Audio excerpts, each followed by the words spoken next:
at the lunch break at the Windsor Park Sports Stadium.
One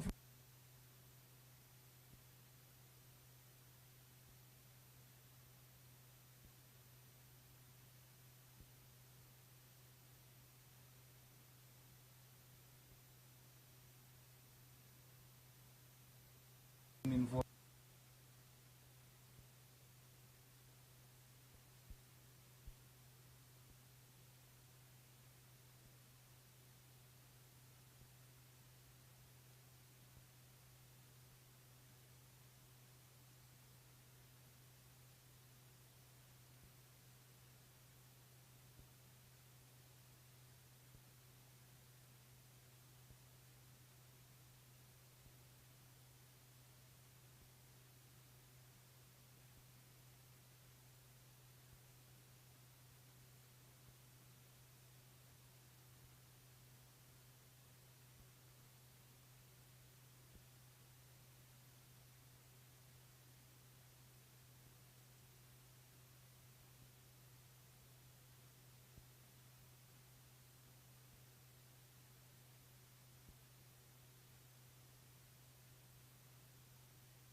All right, good afternoon, and we are back at the Windward Sports Stadium to see live action. Dominica under 19 versus St. Vincent and the Grenadines under 19. Dominica 151 for 6 from 39 overs at the moment. We see Edmond Morancy falling after lunch, caught at cover of the bowling of Luke. We now have Shukwan Tuse and Jason Vidal at the crease for the Dominica team. Tuse on 8 and Vidal on 18. I have with me the PRO of the Dominica Cricket Association, Mr. Augustus Beno Pascal. Mr. Pascal, good afternoon, sir. Good afternoon to you, Kevin, and good afternoon to listeners to this broadcast. We have seen so far Shukwan Tuse coming in, and we have definitely seen a positive intent with him. Pascal, Yes. what do you think the Dominican batsmen should be looking to do at this moment? At this time, I think they should continue batting this session, push the ball around, look to hit the ball in the gaps, and look to run hard between the wickets. And I'm sure the scoreboard will continue to tick over by taking less risk. And I think that should be the approach up until tea.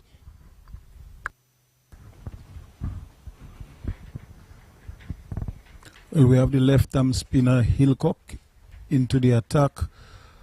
He is bowling to Shukwan Tuse with an aggressive feel, very an attacking feel with a forward shot leg slip, and he seemed to want to be bowling the ball just on and about the off stump. That's a glorious shot from Tuse through the extra cover region. Yes, we saw Sheik when they're coming forward and just at the last moment on the front foot, just opening the face of the bat, and the ball, raced through the cover boundary, and man coming from long off, cutting off the ball. But in that time, the batsman took 2 runs.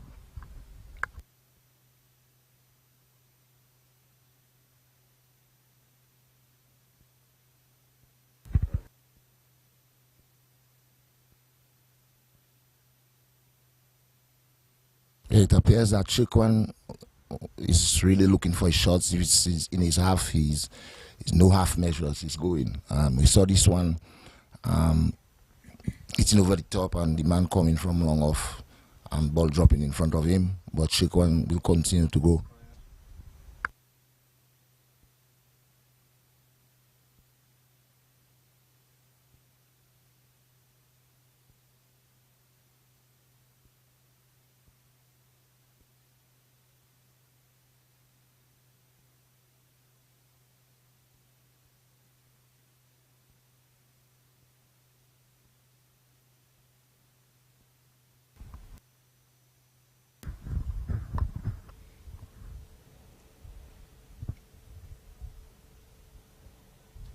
Kevin, what do you think of the Dominica position, considering that we had a few minutes late start?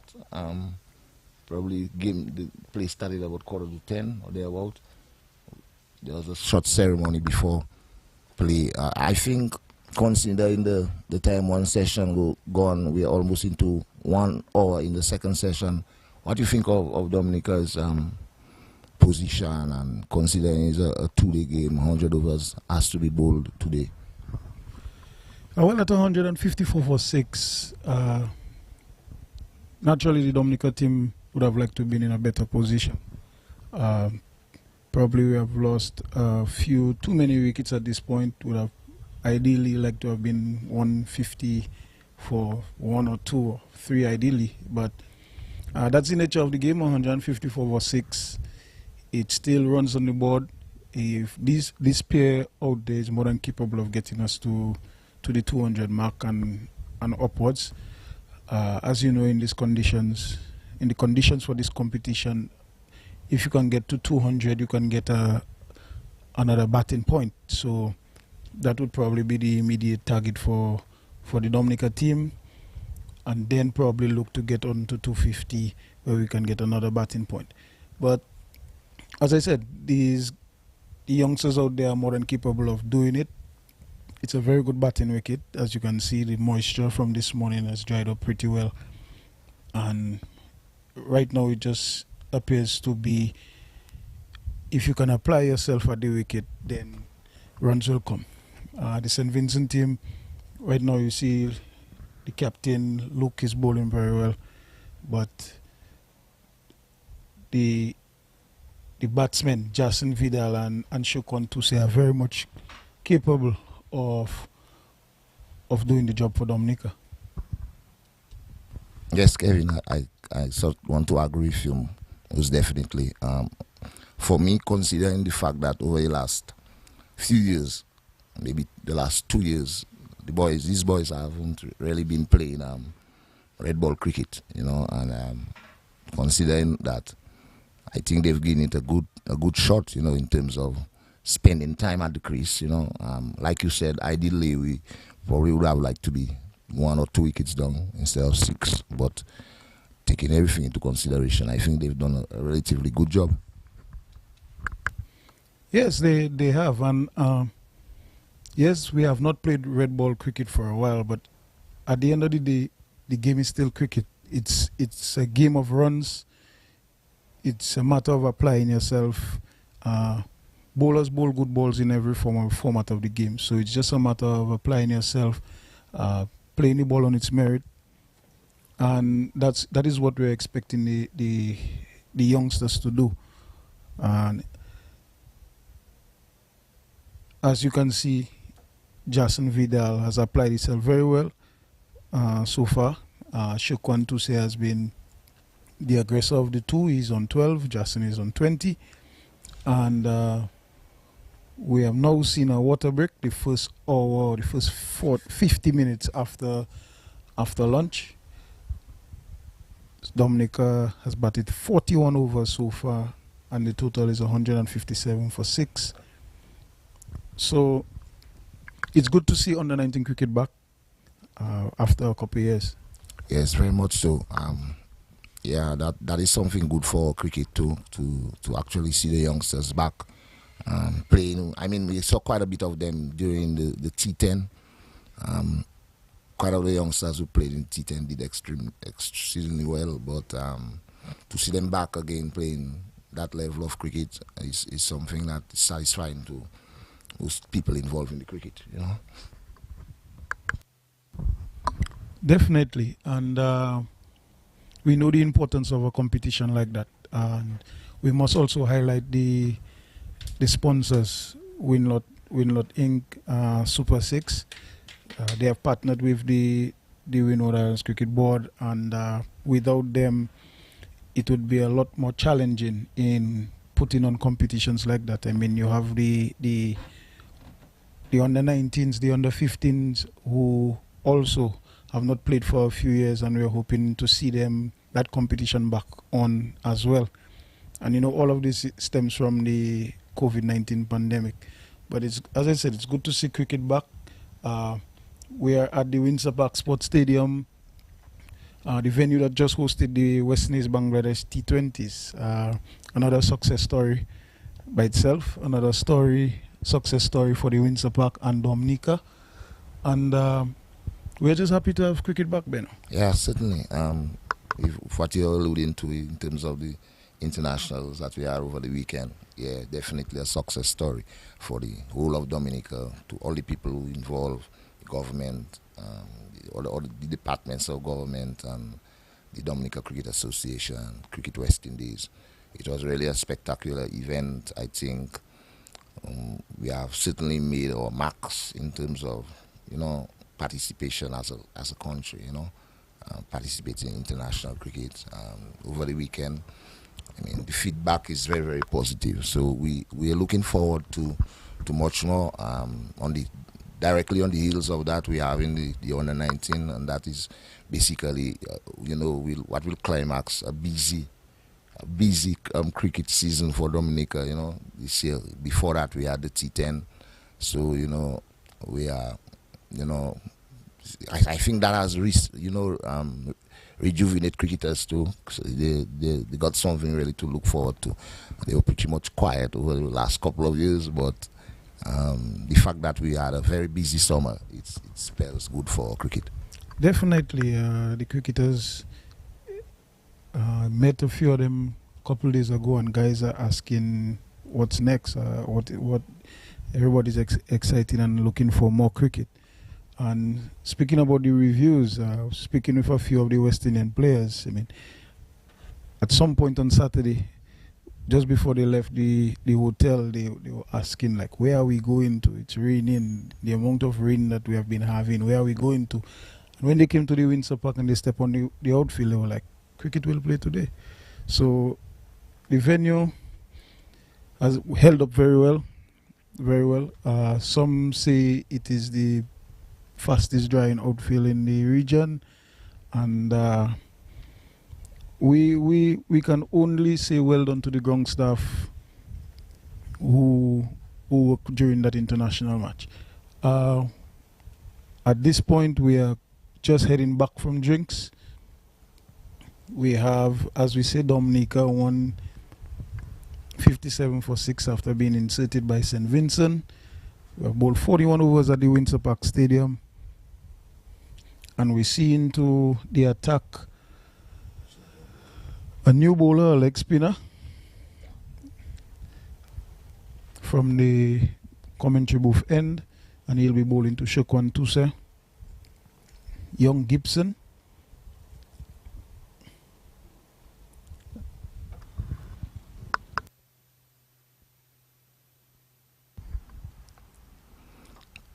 Yeah, you saw Shekwan there, getting a slightly short ball and pushing it off the back foot through the covers one more time. And earlier we saw him coming on the front foot and opening the face of the bat. This time, coming right back and just punching the ball through the outside and getting another 2, Kevin. Yes, he has been busy since he has come to the crease. He has done things the right way. He has been aggressive. He's come and he's played his shots. His shot selection has been good so far, and it can only utter well for Dominica that he stays at the crease in the manner he's batting. Yes, certainly. While you were describing that, he just played a similar shot through the covers and getting. He's looking for a third run, and I don't think Jason was very interested in that. But they end up getting the free in the end because of overthrow. Yeah, so it looks like Shekwan is going about his business in a very positive manner.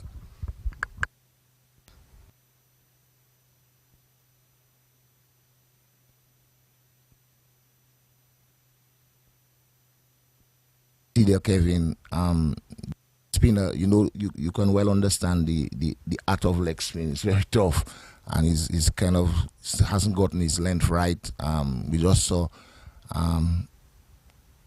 Jason pulling him through square leg for another 3 runs. So he's still, it's early stages for him now, but at the moment he's a bit short. Yeah, well, we know what leg spin is, especially wrist spin. You find a lot of the teams are looking for players with that sort of skill set because they are wicket-taking bowlers, and it's a very difficult skill to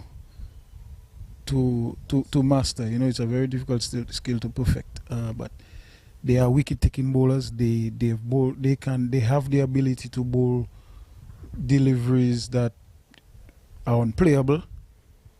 So at that level, if you can have that sort of bowler in your armory, I think it is something positive for the team. I know the Dominica team in itself,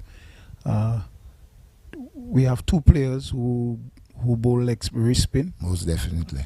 So, and it's something that you can see throughout the Caribbean that isn't it's rare It's in very the Caribbean. yeah, and You can really see it is lacking at the senior level, most so to definitely. speak.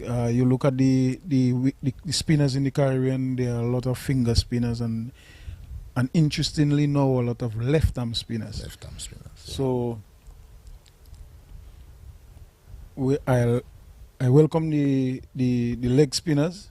Hopefully we can see them improve and getting better. In the meantime, Kevin, the score moves on to 165 for 6, and we see Luke Wilson continuing from the far end, the Billy Doctrove end. It's very bowling very tidily. It's like he's got that ball on a string, Kevin.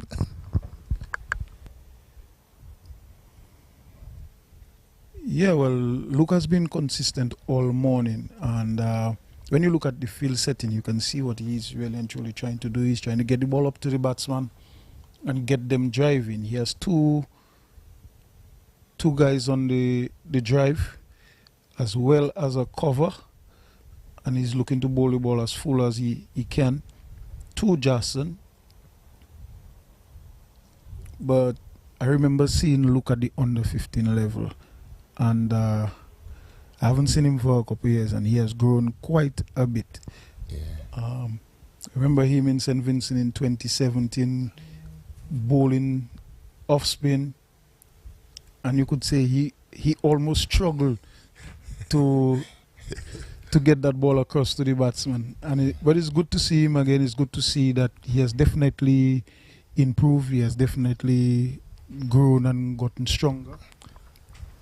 Yeah, following St. Vincent cricket, Luke has always been considered a very steady bowler. In St. Vincent, he's played a couple of the T10 competition, VPL, and so on. So he has always been considered to be a steady off spinner, and he's basically just doing his job as he's known to be doing. As we saw there, Jason Vidal coming on the front foot and finding a gap on the offside and the batsman completing 2 runs. Jason is still guarding his runs without taking much risk, Kevin. Yes, Beno, and that is what it should be for the Dominican batsmen at the moment. Just coming back from an interval, losing an early wicket, just consolidating, pushing the ball around, getting 1s and 2s, getting the bad ball away to the boundary. And that is what we want to see from the youngsters. And we're hoping it can continue. There seemed to be a bowling change from the commentary booth end. But Beno, that is what we want to see from the youngsters. We want to see the batsmen applying themselves. It's not just about coming and hitting the ball all over the park, getting a fast 50 and going and sit and say, okay, well, I did my job. It's good to see the Dominican bowlers applying themselves at the crease. We know Shekwantuse's ability, we know Justin's ability as well, but at the end of the day, it's a pressure situation for them. They're the ones who are out there, they're the ones who are playing. Yeah, most definitely. As we can see right now, we have a change in bowling. Solomon Bascom is reintroduced from the commentary box end. So the spin probably did its job, and now the Vincent captain feels it's time to bring back the pace.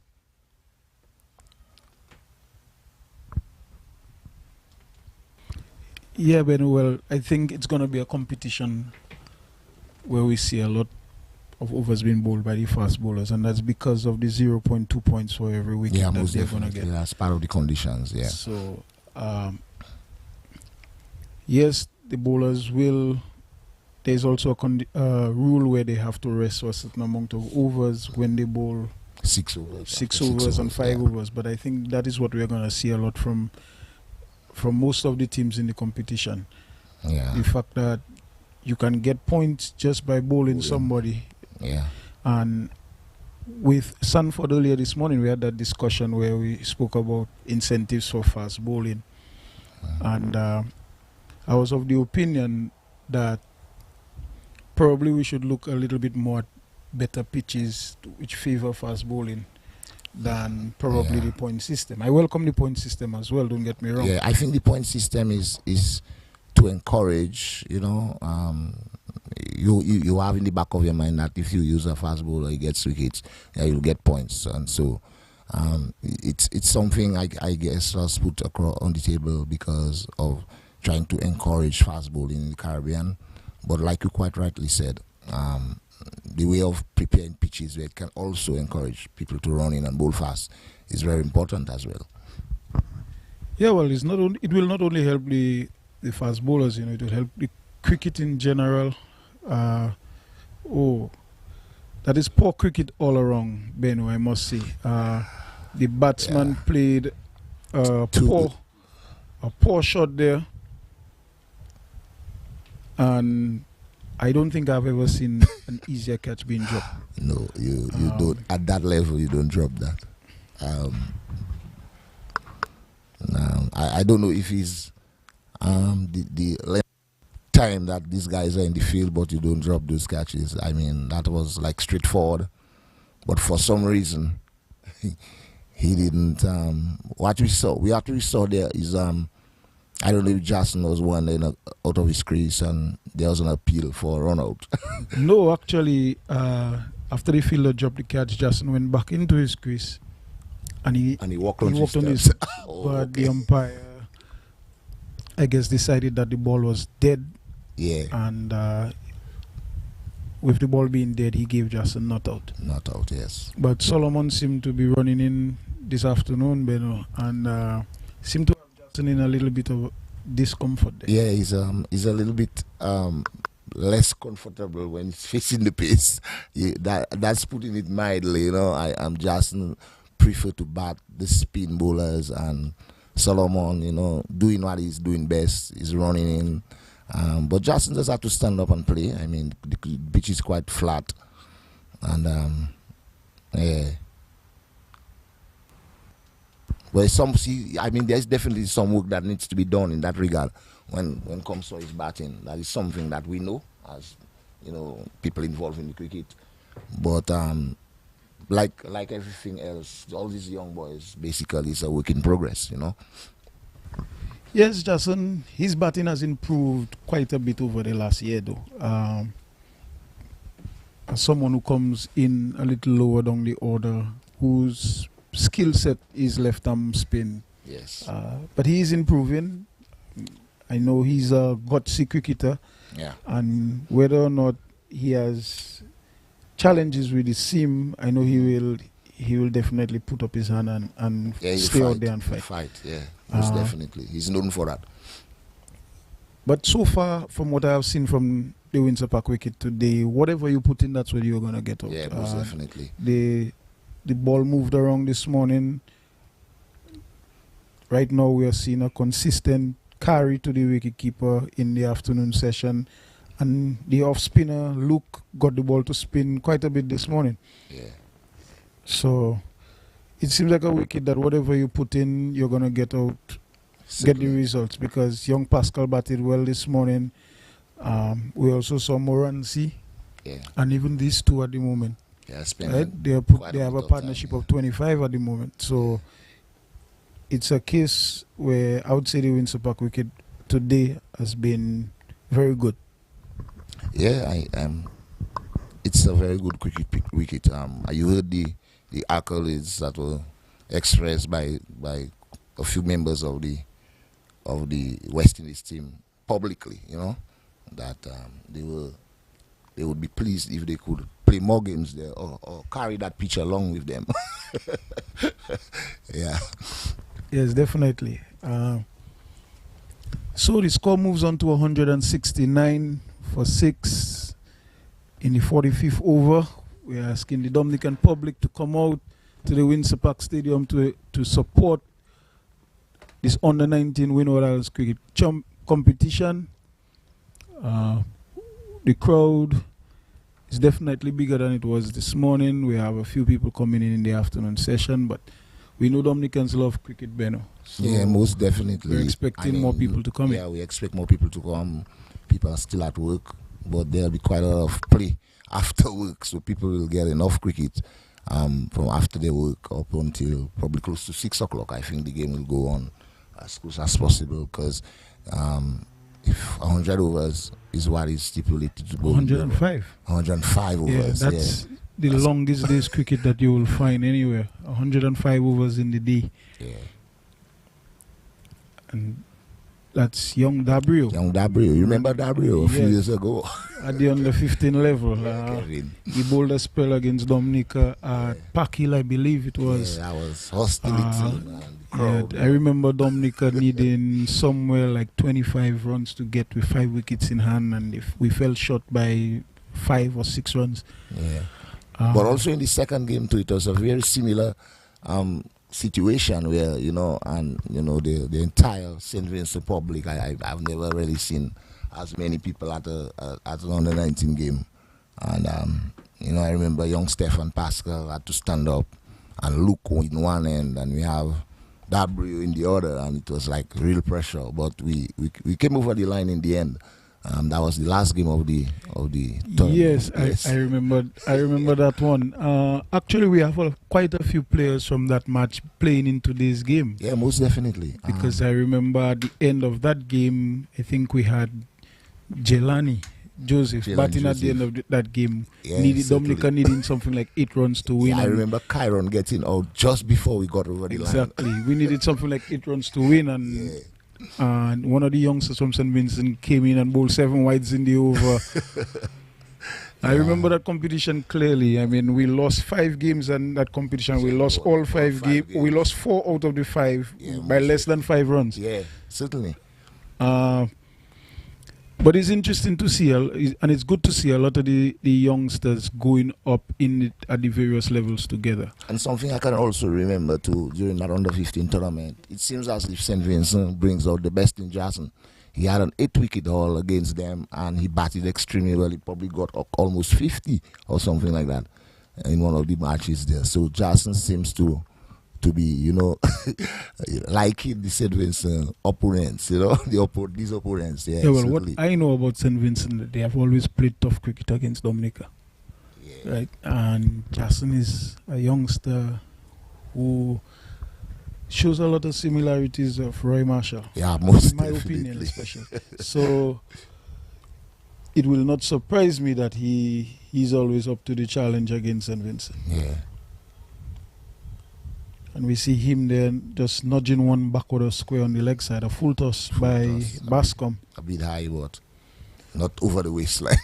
So the Dominican total goes on to 171, and Jason Pidal moves on to 24.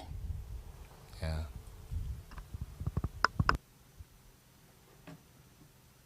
Shekon is on 22.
We see Bascom continuing from the commentary box, and now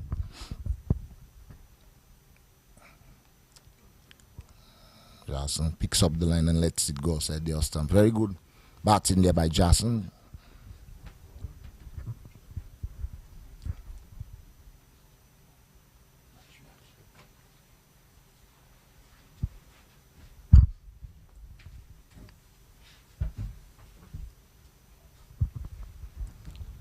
So at the end of the over, Dominica is 171 for 6. 46 overs being bowled. Partnership of 29 between Jason Vidal and Shekwan Tuse, both left-handed batsmen. Last wicket falling at 142 when Edmund Morancy got caught at mid-off for a well-played 58.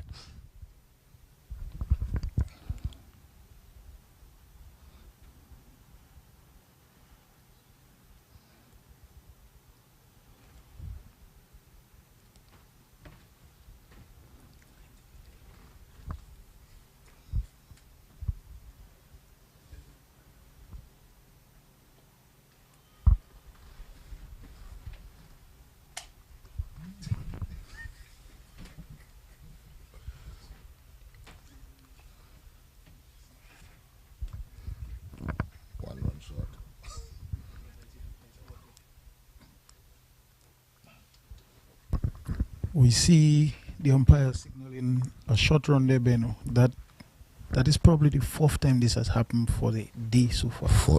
Interestingly. Right? Wow. So not very good cricket there. No, not at all. At that level, yes, you make a mistake, but leaving runs out there when you have gone through the trouble of running 22 yards. Yeah. Well, actually 21 and some, because you did not get to the other end. You can't waste your energy like that. That is something the batsman should really look at. Yeah, and at this level, you don't have to teach that no more. I think these are things that has to be done, by the players.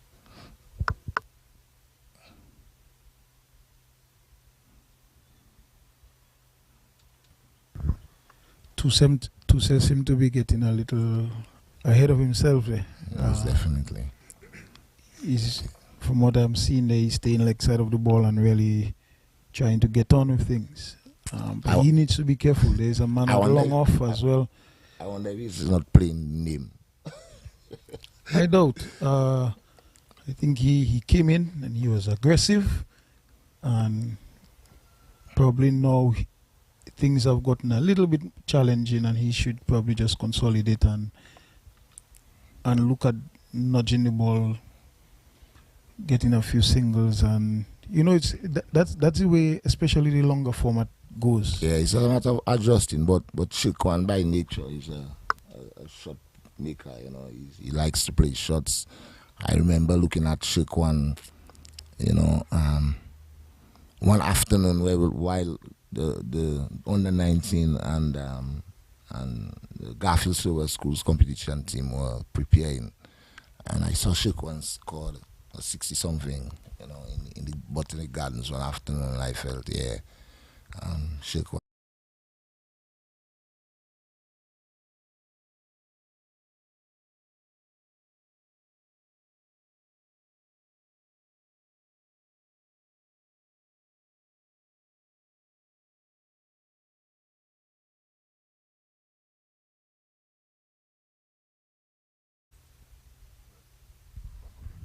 Okay. Thank you. We just had a small technical glitch there, but we are back on.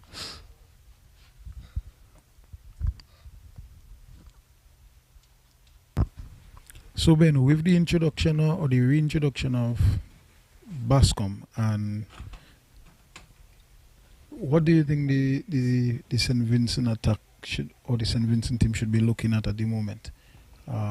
A partnership of 34, probably they did not expect that sort of fight back from the Dominica team. What do you think are the plans at the moment? Yeah, I think they're pretty much surprised because, we were privileged to get some inside information that they thought once they got Stefan, they felt it would be smooth sailing, but they in for a sort of like a rude awakening. I think they're probably surprised by the resistance of the middle to lower batsmen, and it's probably something they weren't really prepared for, Yeah, well, as we said earlier, it's always going to be difficult knowing the players that you play against when you don't have a competition for the greater part of 2 years or so. Yes, But most definitely. I think that the St. Vincent team, they've been bowling pretty well. They've come across a few batsmen who really put their heads on and bat. As we say that, as you spoke about playing name the over before. Yeah. We know of some of these youngsters who would have made the Windward Islands under 15s and so on. And yes, they tend to play in your mind as you go on through the levels. But I think young Jason and Tuse have batted well. They have played every ball on its merit for the most part. As we said, Chekwan has tried in the last over to really get on with things. But you can see Jason, he means business. Yeah, that was a good call there by Shekwan, turning down that run. I think Jason was like almost halfway. Almost say the commentator's curse. I mean, wow. We're just commending him for his calm head. Just concentration just got out of, a bit there. And I think Shekwan was on the ball there, in terms of ensuring that, he went back to his crease.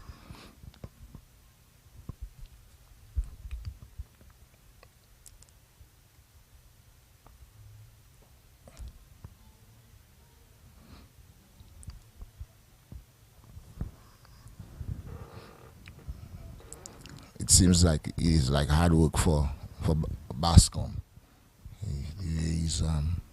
He's toiling for his country, for his team, but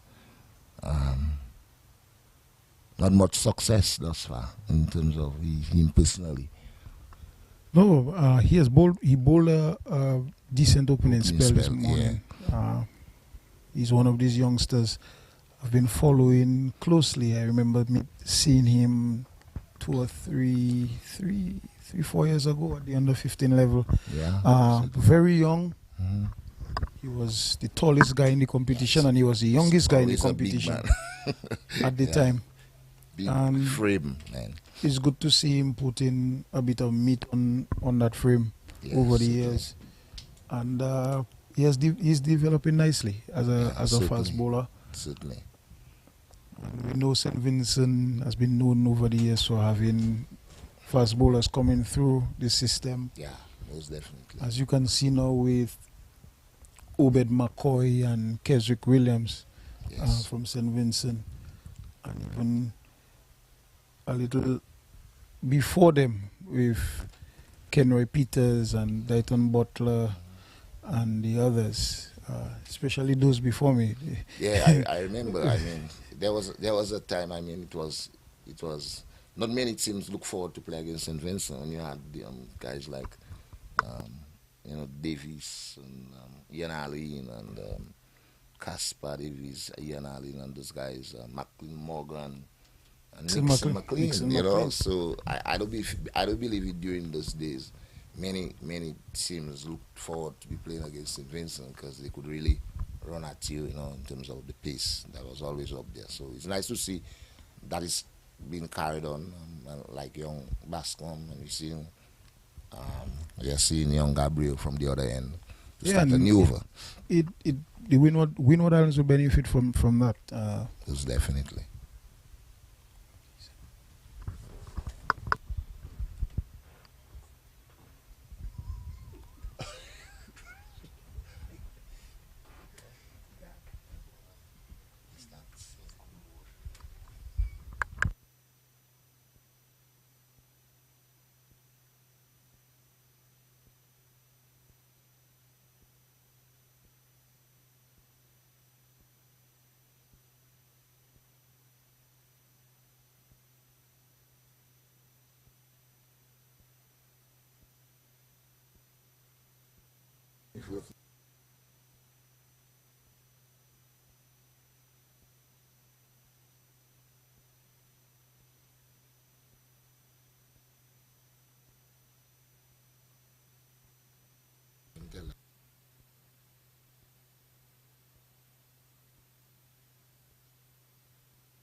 And we see a very ill-advised shot there by Shukwan Tuse hitting that ball straight to the man at long off. So Dominica lose their 7th wicket and at 179. Shukwan Tuse goes for 26 of the bowling of Di Barrio. So that ends 37 7th wicket partnership between Tuse and Vidal. Yeah, most definitely. You saw Shukwan coming forward there, hitting the ball in the air, the lone man on the offside in the deep, and holding out to that man at that deep mid off. Not a very intelligent shot there by Shukwan, but you could almost sense something like that could have happened at any time. Jason is gonna be, have to continue. A new partner is coming in here now. Yes, that's Tyrese Libler. Tyrese Libler, leg spinner Tyrese Libler.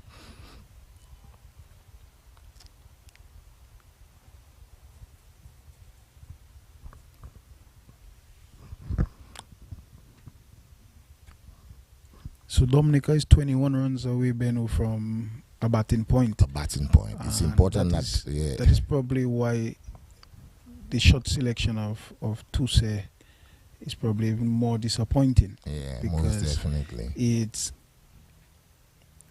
now he exposes the lower order of the Dominica lineup. Libla, by his standards or by the team standards, is more than capable of staying around, hanging around with Jason.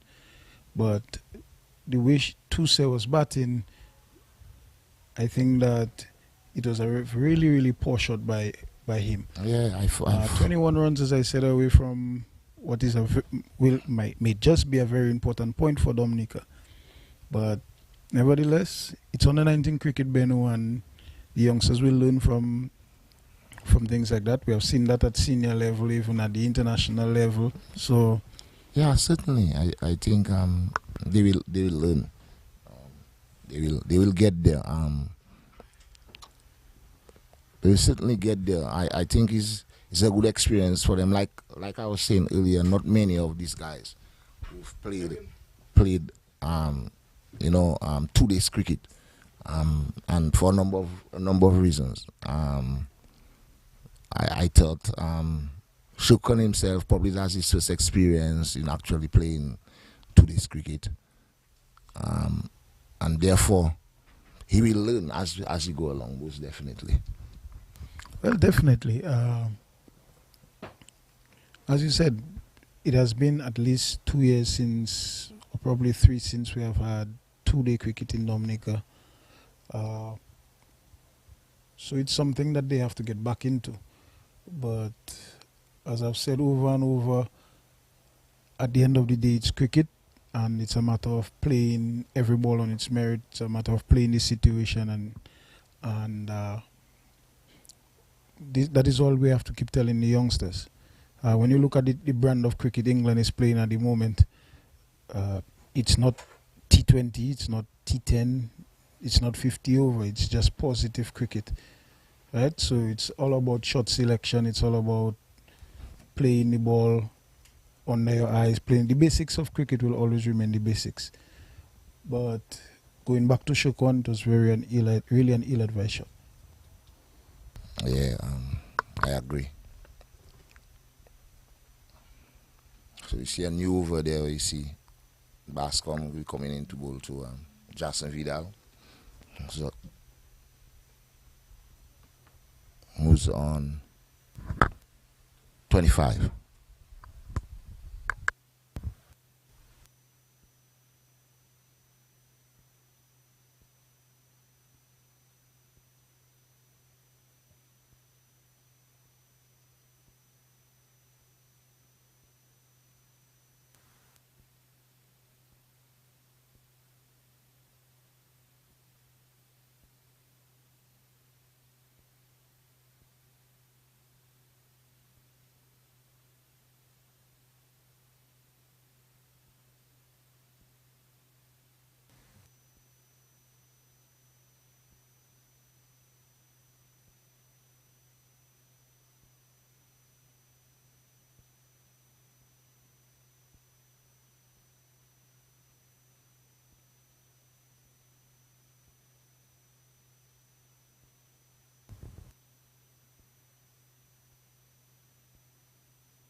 Yes, Solomon Bascom continues. Dominica 179 for 7. I have with me Compton Bertrand. And it has been a very good day of cricket so far, Compton, with the Dominica team being sent into bat. We had Stefan Pascal early up getting 40 odd, 46. He batted very well. Edmond Morancy as well, 30 odd. The wicket has looked very good for batting. So, oh, that's bowling there. Jason Vidal goes bowled by Solomon for 25. Dominica losing their 8th wicket at 179. Compton. Yes, good afternoon to you.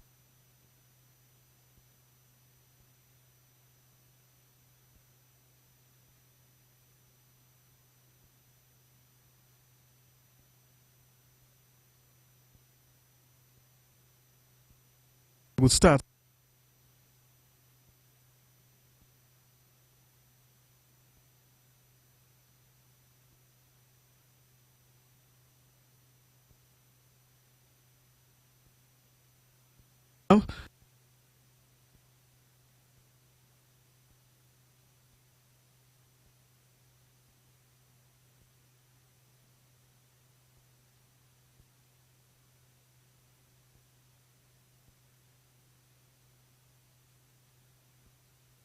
Past that, possibly? Yeah, well, it's very important that the batting group gets up to 200. In this competition, 200 you get a batting point. So the scores 200, 250, these sort of totals are very important in a competition like that. But nevertheless, 179 for 8 at the moment. The wicket is a very good one, and St. Vincent has bowled pretty well so far. We have seen about 50 overs, or I should say 50 overs bowled for the day, and young Joel Dura is the new batsman partnering Tyrese Libra. So we have 2 new batsmen at the crease, not Dura but Grano, Yazi Grano. So 2 new batsmen at the crease at the moment, and St. Vincent kind of on the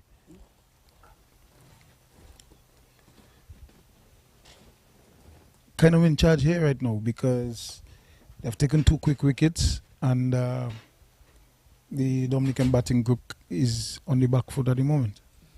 Yeah, so it seems as if the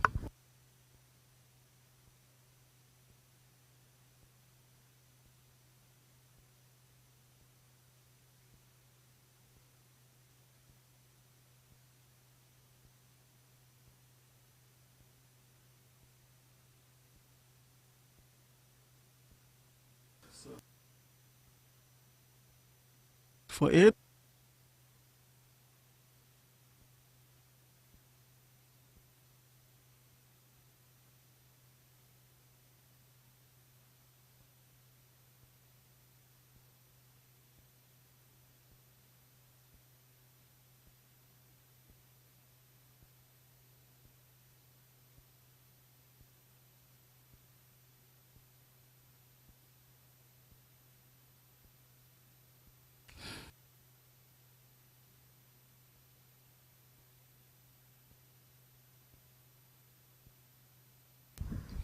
Yeah, well, as I said, it's 200 and we get bowling point, batting point. So it's important to get to totals like 200 and 250. But the St. Vincent team will definitely be pushing to get the final 2 wickets, and see how much they can get this afternoon on this Windsor Park wicket.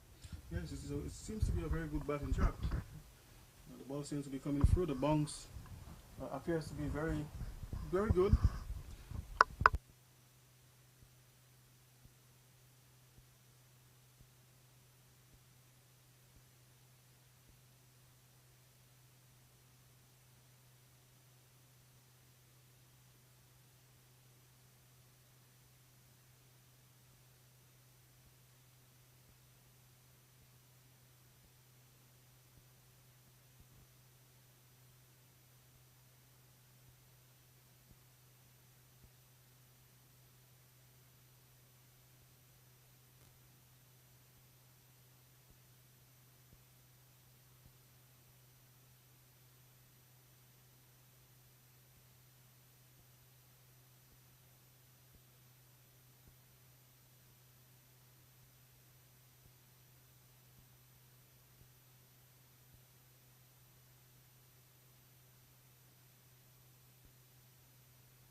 Tampering through for a run.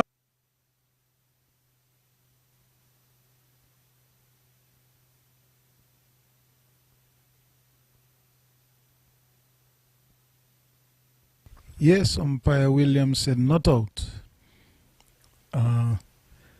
The batsman hit that one to me down, and there was a little bit of a hesitation there, Compton. Yeah. But the Vincentian players are not too happy with the decision, but at the end of the day, the umpire's decision is final. It looked like a very close one, and there, at this level, there's no review or replay. So we just have to get on with the game. But it was a very, very close call, and the Dominican batsmen should probably look at their running between the wickets. Indeed, Kevin.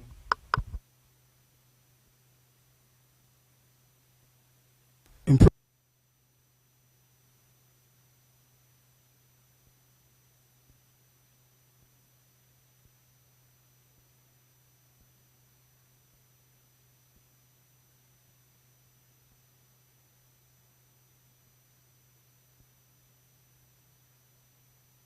On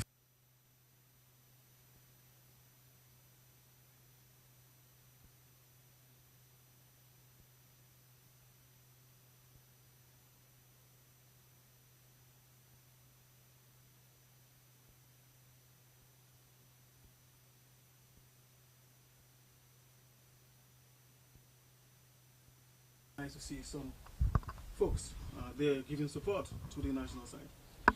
Yeah, well, as I said earlier, the spectators have come in. They're in.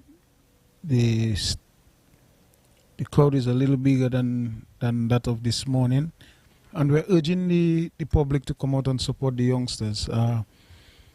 We came out and support the West Indies team on the weekend, and they are really and truly the future of not just Dominica, but Windward Islands cricket, right?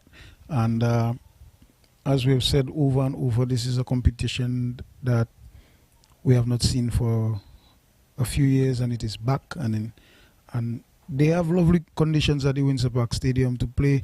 Come out and support, and come out and see them display their talents, and that is what we are hoping to see over the next 6, or I should say, 5 cricketing days. We have to give them that sort of support. We have to get them playing cricket in front of people as well. We have said over and over about the support of cricket and cricketers locally, you know, in terms of the pub. You look at a football match locally, and the sort of support you see, it isn't the same when it comes to cricket. But nevertheless, this is a sub-regional competition, right? And they are representing Dominica. There are boys here who are representing St. Vincent, Grenada, St. Lucia. So I urge the Dominican public to come out and support the youngsters. Yes, indeed, Kevin. We really need to see a lot more of that.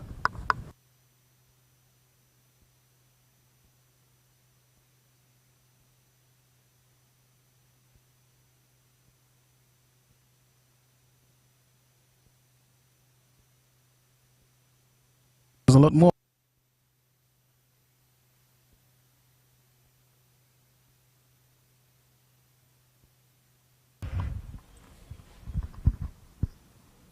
What format you think? What?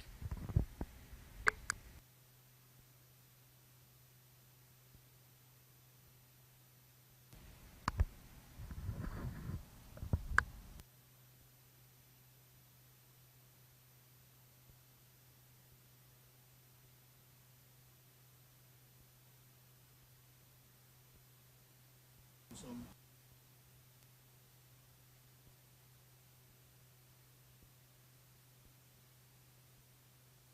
But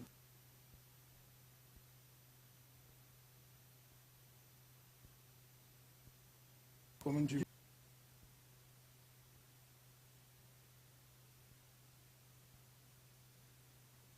Yeah, in a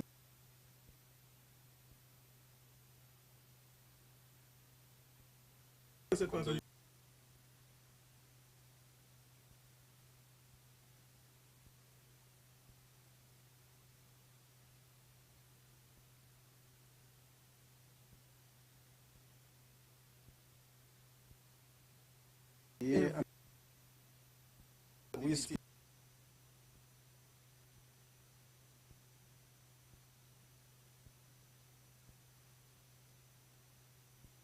That.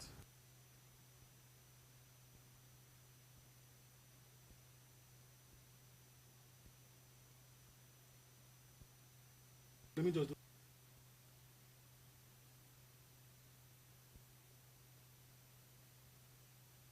somebody go. So Break. we have a drinks break there at the Windsor Park. Dominica 184 for 8 after 52 overs. Tyrese Libla is on 5. Yazigran was yet to get off the mark. The partnership is 5. Dominica losing 2 wickets in quick succession. And these two are charged with the responsibility of rebuilding or consolidating as they push to get to the target of 200.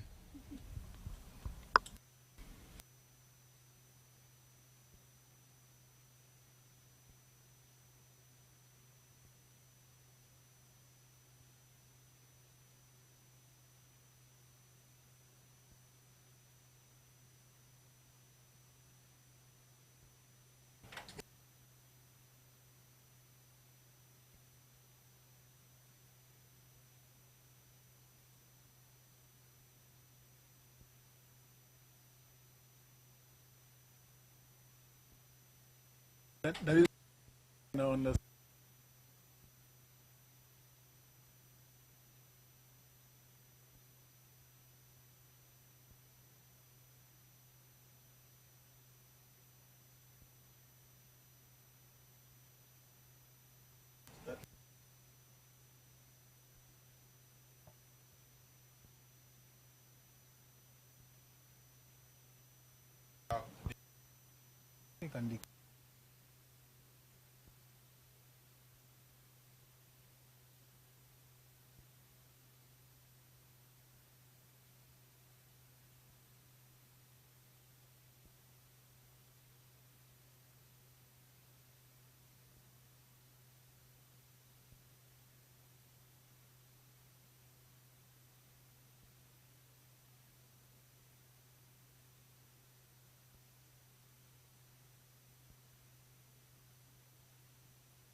two big.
Obi Dabrido will continue for St. Vincent. As we said before the water break, 52 overs have been bowled in the inning so far. The Dominica team 184 for 8 at a current run rate of 3.5 runs and over. So it has been exciting cricket. The youngsters have been playing positively on both sides, and we are hoping that we can continue seeing this sort of cricket throughout the competition. Yes, today is day one, and already, as you rightly said, there's been some good, exciting cricket, and that can continue throughout the tournament, not only between Dominica and this particular team, but all the teams, and hopefully, of course, Dominica can come out on top. So currently, they are 184 for 8, and hopefully they can get to that 200 mark. Well, let's hope that the tailenders can wag their tails a bit here.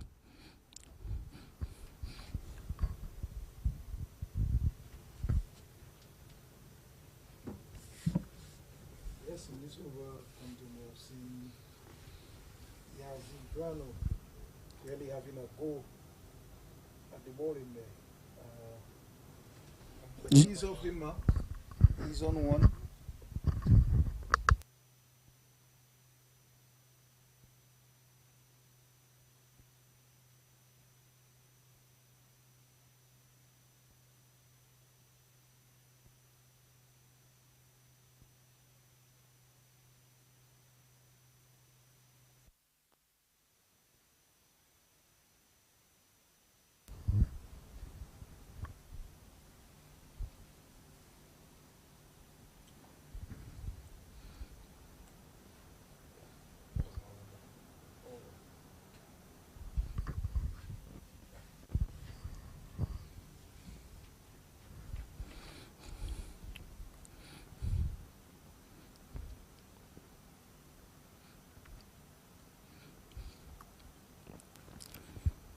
Seems as if these two are starting to pose a little problems for the bowlers there, Kevin. They seem to be working their way at the crease. Yeah, well, with the wickets that we have seen falling in the last 4 or 5 overs, the Dominica team would need a pair to consolidate, and Tyrese Libra is no slouch to the bat. He has batting ability. He is more than capable of getting runs down the order.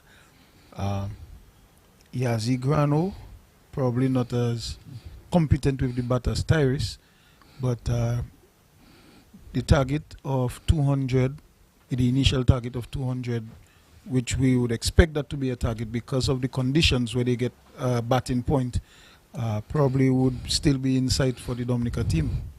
Indeed. It seems as if they are beginning to settle there. The run rate is not as it was, but certainly they are beginning to settle down at the crease. And that is the first thing you will need to do in cricket of that version. And hopefully they can build on that,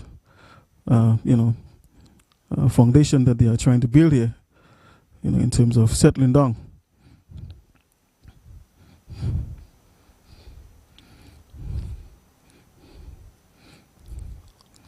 So there's a small partnership of just 7 runs, and they are currently going at a run rate of 3.5 runs per over. Still decent, given this version of cricket. It's not a T10 format. So batsmen will have to settle down and take their time.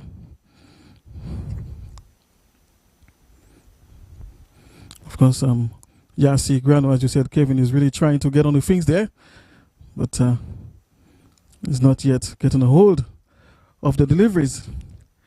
Hopefully he can find the middle of the bat and begin to pick up the boundaries, because clearly you can see his intention. Well, yes, from the time Grano came in, he has been on the attack, so to speak. And as I said, his ability with the bat is not of the standard of probably Tyrese and the others who came before him. But he understands his job, and hopefully he can carry it out in the manner that the coaching staff would have expected him to. So let's see what he does. Indeed. Of course, I'm seeing a little sign of rain there in the background. The mountain range is covered in rainfall, but it's not yet at the Windsor Park Stadium. Let's hope it doesn't get into here. And of course, Yassi Grano is out caught at mid-off, going for the big shot there, not getting a hold of it, and the ball lobbing straight into the hands of the man standing at mid-off, Kevin. So Yassi Grano has to go back. He made only one, so he wasn't able to accomplish, his objective there of, attacking the bowling and getting some fast runs. Well, he never looked settled. He played a shot almost of every delivery, and in the end, it was to his own downfall. Yazi Grano is out for one of the bowling of Scott, of the bowling of Bascom. The Dominica total is 186 for 9. We see young Joel Dura, the off spinner, coming yes, into indeed. the wicket now. Indeed. Joel Dura, very efficient spinner, has really shown his class in the just concluded Dream 11, the T10 tournament. And of course, he's the last man to come in here, and will be showing what he's capable of with the bat as well, giving some support to Tyrese LeBlanc, who is still on 5.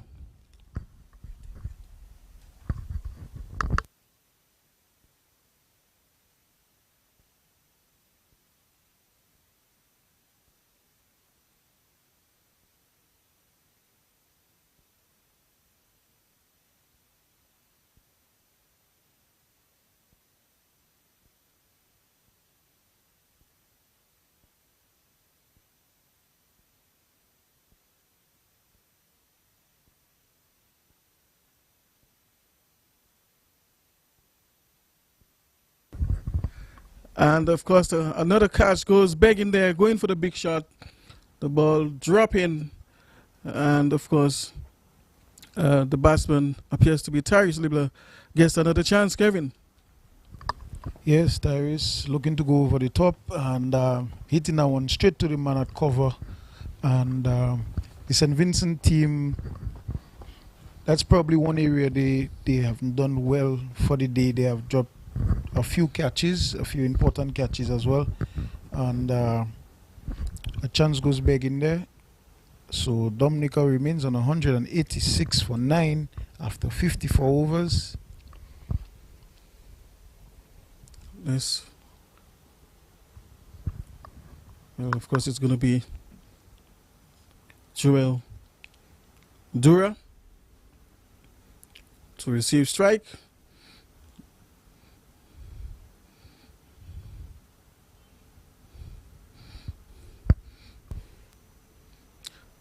And that's it for Joel. He goes, he's clean ball there. Shot of length, jacking back into him. Joel is on the back foot. And all three stumps are shattered there. So Joel goes without scoring. It's the end of the Dominica innings. So they are all out for 186. That is, so Tyrese LeBlanc is on 5, of course, having to go back for only 5. And so that's it. The innings has come to an end. And Kevin, what do you make of this?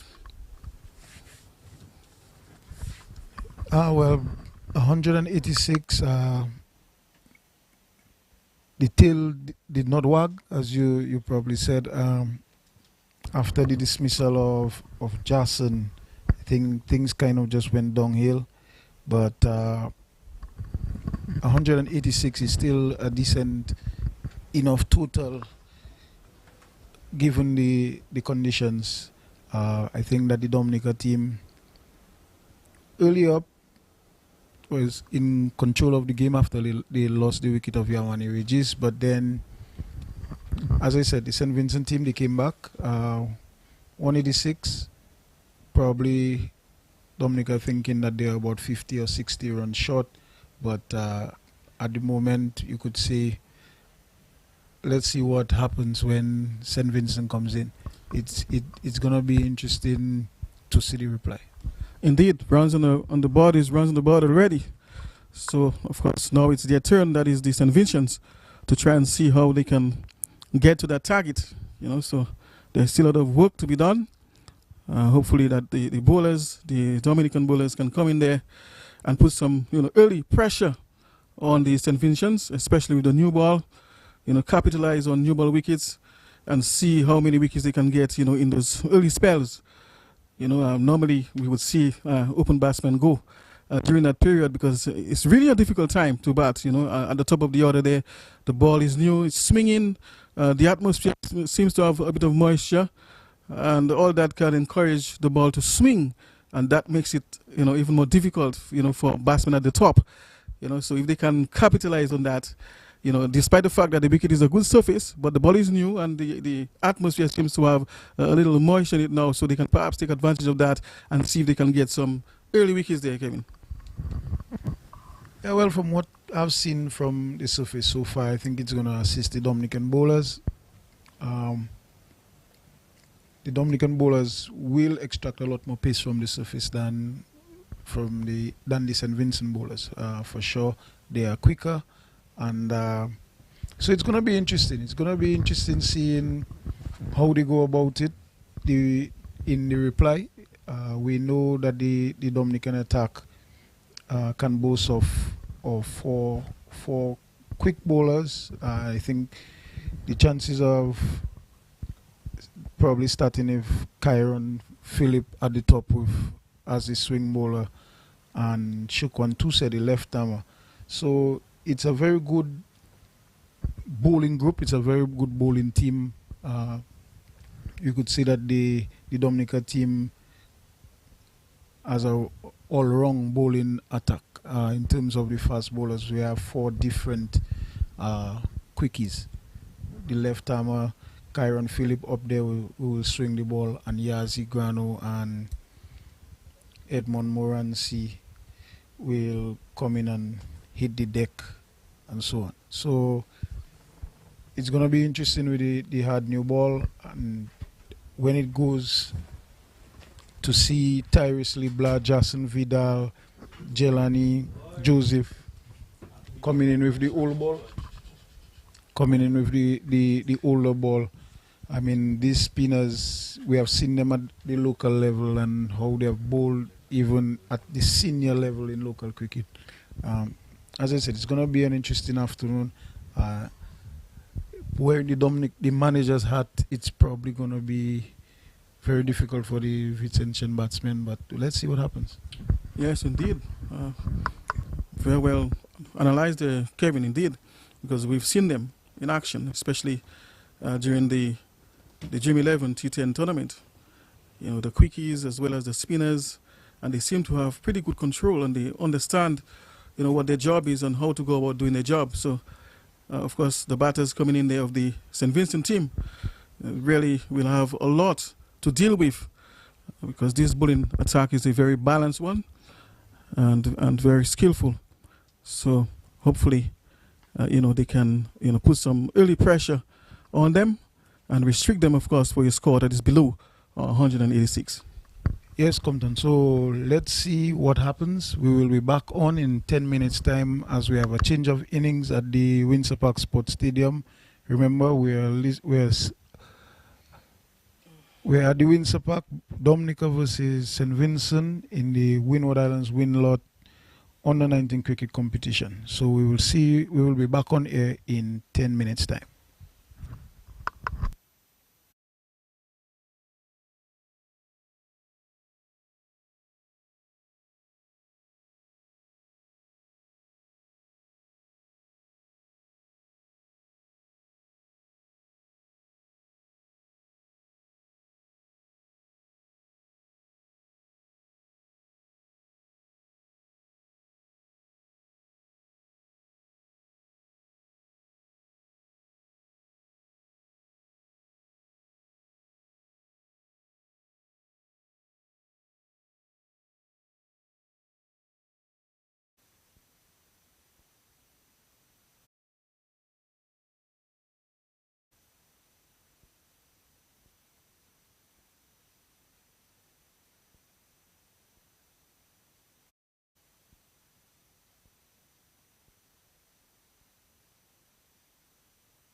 And we are back at the Windsor Park.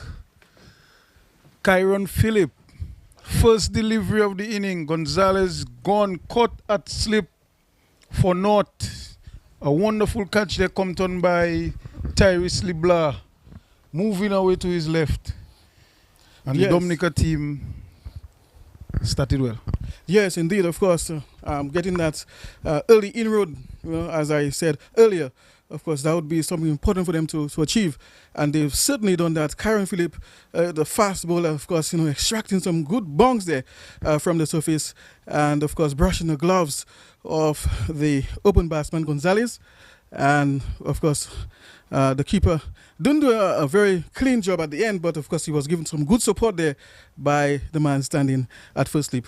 And so Dominica, of course, getting their first wicket. So it's right now 0-1. Phillip, we have seen how he has bowled so well during the Nature Isle T10 tournament. With great accuracy. I think he's ahead of his time. And that's a very good sign for someone who is looking to move up the levels as far as bowling. So far, is looking quite impressive.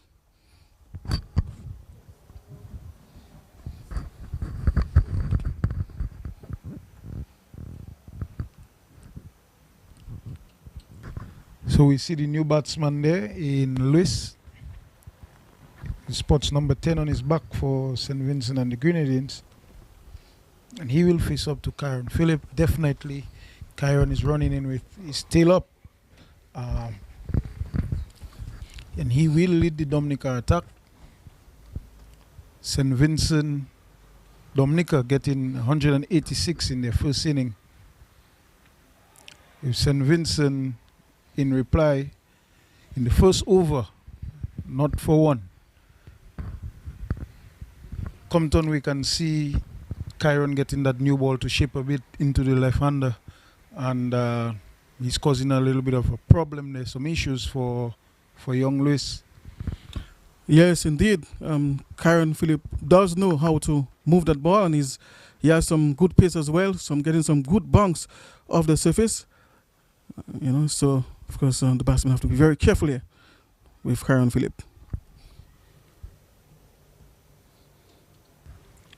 We see the captain, Stefan Pascal, having an attacking field. He started with 3 slips. He now has 3 slips and a gully. Young Joel Dura moved into the gully region. Kyron Phillip is running in from the southern end of the ground, the Billy Doctor Pavilion end. And he's getting that ball to shape in. He's getting it to lift. As you saw, the first delivery of the inning, lifting delivery to Gonzalez. But that's a magnificent shot there for 6 over long on by Lewis. Picking that one up off a length and hitting it over the long on boundary for 6. So St. Vincent moves on to 6 for 1. A very good shot there, Compton. Where did that come from? Really driving this one beautifully over long on. That was really a surprise shot there, Kevin, I must say.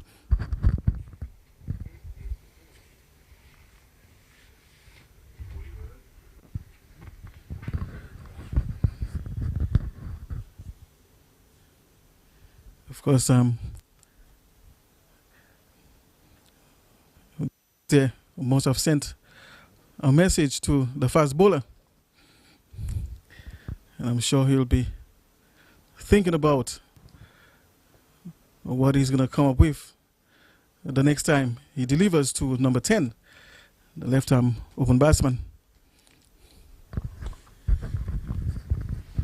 So, Compton, we see Shukwan Tuse from the northern end, the pavilion end, the commentary booth end.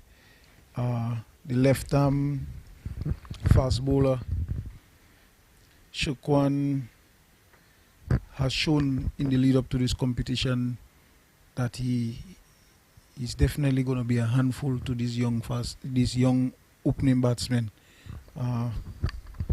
Quick left armer, shapes the ball back into the right hander. Something that you, as a coach, would be happy to see in your bowling attack. Somebody who has the ability to move the ball both ways at good pace. And it's going to be an interesting afternoon, as I said, looking at these guys operate. Indeed, Kevin. Indeed.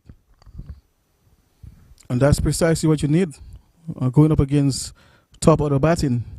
Bowlers who have the skill, of course, to take the ball away and back into the batsman at good length.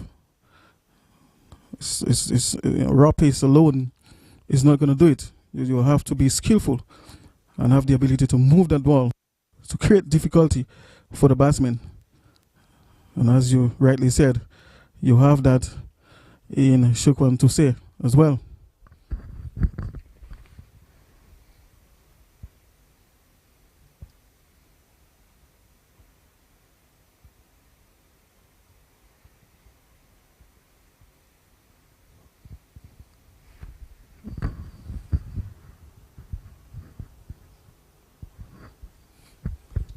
Notice that the fielders are pretty much near the playing area. Yeah, well, if 186 on the board and getting a wicket of the first ball of the inning, you expect, especially with the youngsters, for their tails to be up and the excitement and the aggression to be there. But what is going to be interesting, Compton, is it would be the length that you would see that the fast bowlers bowl early up. With these sort of surfaces, bowling that length is very critical in terms of how full you get it to the batsman. If the ball isn't full enough, then it's not going to be moving around, and a brand new cricket ball is the advantage of the bowler. So what is going to be important here to me is going to be the length of the length. So far, I think Shukwan has been a little too short in this over, but hopefully for his team he can make the adjustment. Yes, indeed. We have to find that length. We just saw that 6 from number 10. That is Lewis, and with such ease, he played that over long on. Kyron Phillips just missed his length for a little bit, and that was it, over the fence for 6. So the fast bowlers really have to consider the length at which they bowl. And that's another wicket there. Caught that ball, Kevin, moving away from the batsman. He's going for the drive on the up. The ball moving and finding the edge and into the hands of sleep. As I said, Compton, length is key with the new ball. And that was very well bowled by Shukwan. You can see the Dominica team, they're excited. Score is 9 for 2 in the second over. So St. Vincent is definitely on the back foot. And we're only in the second over. Yes, so they're really exploiting the conditions of the new ball and perhaps to a lesser extent the atmospheric conditions here. The ball is getting some swing there, obviously. And right now St. Vincent is 9 for 2.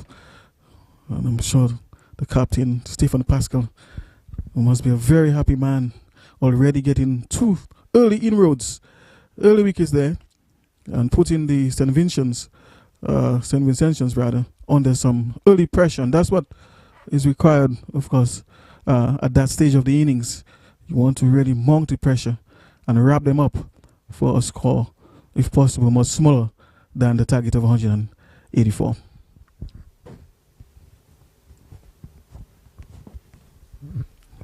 Very good playing conditions out there. Very lush green park.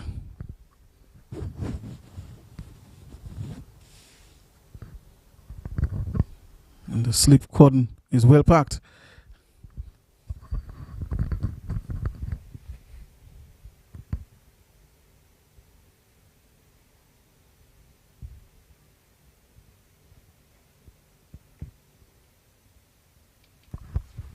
So the new batsman in Williams comes to the crease for St. Vincent and the Grenadines, and he will face up to Shukwan Tuse. Shukwan Tuse has bowled 4 balls so far, and he has 1 wicket for 3 runs. And you can see Compton, he's getting that ball to shape away from the left-handed batsman, and he's carrying it up. He's looking for that length, that perfect length, to put that slip cordon in play. Yes, indeed. We just witnessed that. That ball moved. Of course, placing that ball in the zone of doubt, as we'd call it.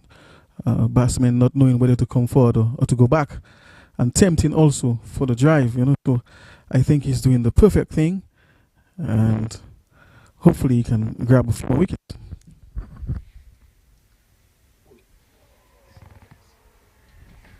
Oh, a magnificent delivery there by Shukwan Tuse, pitching just on about the middle and leg stump and chipping away, knocking back the middle and off stump of Williams.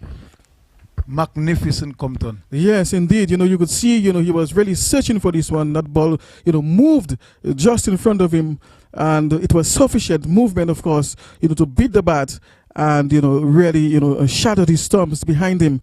And that is the sort of bowling, like you were actually saying, that Tuse, needs to be executing, placing the ball in the area of the zone of doubt, and of course let the movement do the rest, and that is precisely what just happened there, and claiming the wicket of Williams.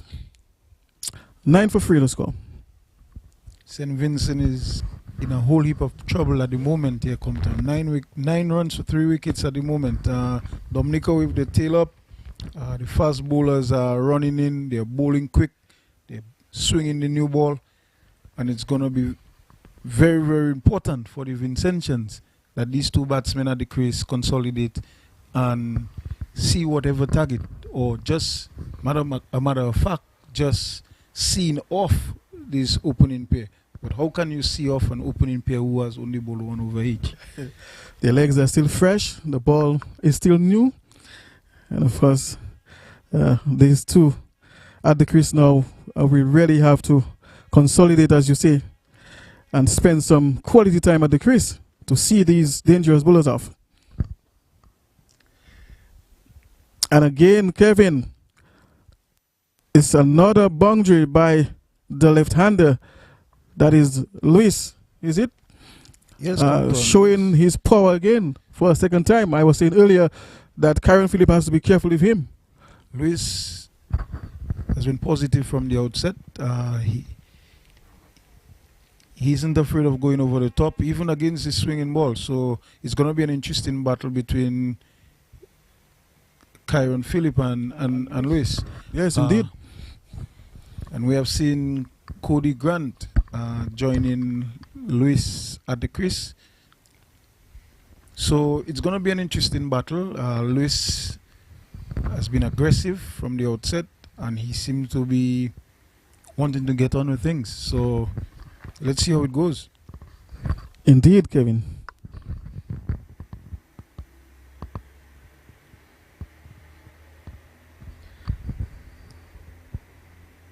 He seemed to have told himself anything that is pitched up in his area, he's going to give it the full treatment. Because as we just saw, he leaves the ball pretty well just outside the off stump at good length. So he's not just throwing the kitchen sink at everything that's bowled at him. I think the Dominican skipper probably would have to look at their plans to Luis. He seems to be very happy with the ball full, but isn't too happy when the ball is back of a length or even short. So probably in the minds of young Pascal, he probably would have to look at the lengths that they are going to bowl to Luis. And based on what I just observed, I noticed they might need a third man.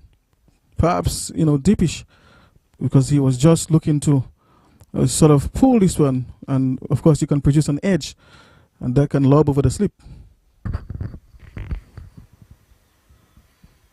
And he seems to be a very strong lad. Whenever these guys, lads like him, who are so strong, edge, it usually goes far.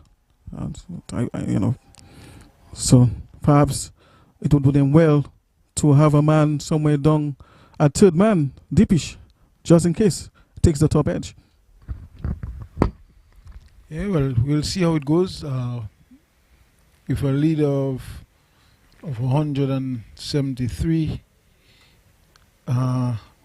it is going to be interesting because Luis seemed like a no-nonsense sort of batsman, and the Dominicans are definitely going to keep running in at them. So let's see how it goes. They may be hesitant in putting in that third man because they feel that they are on top at the moment, and it may come across as a defensive move. So let's see how it goes. The end of the third over, St. Vincent 13 for 3 after 3 overs. Luis ends the over on 10. Cody Grant is still on not yet, just yet to get off the mark, and Kyron Phillip has bowled 2 overs and he has taken 1 wicket for 10 runs. And we will see Shekwan Tuse coming back for his second over from the northern end, the commentary booth end. So it's exciting cricket at the Windsor Park Sports Stadium. The Dominican under-19 team is in battle with the St. Vincent and the Grenadines under-19, and this is the Windward Islands under-19 cricket tournament, which is being held in Dominica, and it is sponsored by Winlot and the Windward Islands Cricket Board. Yes, indeed. So currently the St. Vincent's are going at a run rate of 4.11, which is pretty decent in this format.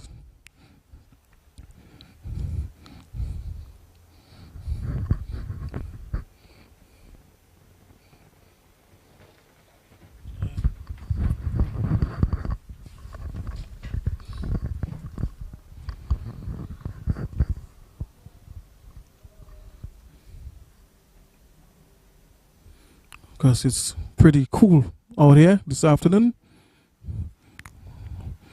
No streaming of sunshine, but it's very cool and very visible.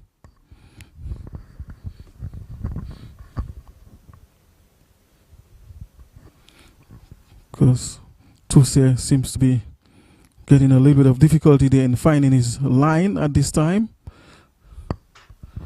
And therefore he's changing the side of the wicket that he's bowling, so he's now going around the wicket, and he's operating from the media center end.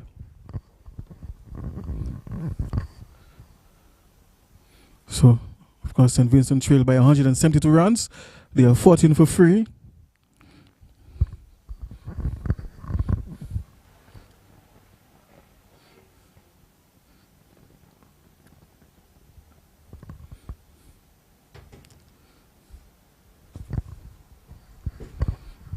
Lots of work to do there by this pair.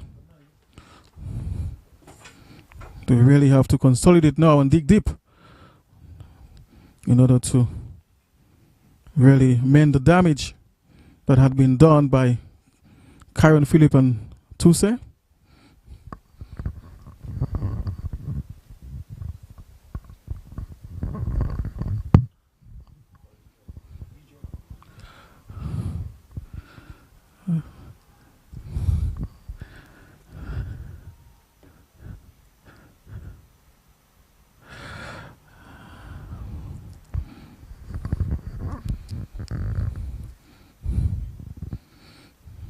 And of course the catch was just put down there.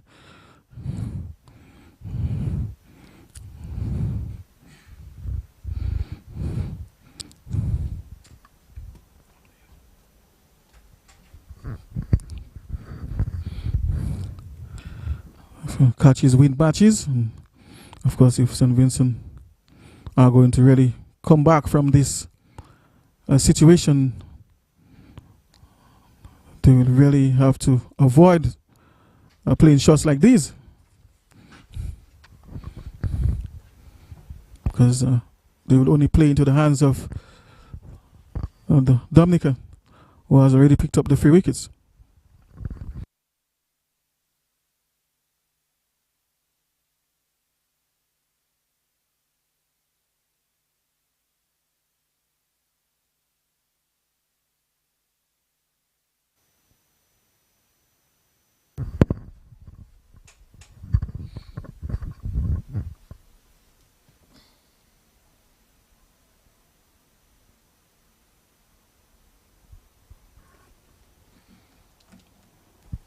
So we have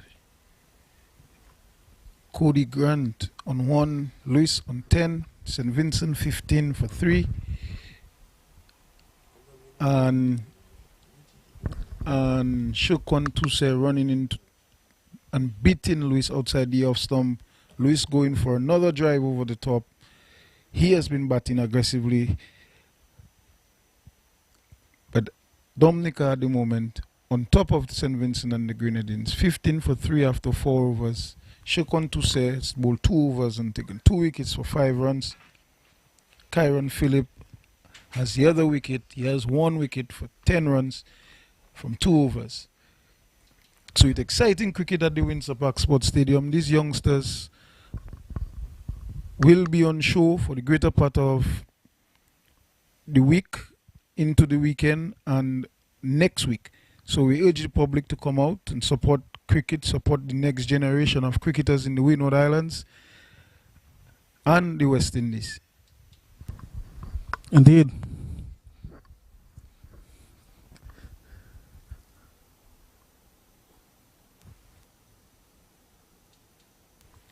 So Compton, looking at the way Lewis has gone about his business so far, what do you think the Dominican plan should be to him? I mean, when you look at Kyron Phillip and his approach, he has the ability to swing the ball, and that's what he is, a swing bowler. But it hasn't been he hasn't been so successful with that to Lewis. Well, he has to, very early, Lewis has, really shown him that he's prepared to have a go anytime he pitches up the ball. And so, of course, they'll have to come up with a plan, perhaps, hold back the length a bit and just put it perhaps slightly away from him and set fielders on the offside, perhaps a third man, a deep backward point somewhere in that region. And and ask questions of him, because whenever you pitch up to him, he's going to have a go, certainly.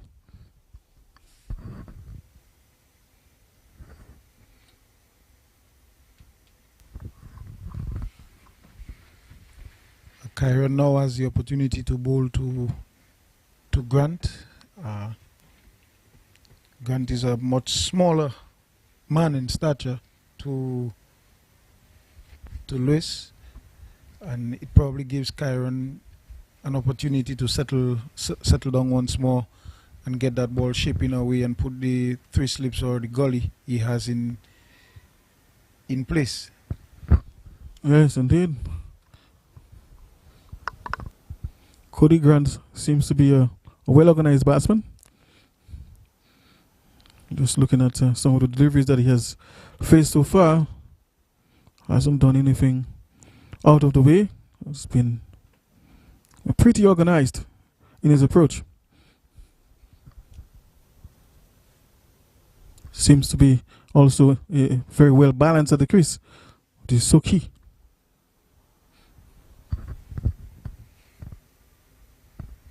Of course, Kyron Phillip throwing in that Yorker there and asking some questions of Cody Grant.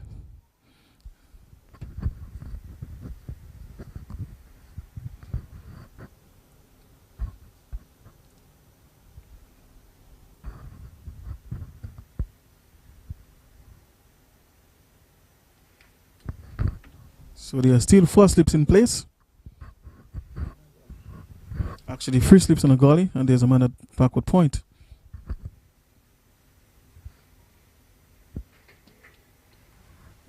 Kyron Phillip appears to be a little bit on the short side in that over, especially to the right-hander Grant. And probably you would have to to bowl a much fuller length in his next over.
So at tea on the first day of the Windward Island under 19 cricket tournament in Dominica, between Dominica on the 19 and the St. Vincent and the Grenadines on the 19.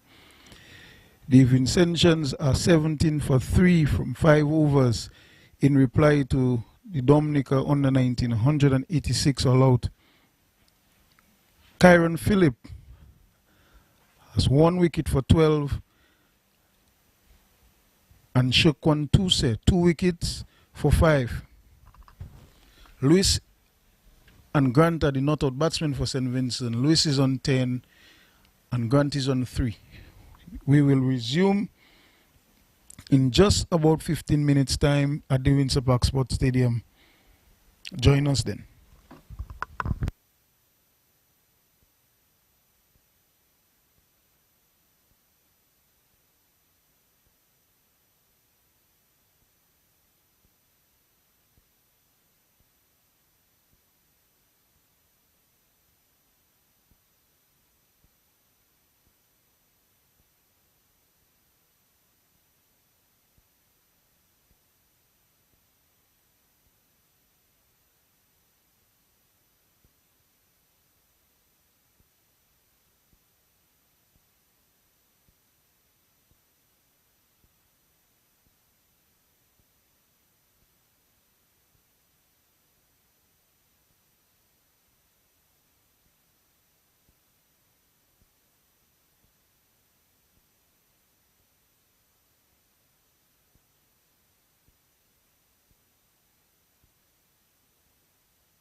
Next.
find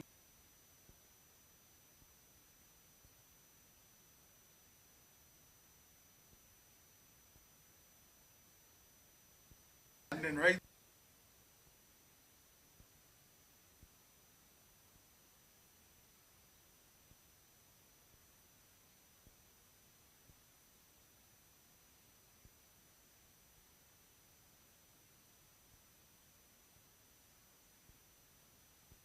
one do a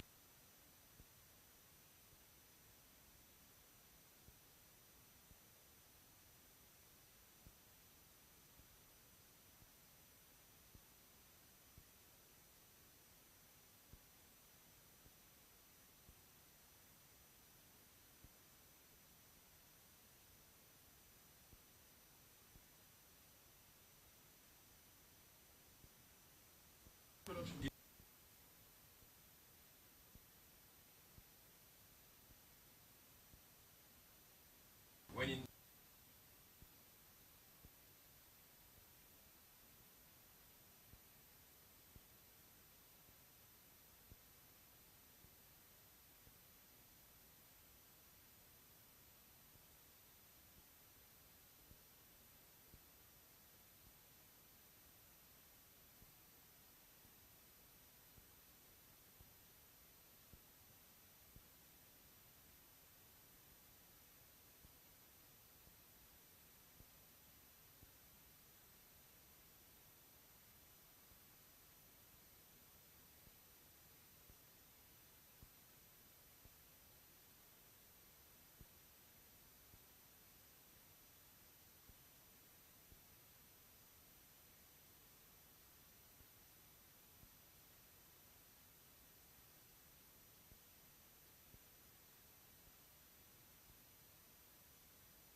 get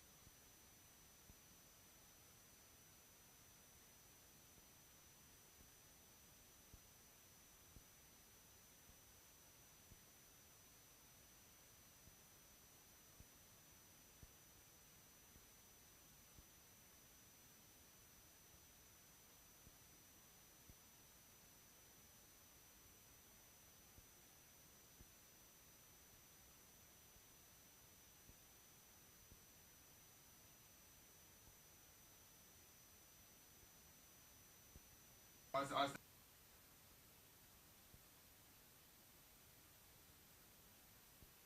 don't know.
Listen.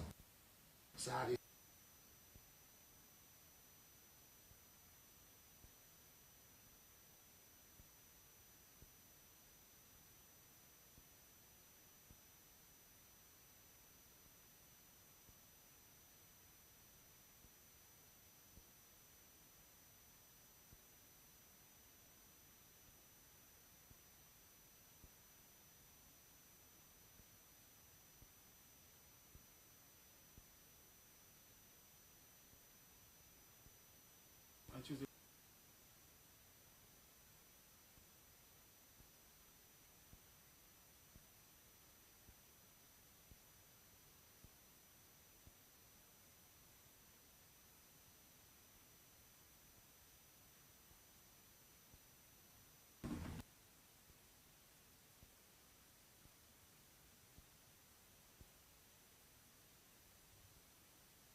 Okay, good afternoon. So we are back here to continue the match.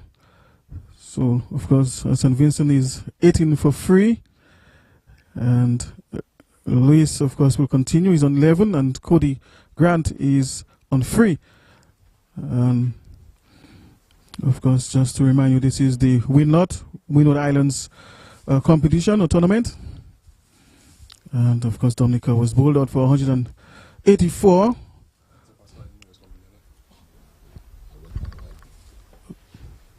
And Tuesday is the man operating.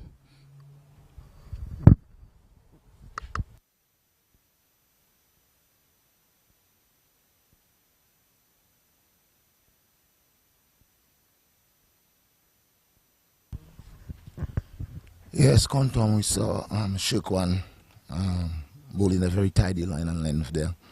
And you see batsman, right-handed batsman, just coming forward and opening the face of the bat.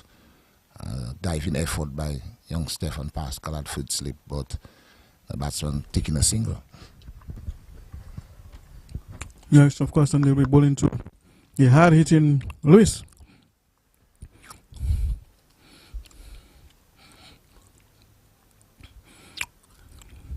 Again, going for the big heave.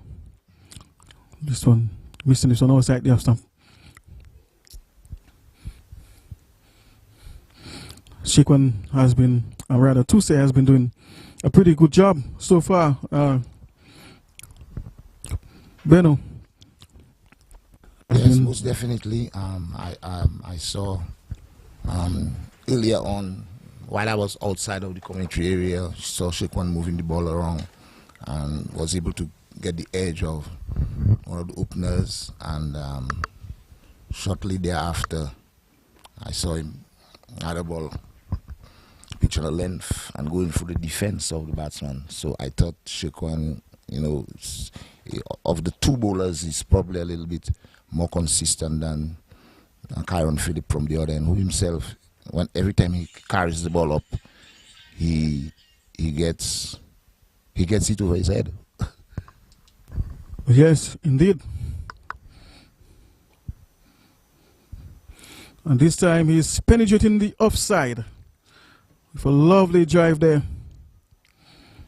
And that earns them 2 runs. It's 21 for 3 to score. Lewis moves to 13. And his partner, Cody Grant, is on 4. Of course, still trailing by some 166 runs. 165 rather. And they are going at a strike rate of 3.6 runs per over. Interestingly, Beno, the Lewis guy, the hard-hitting Lewis guy, he seems to have some defense as well. It's not just a batsman who just throws the kitchen sink at whatever comes in his area. No, you expect that from a top order batsman. I don't think it's all about throwing the kitchen sink. I think that's the way, you know, in modern day cricket. That's the way you play. You should play. The ball is there to score. You take your opportunity to score. And if it's not there, then you defend, you know, you let it go outside the stump. I would expect an opener, you know, to do exactly what he's doing. Yes, and that's quite impressive to see. Most definitely. So we still have 3 slips in place. Golly. There's a man at backward point. There's a man at extra cover. Mid off. Mid on. Mid wicket. Rather. As Kyron Phillip is actually positioning that fielder there. And the man at backward square leg is being moved to elsewhere. Let's see where he's positioned. Yeah, it's interesting that he's bowling to only one man on the onside. That's, you know, you can't be bowling straight with a field like that. So you see what happened there is after taking out the man on the leg side and put him on the off, he tried to bowl too straight, the ball ends up down the leg side. The keeper didn't take cleanly, so it's one bye. Yes, so if he's going to be bowling to a packed offside field, he will really need to control his lines and his, you know, bowl to that offside field.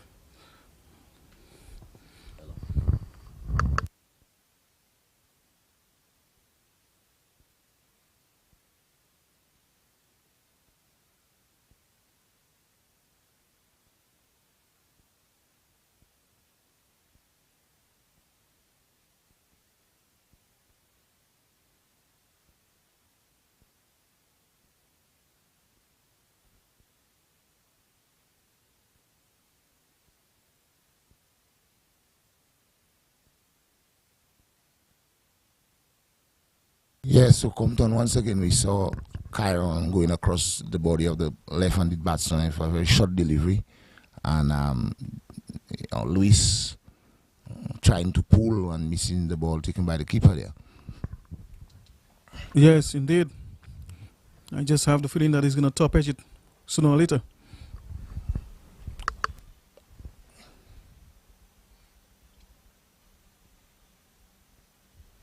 As you saw, batsman Luis coming forward there and just getting an outside edge, the ball trickling between foot slip and goalie and going on close to the footman boundary. Young Joel Duran giving chase, and batsman turned for a second run to get the score to 24 for free and 6.3 overs. There are quite a bit of overs left in the day's play. I don't know how many of those overs they'll get in. Of course, Luis this time is very watchful. I thought he was going to have another go at this one. But certainly he's showing some more wit there as a batsman. Well, he actually is settled a bit more now. I think initially he was trying to set the tone for his team, but at the same time they were losing wickets. But he's pretty much settled now as it appears, and he's defending like this ball. He just pushed it to the extra cover region, and there was no run. But you can see he's prepared to bat, and I think Tyrone Phillip has probably gotten a better length ball into him as compared to the initial stages when he pitched the ball up a bit too much. Yes, indeed. We are actually witnessing this at the moment. And this time he pulls.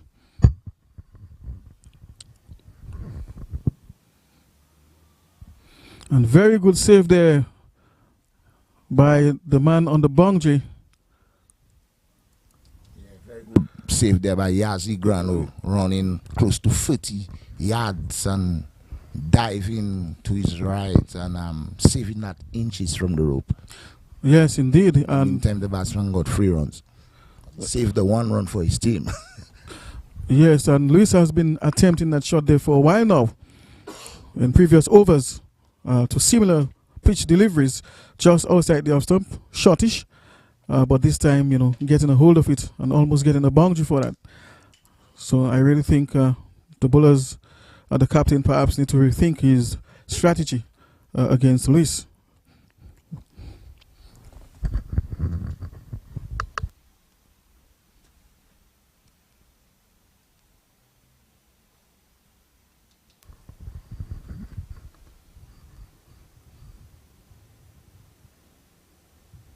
First 2 save will continue, operating from the media center end, having already bowled 3 overs.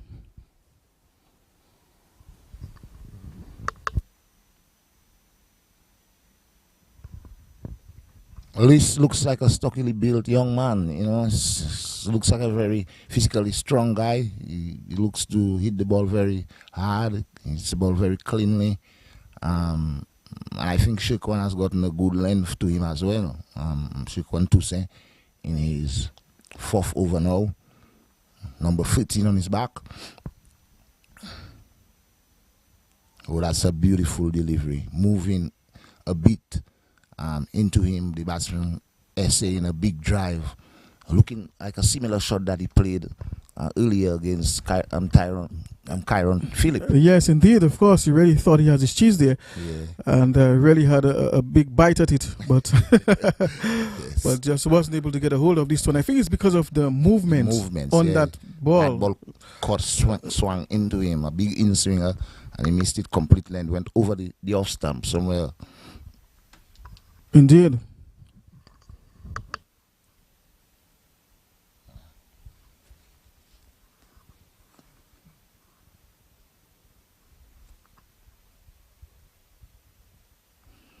Slightly overcast. The sun is probably hidden under the clouds, a bit of clouds, but there is no threat of rain, I must say. But it's a bit overcast. It's probably good for people, for a bowler of Shekwan's ability to bowl, because he moves the ball both ways. One of his wickets was a very good ball outside the off stump, moving away. Batsman playing a big drive and edging it to the keeper. Yeah, he's trying to swing the ball, as you can see, but he's starting it a bit too straight, and once it doesn't swing, it goes down the leg side with the angle. Yes, indeed, Beno. So as you said earlier, the atmosphere is also favoring movement through the air, quite apart from his natural ability to move the ball. So batsmen have to really be watchful here, going up against Tuse, who has already picked up the 2 wickets.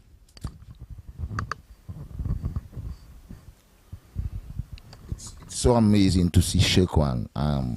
After having not been playing cricket for the better part of probably close to 3 years, to see him still come back and do what we all knew him to be able to do, it's really amazing. For some strange reasons, Shekwan was kept out of the game, but he has bounced back now.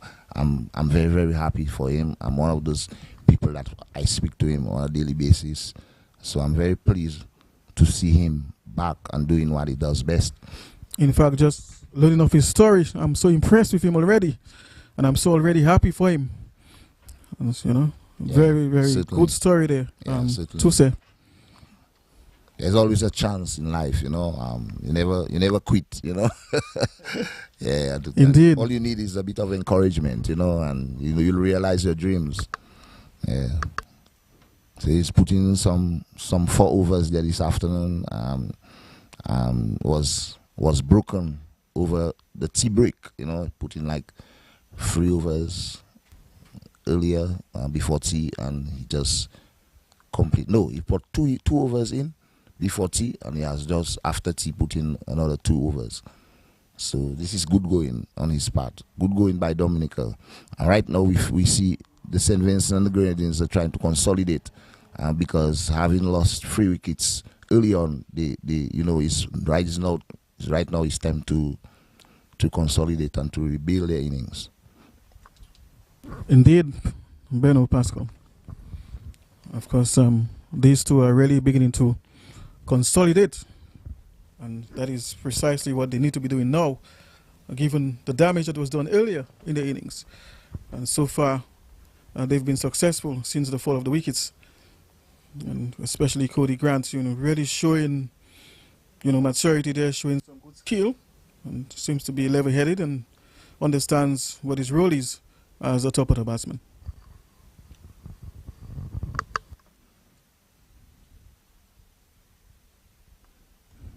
Yeah, the bowlers just need to be a bit more patient. I think it appears that Kyron is trying to get somebody out every delivery, and when you're bowling at that level, you need to be a bit patient. You need to stick to the plans, the way the field is set. You work the ball outside, around the 4th, 5th, and 4th stamp. And no matter what the ball does, if it comes in, it helps. If it moves away, you're in business. So I think he's probably trying to get a wicket every ball. Yes, indeed, and it's a process. It's usually bowling to good top order batsmen. It's usually a process, in trying to dismiss them. And you're so right on this, Beno Pascal, that you don't just take a ball and just pull and expect to get a wicket every delivery. It's a process. It's a process. You set him up. Set him up. Yeah. You have to be strategic. These players are young players, and I'm sure they'll learn. They'll get there. I mean, although they've been playing a lot of cricket, but most of the cricket in recent times have been white ball cricket. So, as much as you need patience as a batsman, it's the same goes for a bowler. Just work the batsman out. And your field is set offside, more offside. Like for example, at this moment we see a pack offside field with just one man on the onside. So you don't need to be bowling straight. That's the field for straight bowling. Yeah, you see a lovely off drive there from Grant, and we see a long chase there for Tyrese. Libya picked up the ball near to the boundary, and the batsman turned for 2. So the score moves on now to 29 for 3 in 8.5 overs. Yeah, so they are actually trailing by 157 runs. And these two really making efforts there to rebuild their innings, and Cody Grant certainly has settled in.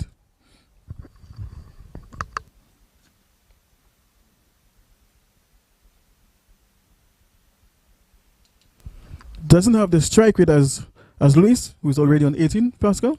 Yeah. He's the harder hitter, the more aggressive of the two. He just works the ball, and that's sensible batting too, because the field is basically set.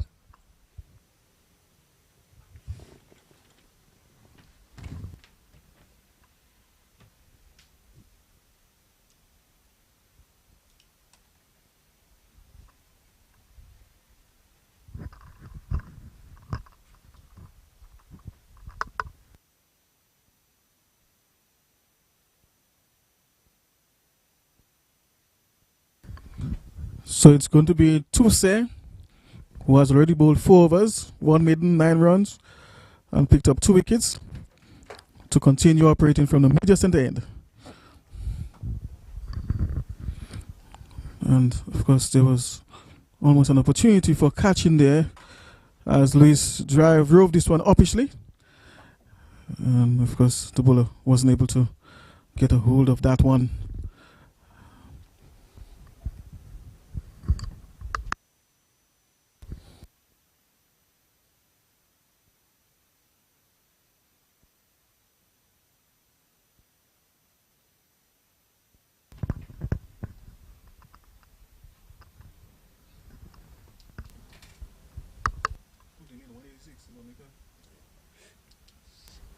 So of course the Dominica team making 186 total. St. Vincent is trailing by 154 runs, and it's another wicket there. Caught behind, it seems. Beautifully bowled again by Shirkwan. Yes. Angling across the right hander and trying to drive if his foot or his head not coming to the line of the ball and edging it straight to the wicketkeeper. That's a brilliant spell of bowling by young Shirkwan Tuse. I'm very impressed with his bowling, and I'm sure many other people around the park are as well. Yes, indeed. That particular delivery seems to have shaped back into him from a very good length. The batsman really coming down, but the ball actually, shaped back into him, and that created a difficulty for him, and brushing the edge there, and of course, resulting in his demise. So Cody Grant has to go. He scored 8, and it's now 32 for 4. Yes, the last I heard from the match being played at the Benjamin's Park was after bowling Grenada for like 70 odd runs. St. Lucia was like 75 for 3. So it's an interesting match developing down there as well, with appears to be St. Lucia having the upper hand. Yep.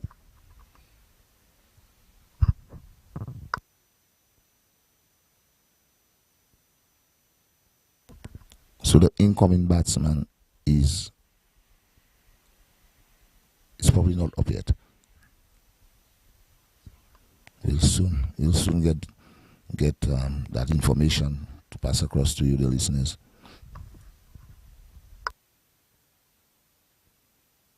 Looks like the captain, Luke Wilson. Skipper Luke Wilson is the new batsman.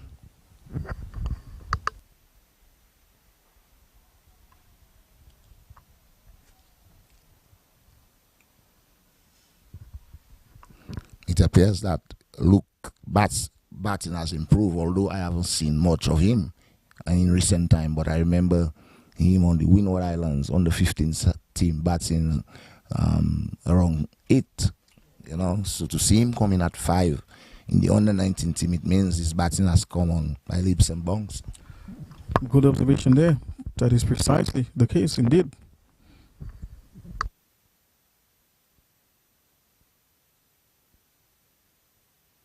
You don't go up the order just like that. No, you don't. Over that period, some work has had to be put in to get up the order. Definitely. So let us wait and see. Look, we'll soon find out. We will see how much work that's gotten in, and based on his performance there today.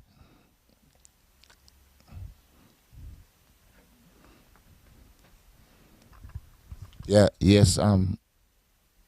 Compton, I think Shekwan is really bowling a wonderful spell of bowling there this afternoon. And he's making a claim for himself in this Windward Islands under 19 win-lot tournament. Or the win-lot Windward Islands under 19 tournament. I think Shekwan is giving a good account of himself in that competition. Yes, he has been very, very tidy and very accurate so far. And with movement, of course, and swing.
Yeah, so the Dominica team still keeping a very attacking feel as we see Chiron starting a new over number 11 in the innings, and he's coming from the Billy Doctrove Pavilion end.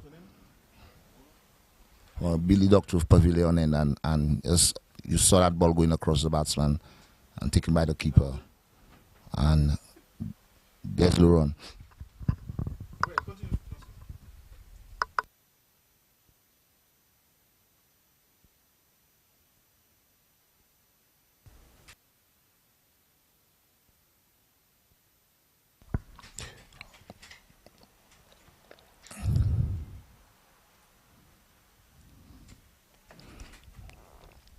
Conditions are very good for bowling, especially overhead conditions. The pitch is a very good cricket pitch. Whatever you put in, you will get. I think the Dominican bowlers are doing themselves justice. Sometimes they go a little away from the plan, but generally they're keeping it where the support is. We see packed offside fields, and now we see Chiron running in from the far end.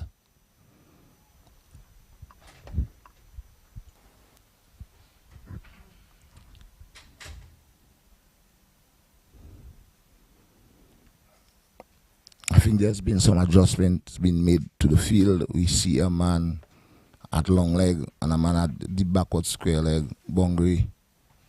A man at mid-on. We have two slips in a goalie. We have a man at extra cover and a man at backward point.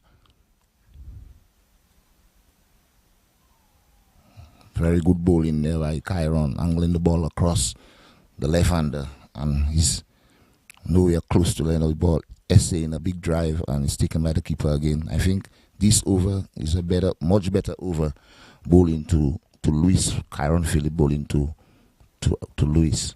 Yes, indeed. He seems to have found a length that is a lot more effective against Luis. Of course, cutting out, the pitch top deliveries, as Luis has shown him already, what exactly he will do if he pitches up. So he has pulled back his length and getting the ball to go across Luis just outside the off stump.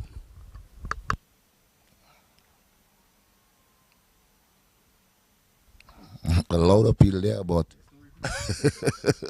they seem confident, but the umpire remained unmoved. Yes, the ball appears to have passed very close to the edge there. Of course, all the fielders, including the keeper at the back, were up appealing, but of course the umpire. Yeah, so we have Yawani So good. Regis, wicketkeeper. Number 4, we have Tyrese Label at first slip. Number 8, we have number 9 in Jason Vidal, and we have skipper Stefan Pascal in the goalie area. We have Joel Duran at the backward point region. We have Jaden Joseph at extra cover. We have Jalen Joseph at extra cover. And we have Jaden at mid-on. Some adjustment is being made. Man coming out from the deep back of Skele Bungry and coming to square leg.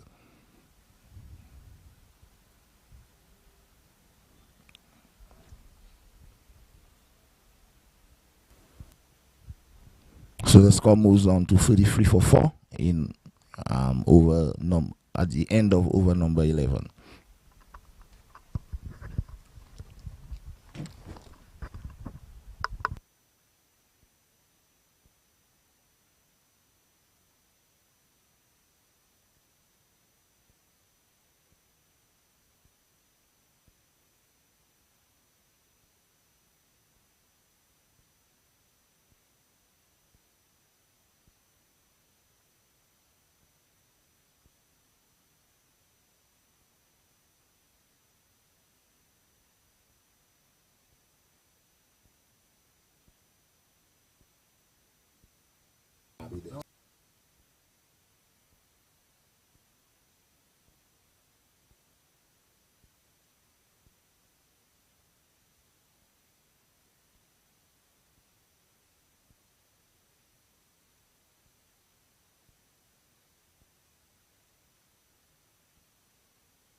Yeah, that's a lovely shot there. Off his legs, just clipping this one. And, of course, getting the double. So the score moves to 35 now for 4. And Luis is on 22. And look, Wilson is not yet off the mark. So, of course, Luis has really shown that, he's not just a hard hitter, but he can also play proper shots and also show some defense as well. And this time he's blasting it on down towards wideish mid-off. And, of course, the batsman taking an easy 2 runs there, Beno. So he's really showing some batsmanship there, Beno. Yes, certainly. That was a bad ball. Short of a length and very wide, and he just hit it through the extra cover region. I saw Zigrano making a good run to his right, close to 20 yards, and cut it off in front of the extra cover boundary, coming from long off. So he's making good use of the deliveries that he gets in terms of the scores. We see the figures for Shekwan after 5.2 overs. He's bowled 1 maiden and 14 runs for 3 wickets. I think that's impeccably good bowling. He's probably due for a rest after this over, I would think. Yes, most certainly. Yeah, I think certainly he should not go beyond based on the regulations of this tournament too. I think they can't bowl more than 6 overs. A spell, yeah, and then they have to rest for a certain amount of time before they are asked to bowl again. So these are the rules that guide that this under-19 competition.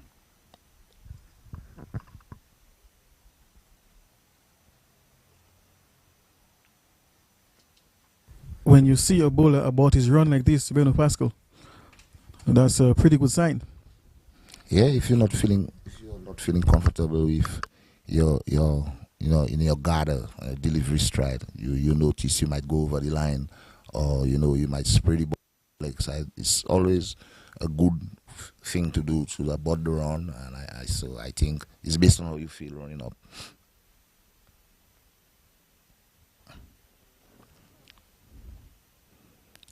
Sometimes that can be for different reasons too. If you're playing in conditions where it's very windy too, and if you're bowling into the wind, you tend to be able to, if you're not comfortable.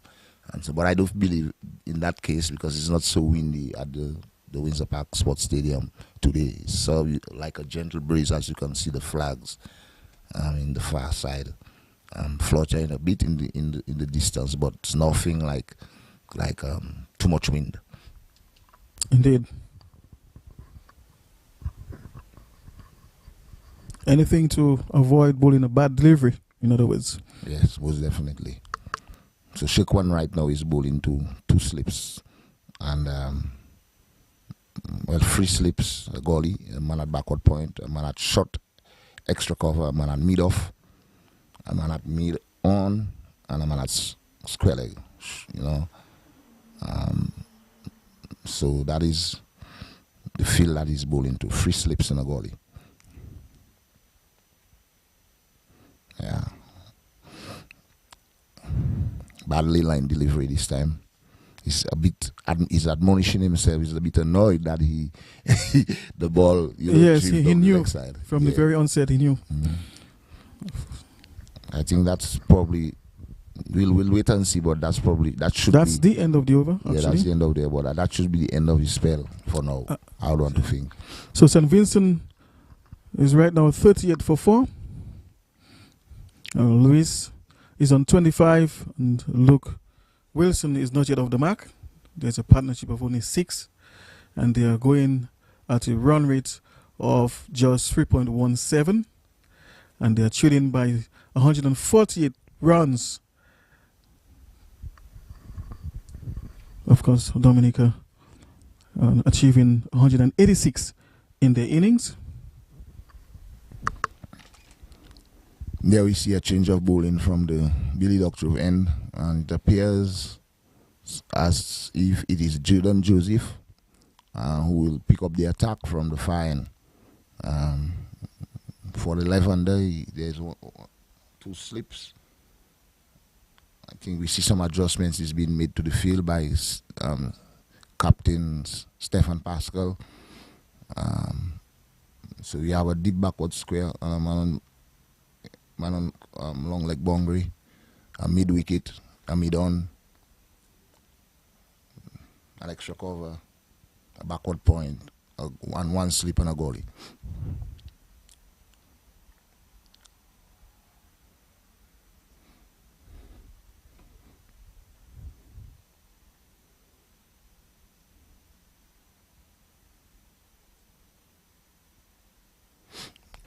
Well lined first delivery.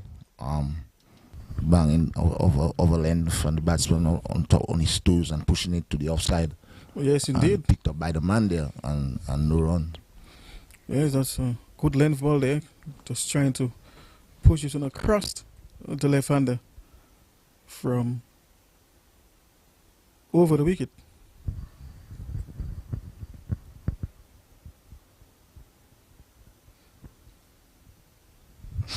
The appears that Jaden looks like he has a lovely action coming right over the top, and nice descent, smooth run up, and it appears that it comes across the body a bit though, but it's probably good. It's early days in the beginning of his bowling spell, so we just wait and see. Indeed.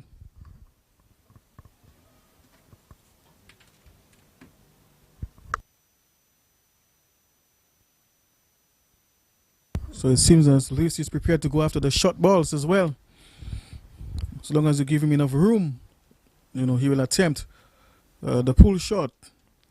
So perhaps the captain should be thinking of setting a trap somewhere on the onside for him, seeing that he favors those shots. I just think the bowlers have to be a little bit more patient with him. I think these 2 things, it appears, they have to for him is either the bowl full or the bowl short. I think the in-between length in that level of cricket, a period of a 2-day cricket, you bowl the in-between length and be patient.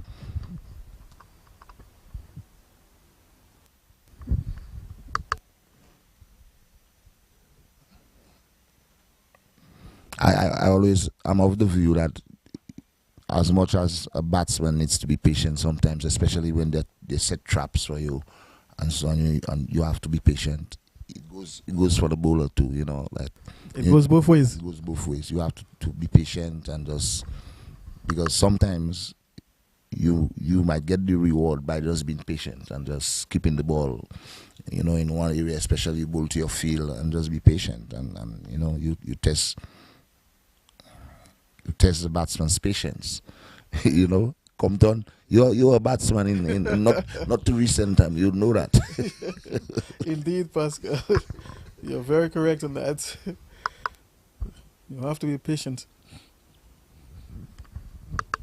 Especially if you know what the batsman is trying, the bowler is trying to do. As a batsman, you just wait, and sometimes the person who cracks under the pressure if you first, so it's a game of patience, especially that kind of format. Although it's cricket, you play every ball in its merit, but sometimes depending on the situation of the game, you need to do certain things to get the reward.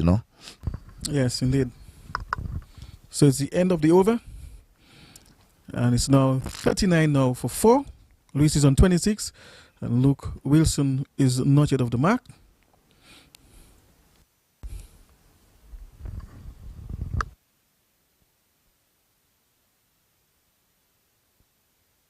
Of course, Pascal, you can see more persons in the stadium. As we look across to the Grayson Shillingford and the Irving Shillingford stand, we are seeing more persons in there onlooking the match. Yes, most definitely. And that is quite good for local cricket, and especially the youngsters. Yeah, certainly. As we can see, a change of bowling now. We see leg spinner, right arm leg spinner, Tyrese Label is into the attack.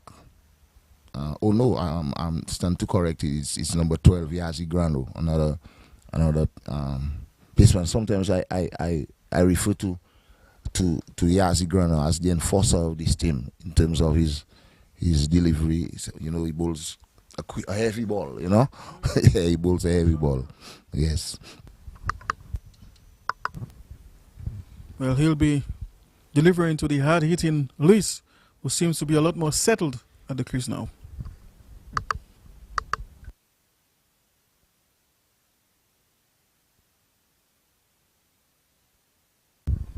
And that was indeed a beautiful shot through the outside. Just coming forward and opening the face nicely there and crafting this one down towards cover, extra cover that is. And of course, Midoff moving across to his right. Yeah, Shekwan, after a spell of 6 overs, had to do the running to cut off that ball in the cover boundary from straight mid-off on the boundary, running alongside the rope there and cutting that on the extra cover boundary. So that's a good effort and restricting the batsman to 2. So already Luis is showing Grano exactly what he's going to continue doing at the crease.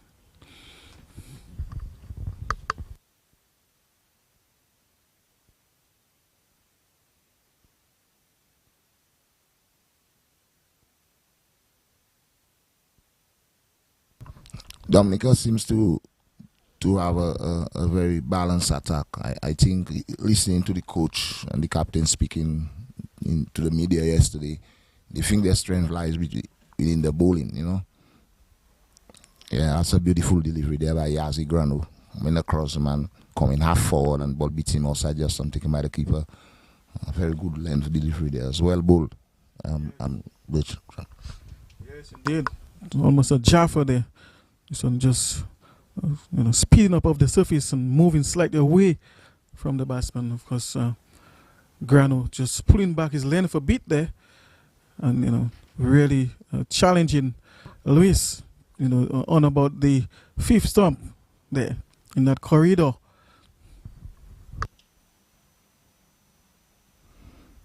And the field for Grano there, we see a slip, a very close in gully. Man at backward point, at extra cover, man on the mid of boundary. We have a man at short mid wicket, and a man at mid on, and a player placed on the deep backward select boundary in Joel Chura. And then at long leg, we have another man posted down on the boundary there in Jalen Joseph. So that's a field set there for Yazi Grano as he's getting to his work.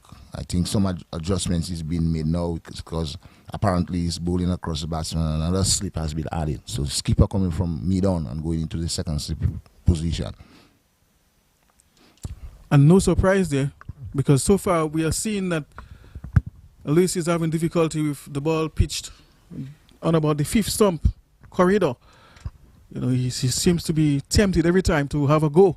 Yes, most definitely, and that is why the bowlers just need to be patient. Stick to your plans and just keep it there. You will need him out at some stage. You just have to be patient. But again, these are young cricketers, and they will learn all those things about it, you know. Oh, that was another Jaffa there, pitched right up to him, but he was like completely beaten by this one. Yes, certainly. Very well bowled over there by Grano. Yes, very good variation there as well by Grano, and it's the end of the over. So after 14 overs, of course, St. Vincent is 41 for 4. Luis is on 28, and Luke Wilson is not yet off the mark. And he seems to be providing some good support, although he's not scoring, you know, really. Pascal, that's the same youngster that we were talking about. He's been away from the strike. He's been away from the strike, but ever since he came in, when the wicket of Grant, he faced the rest of the bowlers, maybe 3 or 4 deliveries in that over, he hasn't faced. So he's now, I think probably 2 or 3 overs been bowled, and he's been on the non-striker as a spectator. So his chance is here now to face. Let's see what he has in store, since he has been moved up the order.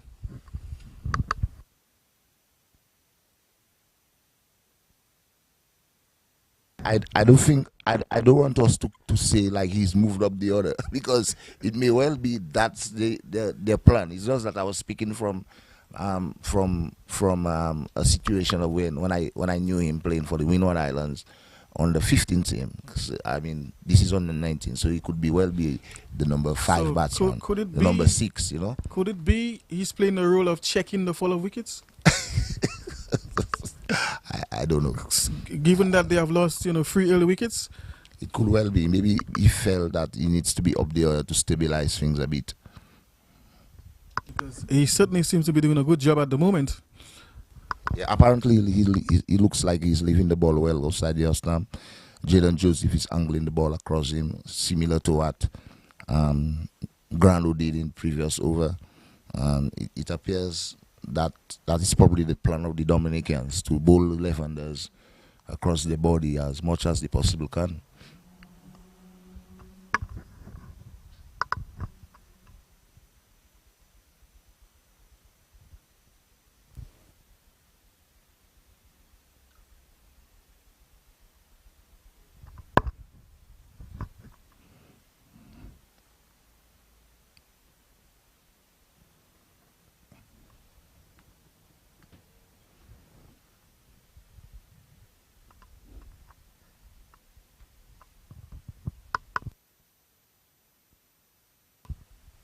Earlier, I think Kevin James did a wonderful job in the commentary. Oh, certainly, Pascal. Yeah, and that's his only second time. Yeah, I think it is. I think he did a tremendous job. Tremendous job, yeah.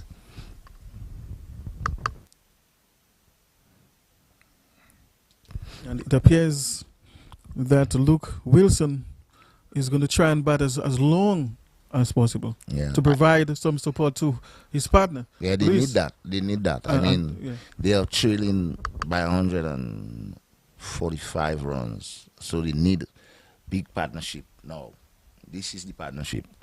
On this Dominica team, there are lots of bowlers. They believe their strongest suit is the bowling, and we are into the 4th bowler now.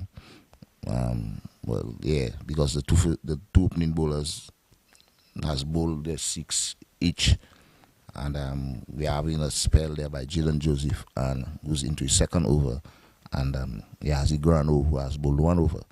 So there are lots of very good bowlers there. We have young Jason Vidal, who's has done well against St. Vincent at the sub-regional level. Under 15 cricket, we also have Joel Durant. We saw his exploits during the T10 So we Indeed. know we have people, we have Tyrese LeBlanc, we also have Jalen Joseph, who also is another leg spinner. So yeah, we have quite a bit to offer in the bowling department, you know. So this is the partnership. These two boys have to ensure that they bat and even bat towards the end of the day's play. Yes, of course, that would be very great for them because, of course, they were under some early pressure. They haven't lost 3 early wickets. And I'm sure Luis looks quite decent, you know, in his approach and technique as well. I would need that kind of support from the rest of the batters, and in particular, Luke Wilson, who's at the crease with him. So if he can remain at the crease with him and really produce that partnership, which is crucial at the moment, I think that can really, you know, ease off a great, you know, degree of the pressure on the way they are right now. Yeah, there's no rush. You just bat. You're playing 2-day cricket. You just bat and bat. Let the bowlers get you out, but your business is to just continue batting for your country, you know.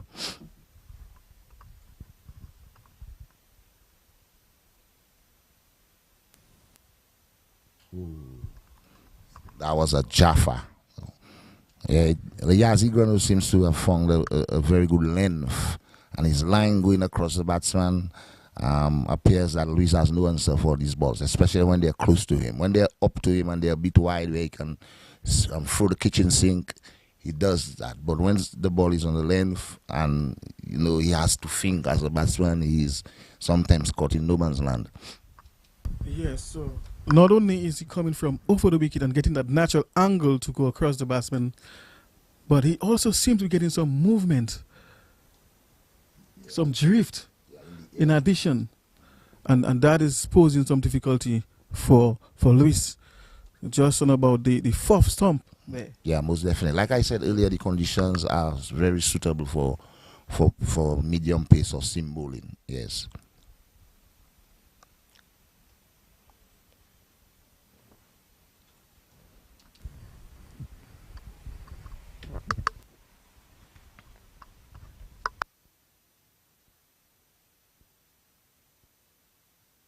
Well, occasionally he releases the pressure with a low full toss.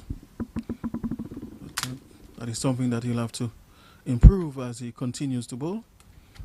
But he's certainly doing a pretty good job there. That's Yazzie Grano.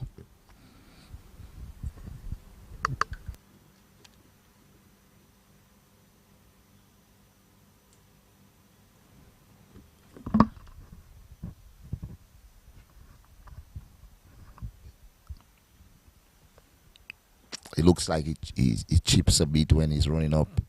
And the run up, probably some additional work can be done there in that regard, you know, to smoothen up the run up a bit. But he's a very confident young player. He backs himself. He's got the pace. And you can see him running in for his country, Dominica, here this afternoon.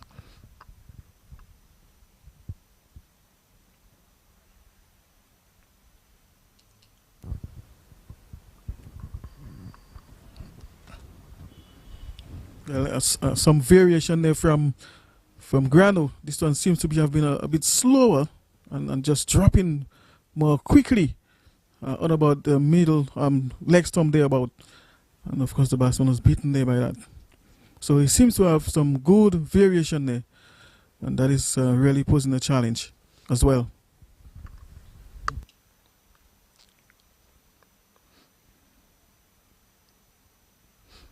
It's a very quiet period there for the Vincentians. They, like we quite rightly said earlier, they looking to consolidate. They can't afford to lose another wicket now, so they have to dig deep. And the bowlers appear to understand the plan and bowl into their field more than ever before. Yes, and this is certainly very important.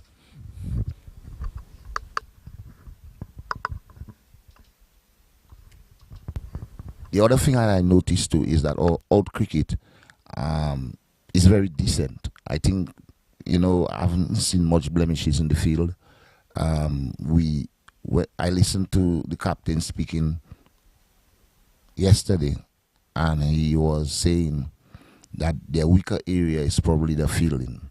And as I was saying that, Luis edging the ball through the slips, I think it probably dropped slightly short of the bend in the slips, and the batsman crossed for 2 runs after a long chase from the man at fine leg, crossing over to the third man boundary and cutting it off just before it hit the boundary rope. Yeah, so this time he really managed to get the edge there, but as you said, the ball falling short of sleep. It was a very difficult chance. And of course, I did hear that interview that you're talking about with the coach. But so far, I haven't seen, as you said, much blemishes, as you say, to use your word exactly. Yeah. They've done a pretty good job so far out there in the field. Yeah, so they've been precise. Yeah, most definitely. I think the wicket keeping is tidy. Yawan Urage is doing a reasonably good job behind the stumps. I haven't seen anything bobble from his gloves. Yeah, and all the chances that come to hand has been taken. So I think they're doing reasonably well in the field. Yeah. Yes, indeed, quite impressive. They were a bit nervous in the morning when they batted. A young Stefan Pascal, I've never seen him so nervous before. I don't know what was the reason. I don't know if it's the pressure of expectations or what, but I think he was very nervous. But he came through. He came through a bit, and I mean, he got a start. Unfortunately, he got out at the wrong time because, sometimes that's the game. I think he could have been a little bit more on top of that delivery. Like Sir Wick said, if you don't hit the ball in the air, nobody will catch you.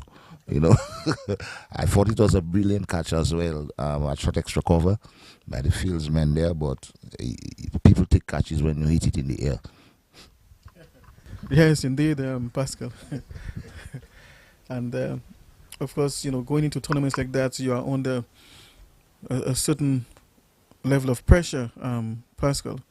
So the idea of getting nervous is a normal thing for cricketers, and that is where mental toughness comes into play. Yeah. So if you're not mentally tough to rise above that pressure, yeah, most definitely. and then to be able to concentrate and play the game itself, so all that is part of who you are as a player and of the growth. Yes, and right, exactly. So you have to develop your mental toughness in that regard. Yeah. And that's a good shot there, played by Regis, of course. So getting the boundary there on a lovely shot, showing his prowess, his power. This time on the onside. I think that was played by Luke. Yes, Luke by skipper. Luke, of course. Captain of St. Vincent. And as you can probably notice, there's a bowling change. Young Joel Jura is right. attack from the Billy Doctor end, and with second delivery, he's went over the top for a boundary. So most of the time he was defensive. Yes. He seems to like spin.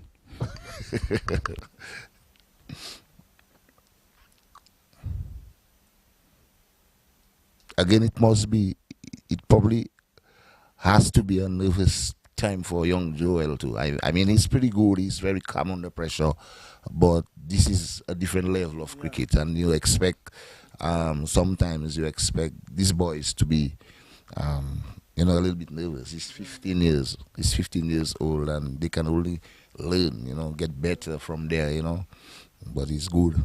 It's good to see these guys, putting up their hand for their country. But he certainly showed, some good poise during the Dream 11 T10 tournament. And, I think with that experience, I think coming from that, I would expect him to adapt as well to this level of cricket. Yeah, the T10 would have given him a lot of them who played in it a level of confidence. Oh, what a catch on the boundary, one-handed. Wow. This is, I mean, I don't know if you can describe that. Yeah, it's like, for a while I thought the ball was going over the fence, and then he just stretched his arm. He stood and just lifted his arm up and pull it back down as if that was a brilliant removing catch by clothes from a wire. From the lines, you're removing. Yeah, like you quite rightly explained. For a moment, I think he thought, that ball was over his head. Yeah. But at the last moment, he just. Oh, wait a minute! I can get that. He just stuck his hand out and pull it down. Yeah, It was an interesting thing. Yeah. I mean, yeah, so right now we see there's a water break, I think, 50 minutes after the tea interval. We have our first water break for the afternoon, or for the last session of the day, the first water break. Yeah, but that wicket, Pascal, is an interesting one to get.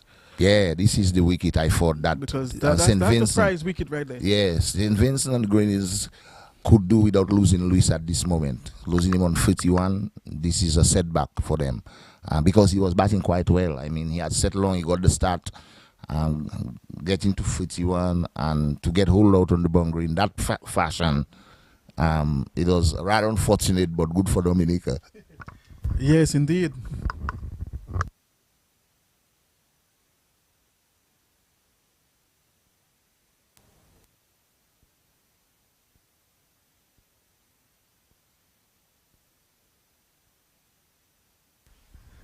So the score now is 51 for 5 in 16.5 overs at the end, or at the water break. 16.5 overs, 51 for 5.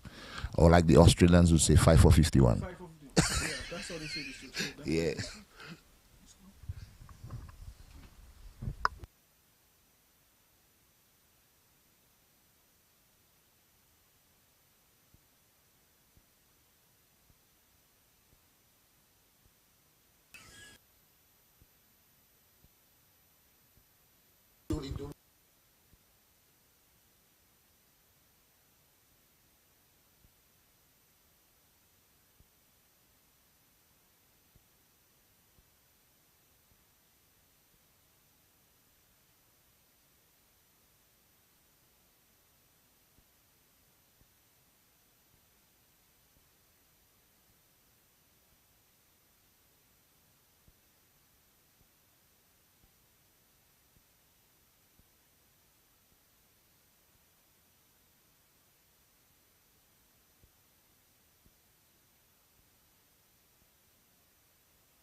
On the call to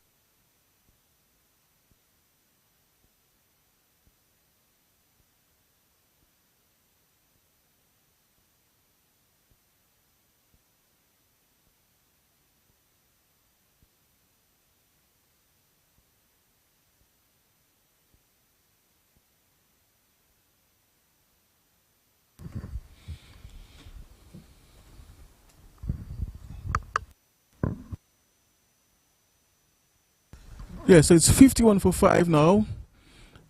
And at the end of the over. So Courtney Franklin is the man who has joined Luke Wilson, who is on 5.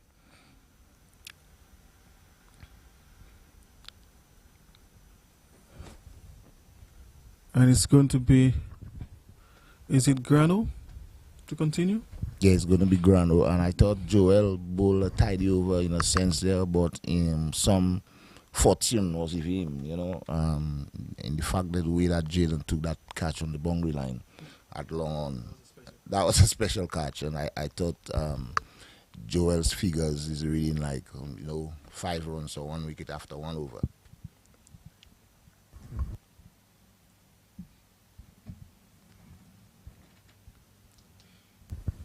At last, Beno, he decided to tickle this one down the leg side. Before that, he left them pass. He actually played inside the line and allowed it to go through to the keeper. This time, he has to score runs. He actually has to dig his team out of that hole that they found themselves in at 52 for 5 after 17.1 overs. He needs to repair the damage, because if he doesn't, then SVG will find themselves in trouble. Still trailing by 134 runs. Yasi Grano has bowled so well and is yet to pick up the wicket. Yeah, it's also a quiet period for St. Vincent. I think they tried, and they probably thought it was an opportunity to get some runs on the young off spinner, but it didn't really work for them, losing a wicket in the process. Yeah, what I like about the Dominican lads is that it appears that they were well drilled, well planned. They seems to be executing the plan very good in the field, you know, and that is very impressive because these are young boys, young people, and we all know that their preparation was not what we would have liked, you know, as a country, because we were very much busy in terms of dealing with the T10 competition and then the international. So during the last week, they had probably was the better week in terms of preparation, and some of them spent time at the academy preparing for an entire week. And you can see the work, you know, based on what we are seeing. They have a very good coaching staff, coaching unit, like Sam Kernan and Mr. Phoenix Thomas, who is the technical director, and they're being managed by Kevin James. So they are in good hands, and you can see the plans are coming to fruition. Indeed. In addition to this, Pascal, which is quite excellent, they've been involved in cricket for several weeks in a row, coming from the Dream 11 yes, most T10 tournament up until this time. Yeah, we had guys like Stefan Pascal, who was, I think, he's probably surprised many people the way he performed in that competition, and he didn't look to be playing slugging shots. He was really playing cricket shots, and he remained in the top 3 of the batting chat for probably a week and a half. And he had to miss a couple of days because at that same time he was involved in doing CXC, external exams, and so on. So, like most people played like 10 games. He probably played 10 games at least.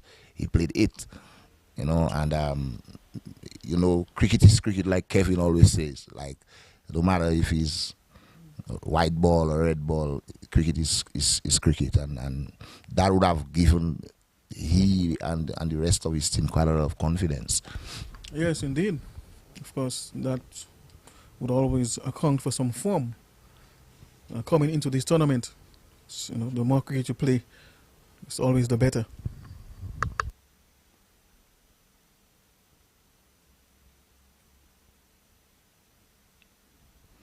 Yeah.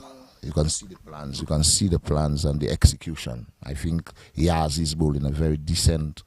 Lionel Levy's ball 3 overs now for 7 runs, and that form to me is very, it represents very good bowling to a plan, bowling to his field, and that's what you want to see from a young cricketer, But he deserves a wicket, eh?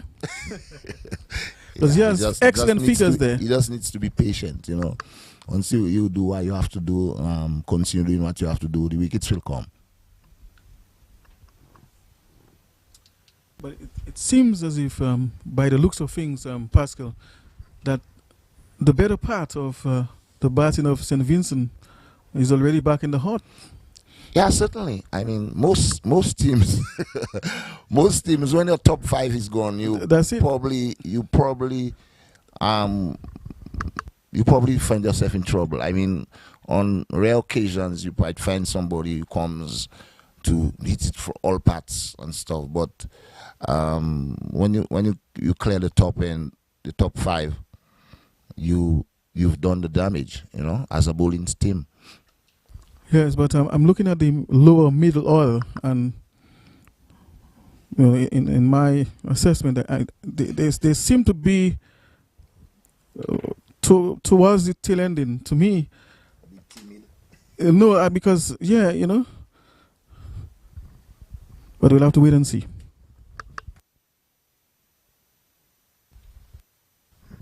Yeah, I still want to give credit to Luke. I've seen him bat in a match in Antigua, I think at Liberty Ground, when he batted for the Windward Islands under 15 team, and he was batting at number 8. And I thought Luke played an excellent innings. I think we were in trouble. I think Windward Islands were in very much trouble, and he batted and took the game. I think Dominica, Win was just chasing 186 to win. During that tournament, Barbados was scoring 300 runs on each of the islands.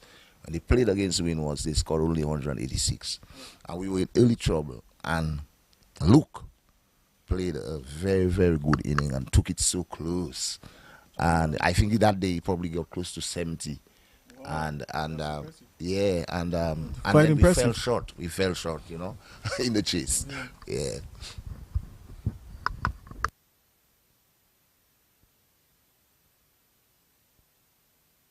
And possibly too because of the situation in which they are, having lost so many wickets, you know, for so few runs. So of course the batters are a lot more watchful, more defensive. You know, Pascal, trying to rebuild.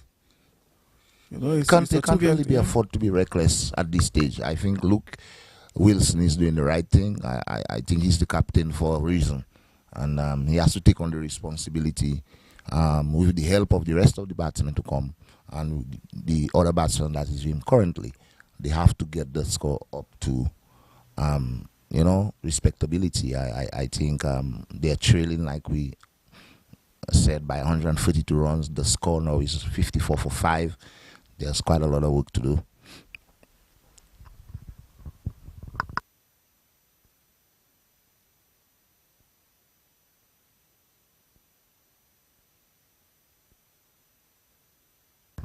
Lovely effort there by Shirkwan to say, running to his right and diving at full length and preventing that ball from going just too far outside of the circle on the offside. I thought that was a marvelous effort there by Shirkwan. Yes, indeed. Very good effort there by the bowler. Moving from mid-off and towards his right to cut off what could be a boundary.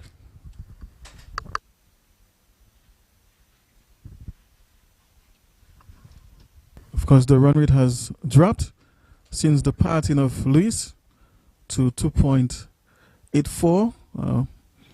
Prior to that, it was above 3 runs and over, Pascal. Yes, it's a slow period for them, without a doubt. And Dominica continued to bowl to the plans, bowling to the plans they had, and they're executing those plans. And I'm very pleased to see that. You see there the batsman Luke Wilson a bit rushed there by Grano. Yes, this one was a bit quicker and almost yorker length. They're trying to get him out leg before, but he has to be careful where he pitches the ball because he won't be given out if the ball is pitched outside the leg stump. He shouldn't be given. So he won't be given out because it's not out if the ball pitches outside the leg stump. He can't be given out. The right thing to say is he shouldn't be given out. All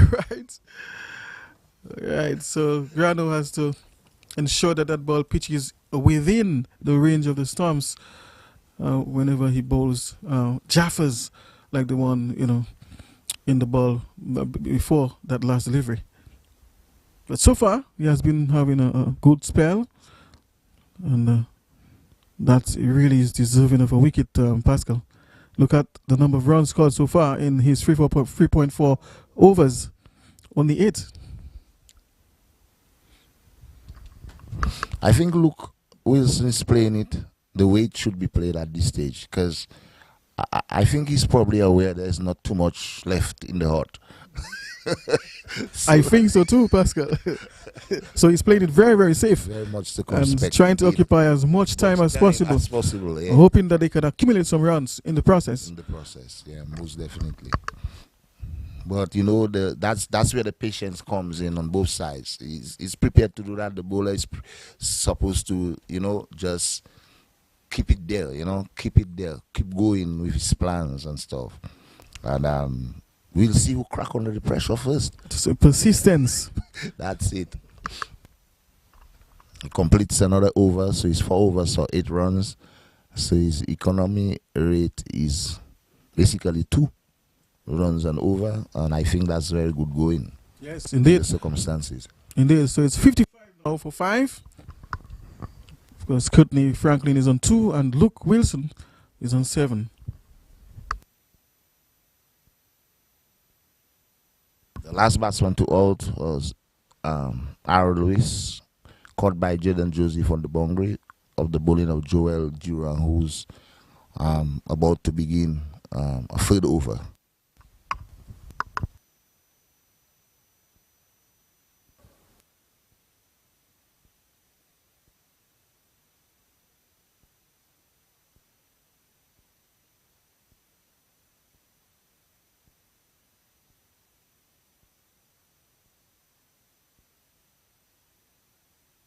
He has a very unique style of leaving the ball outside the off stump, Pascal.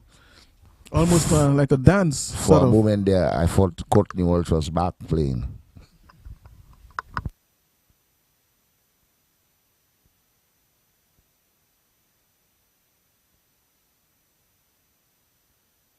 He has a very simple technique.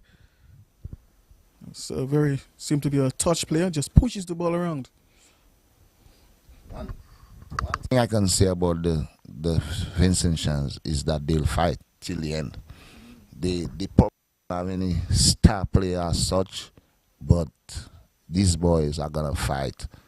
They're gonna fight for the country. I can tell you. I've seen them on the lower levels, you know, under 15, because I've traveled quite a lot.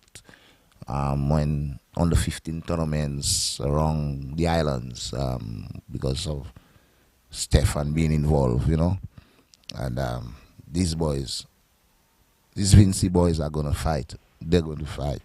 Another magnificent save again done on the boundary there by number 12, Inyazi Grano.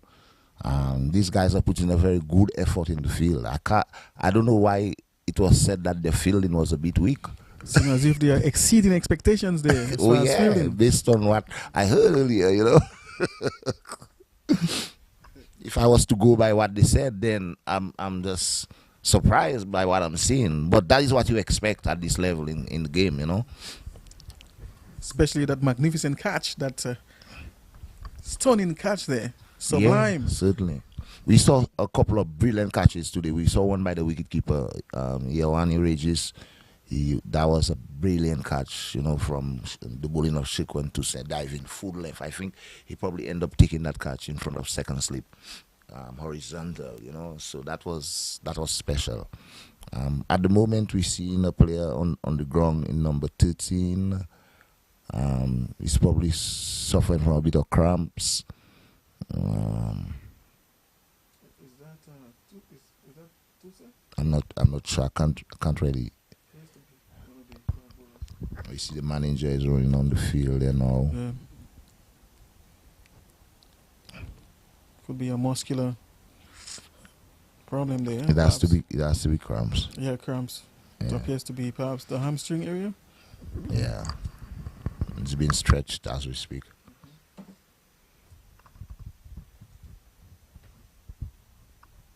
Yeah, but all in all, the Dominicans has done a pretty good job for the day so far. It would have been good for them to get a batting point, getting to 200, but it wasn't to be. They got to 186, and it appears that they're giving it a good fight in the field in defending that total and trying to restrict St. Vincent for as less runs as they possibly can. Yeah, and so far, they've been doing a fantastic job at defending the total. Actually, trying to wrap them up for much smaller score. Yes, They've been doing a sublime job there at that, and that is what any team would desire, of course. After scoring 186, having the opposition at 5 for 58. that is the shook one that's suffering from a bit of cramps, but he's walked off the field, without any stress. He's probably gonna be treated and probably look to return to the field. That's the bowler himself, right? Yes. The bowler. Yeah. Yeah, perhaps that long spell Long spell, a bit of put some cramps. pressure on his legs, as you were Yes. actually saying Yeah, most earlier. definitely. Yeah. That they really need to And manage. it's a working process. I think Yeah. his fitness level will probably get to the level you know that is demanding of that kind of cricket. But you know, now we see another bowling change, and we're going to see Jason Vidal, the left arm orthodox spinner, who's going to be taking up the attack from the commentary box end or from the media center end.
Already posing some difficulty there for Courtney, and she was just actually just giving me some information about that youngster who has some reputation in the sub-regional level.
So it's the end of the over, and certainly, you know, he has really gotten his lines and length right there, Pascal. Yeah, Compton, for some strange reason, we saw Jason Vidal starting to bowl from around the wicket, left arm, bowling to a left-hander. And he bowled 3 short balls. And, you know, I don't know if he was advised by somebody else or he came to his senses and thought that he was bowling the wrong side of the pitch. And he bowled from, you know, over the wicket, and he bowled 3 different balls. Yes. It's proper length, so it's just about getting your angles right, you know. Yes, indeed. That change from around the wicket to over the wicket did help him, certainly, in finding better lines and lengths.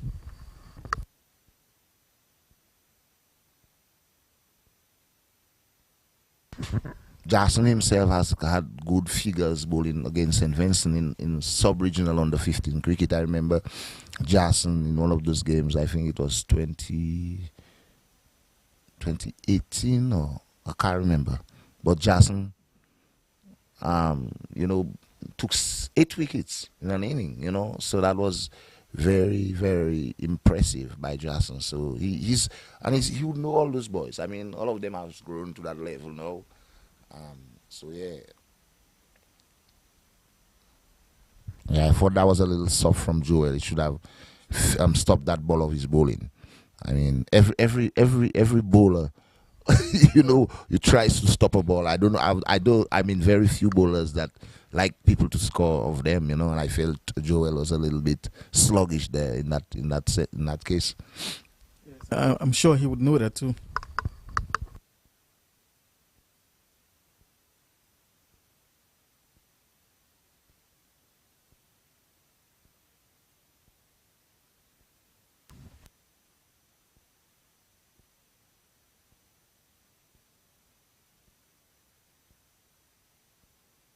I think they are batting intelligently. You saw the batsman Courtney Franklin just working the ball to short mid wicket there. The man coming from deepish mid on, not being able to stop the second. I thought that was very good, intelligent batting on the part of young Franklin.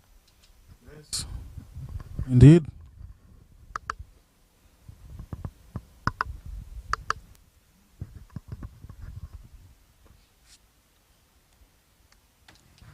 Joel Dura is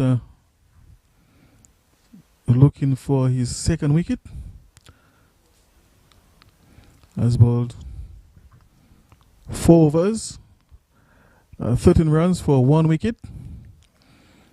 And of course, we'll be looking to add to his tally there. I think St. Vincent is playing it right. They want to minimize the damage as much as they possibly can. They know there's quite a lot of work to be done, and I'm happy with their approach. It may be for some other people that they need to have a bit of more intent and try to score faster, but sometimes that happens because of what that's in the heart. Yes, indeed. And so, if they can see out the day, bat out the rest of the sessions, I think that would be in their interest, leading up or going into tomorrow's day's play. Yeah, most definitely. A lot of people there, but ball look as if it was going down the leg side. That's probably the only reason that this wasn't out, because from my vantage point, you can see the off stump, and the ball hit the batsman full. But I think it was going on the leg side. Yeah, there's a possibility that it may have been drifting down. Or perhaps an edge that we could not hear from here. And I think that's what the umpire thought as well. Who's the man in charge?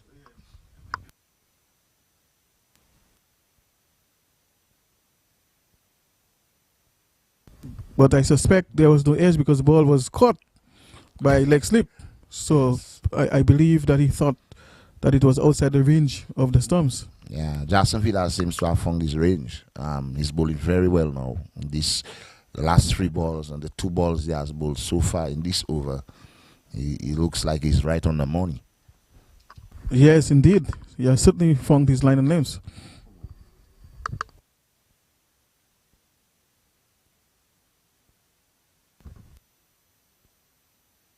And it's quite early. It's the first day of the tournament, and you would give players some time, to adapt, to the various teams and players, and to get themselves, as it were, into gear once more.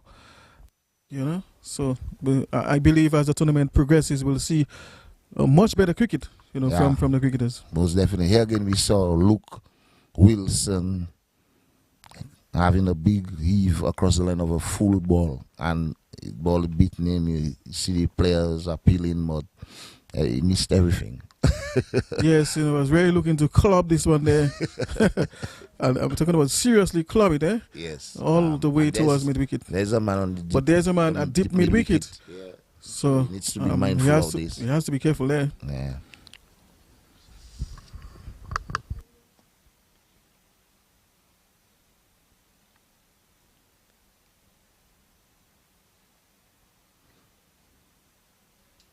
So far, these two have been showing very good defense, Pascal.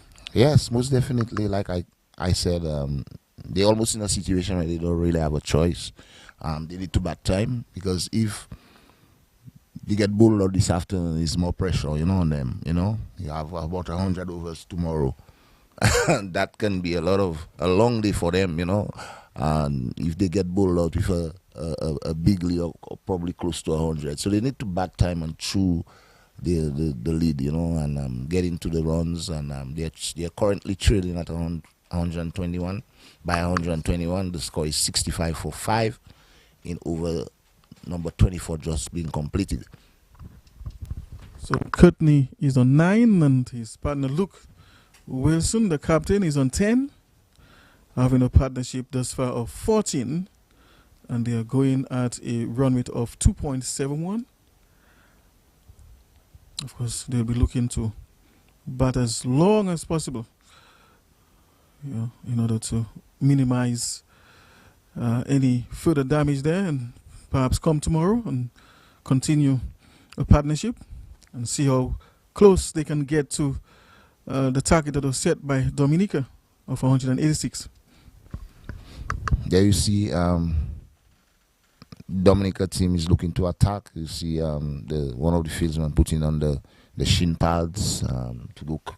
I think they're probably going to be attacking closer to the wicket, because they realize the Vincent batsman is not really doing much in terms of intent, and they have more people around the bat. They probably figure out they'll probably make a breakthrough, and so they're preparing for that right now. They're gonna try to induce an error, so to speak. Perhaps Yes. We might see a barrage of short balls. Oh, actually, it's the spinner. Spinner on, Which is yeah, an that's what I'm operation saying. from yeah. the So Billy Doctor Pavilion yeah, end. because So- apparently they're just pushing forward, so So they're gonna probably bring try to fielders minimize close. that defense, or that idea of just pushing forward. They feel they probably can get a wicket through back pad or whatever you. Or perhaps a little lob, a little catch or something. You never know. Inside So- edge. So we have now a slip, a leg slip. I'm at short extra cover, backward point. I'm at mid off. I'm at mid wicket, a square leg, and I'm at mid on. Bowl him. You see, it does the little pressure, and it worked. So Dura picks up his second wicket, Yeah, it looks to force the ball. and Force the Courtney shot. is bold. All ends up, looking to force back. this one off the back foot, Yes. but it was just too close for that particular cut shot, Beno Pascal. I And get as you said earlier, just bringing the fielders closer to him, created some pressure, and he just felt he needed to capitalize on the gaps that would pass further out. I don't know if it's instructions coming from the think tank. What I thought, as it may, this is good captaincy. Sometimes you put a little pressure on the fieldsman. You do something different, and Joel Jura responding to that, and he didn't get the wicket back pad, but he created the error. Batsman playing back and trying to force a ball because he saw the opportunity to get it in the gap on the offside, and he lost his wicket in the process. Yes, this is precisely what transpired there. And, as you said, that's very good captaincy. You really dangle the apple. So, you really saw the opportunity out there on the offside and went for it, but he picked the wrong delivery. Wrong delivery. I thought that delivery was a bit too full for a forcing shot. And it was also too close Yes, too close for the cut. for the cut shot. Cutting the ball on his stumps is very Not enough room. always dangerous. Although he created a little bit of space, but it still wasn't enough. I think the ball skid through, and it was well bowled. And these are the kind of bowling that we saw Joel, during the T10. I mean, for a boy of 15 years and his diminutive, his size, to That's be a bowling good under that pressure. He has a good cricket brain. Yeah, so we were very impressed with him. I mean, he played for the team that I was managing at the time too, the Indian River Rowers, Yeah, so we were very, very satisfied with his performance. Yeah, I think many people did as well. Yes, that was the general feedback.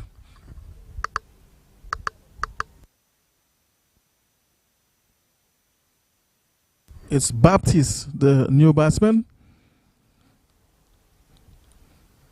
and he's facing Joel Dura. I remember a few years ago traveling again with the Dominica team to St. Lucia, where the Dominica team always plays a goodwill series against the Ministry of Education or sports teams like various academies in St. Lucia. And that is something that has been arranged between Dominica and the St. Lucia. That is we started doing that ever since we lost the regional under 13 that used to happen in St. Kitts. Yeah, another wicket. And it's there. another wicket there, and it's Joel. ball there. Joel seems to be on fire. Indeed. So Dura picks up another, and Yes. Baptiste has to go back to the heart Yeah. without scoring. It's 65 now for 7. Again, the pressure. I mean, there's no other way to score, and the batsmen, which are less capable batsmen coming down the other fields, they can't really survive by just pushing up and prodding. They have to try to hit over the top, and in the process, losing their wickets cheaply. And there seems to be something that's kind of deceptive about Joel Dura. You know, every time he delivers, it seems as if you can score. There's an opportunity, but Yes. you have to be a lot more He drifts- studious against He his. drifts the ball a lot. Yes, you know, Apart he's from- a deceptive spinner. One of the things I found about him, the story I was giving, is that I saw Joel at a very early age. He maybe was like 11 or thereabout. He probably could have been 12. And I thought that I'd never seen in Dominica a small boy had so much control over his bowling. It appears like he had the ball on a string at 12 years. It's like I was so impressed. And I mean, Kevin was the manager of the under 13 team. And I said to Kevin, this guy, we have to look out for this guy. This guy is going to be a force to be reckoned with in our cricket. And Joel has never really looked back. I mean, from like 12 years, he's probably like 15 years now. And I mean, to be looking at a little boy like Joel bowling in a T10 competition where guys are really going for it and coming out unscathed, that was really impressive. So I'm not surprised, you know, of his achievements thus far, you know. Yes, indeed. Very gifted bowler. Yeah, it's like sometimes you think like he's a bowling machine. He just puts it there over and over and over. He's never flustered. It's never. And that's a very good trait to have as a bowler.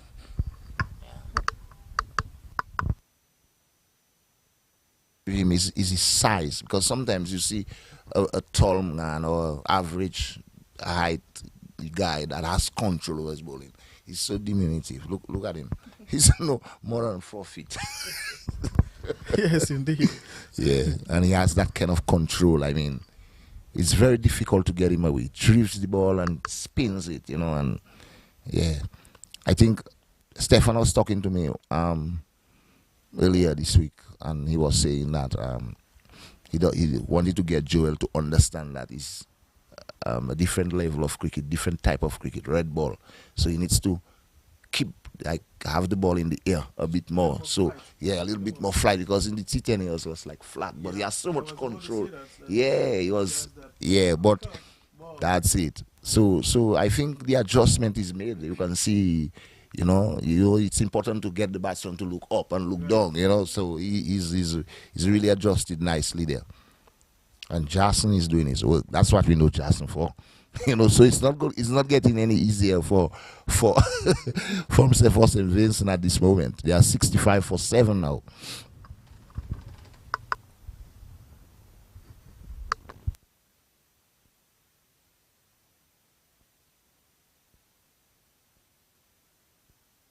It seems Vidal is getting some purchase there.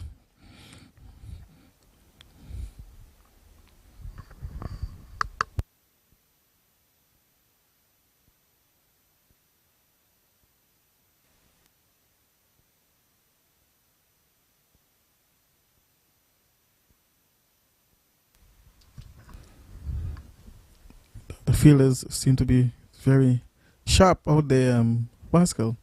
I think Yeah. that was the captain who did that. The captain, yeah, that leg slip. And we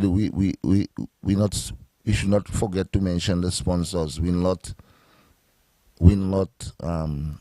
is making a big contribution to the cricket for these youngsters every year, and this year is no different. So, we need to say thanks to Winlot for sponsoring this year's tournament, the Windward Islands Under 19 tournament. Indeed.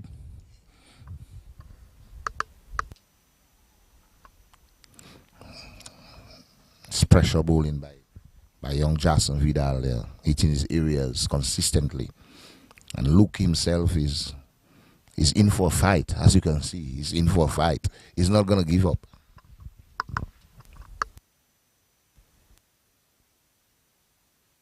As we would normally say, you would have to out me. I'm not going to give you my wicket.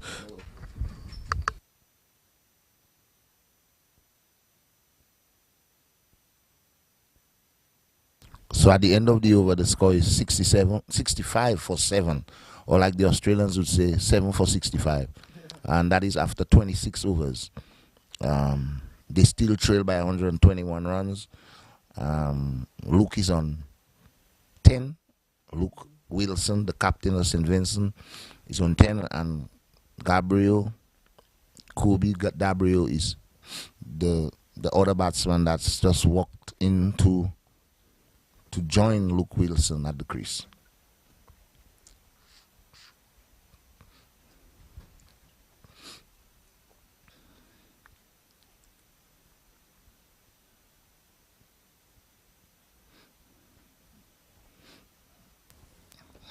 It's a very quiet period.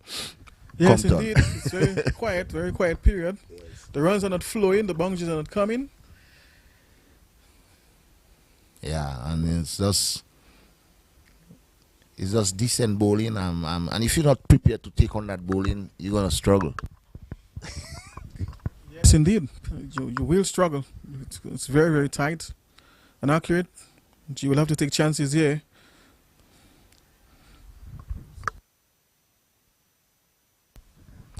Again, it appears that Joel it doesn't look comfortable when the ball is coming to him. I noticed that when he was batting. Yes, that is true. I observed that. So for the second time, I mean, that is something he needs to work on. He needs to work on that, definitely. Yeah, he needs to work on that. I'm not happy to be seeing this. He's too much. Should be happy to field to his own bowling. Yeah, and he's just letting the ball because pass. it could be a catch coming back your way as well. Almost as if like I'm not going to get hurt there. Right, something like that. Yeah, something like that. But there's time and there's time. There's time. Yeah, that's another aspect of he will get that he needs to work on. Most definitely. Yeah. I'm sure the coaches are taking note of that. Yes, indeed. And they will get him to improve in that aspect of his game. Yeah, indeed.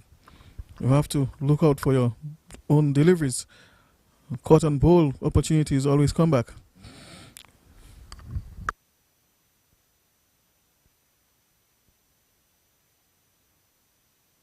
And sometimes very hard ones too, and harsh ones. Lost my middle finger, in for a back drive in a ballerama at the gardens. So I know. I mean, I can tell these things, But he's bowling too well to be allowing, and too tight for him to be allowing a ball that rolling along the pitch to pass him for a single or two.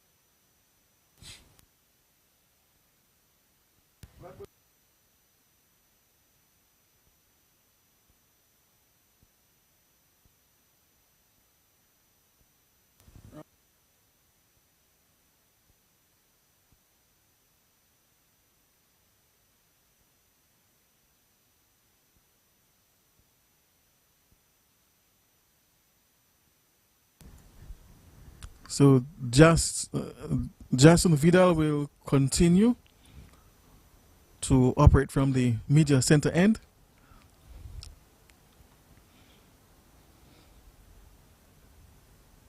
It's now 67 for 7 after 27 overs.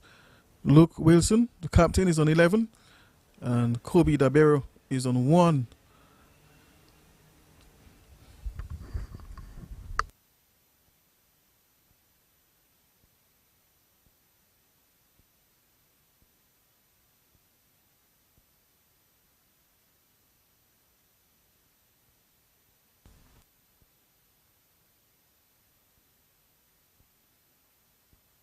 I must say that the conditions out there of the field, Pascal, is extremely good.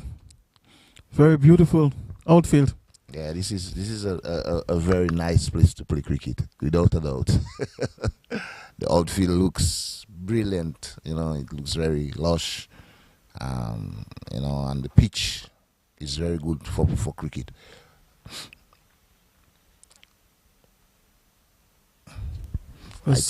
I think Yawan is doing an excellent job behind the stumps. Yeah, so far he has really been clinical. Excellent.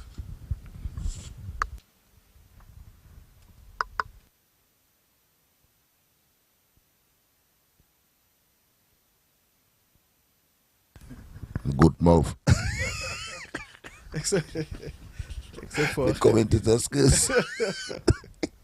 Just as I said, he's doing an excellent job. One went through his legs. I sometimes wonder why this happens. I don't know. I can't even. Come There on, seems to be man. something about the country. Come on.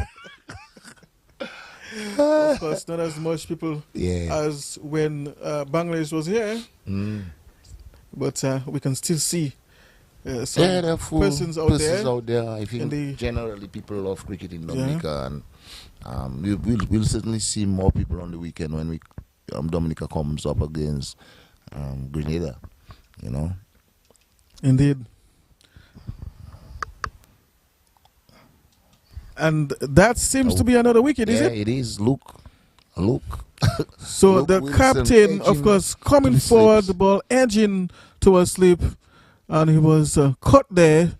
So he has to go. He scores 11. So it's now 67 now for 8. For 8. Yeah, he tried, but there was no intent in his batting, and I guess it was just going to be a matter of time before he get out, because Jason and Joel, these guys are bowling very, very well, their lengths, and if you're not trying to hit them off the length, you're gonna find yourself in trouble. And I do believe the Vincent boys, you know, was actually trying to or there was no real intent in trying to score. They think they would probably be able to survive.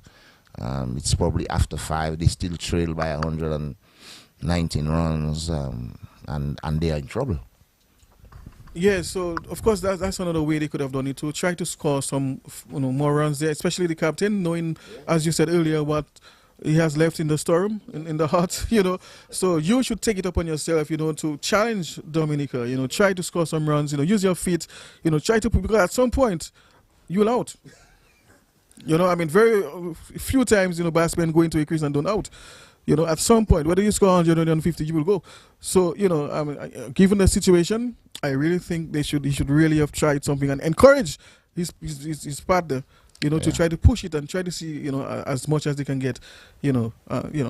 I'm really impressed with the way the guys are executing the plans. I can't say that enough, because sometimes you look at a young team and, you know, they're all over the place, and it appears that this team is well drilled, and the boys are as close as possible to the plans in terms of the execution, and I'm very happy to see that, you know. So right now there are 2 slips in place. You have Pascal, Stephen Pascal, the captain, and then you have Kyron Phillip. Yes. So those 2 are in place, and of course there's a man in the city. So the man at Silly mid off. Yeah, in Very close to the back. Morancy. Morancy. Edmond Morancy is in the shot, the city And mid Joel off. Dura is at point.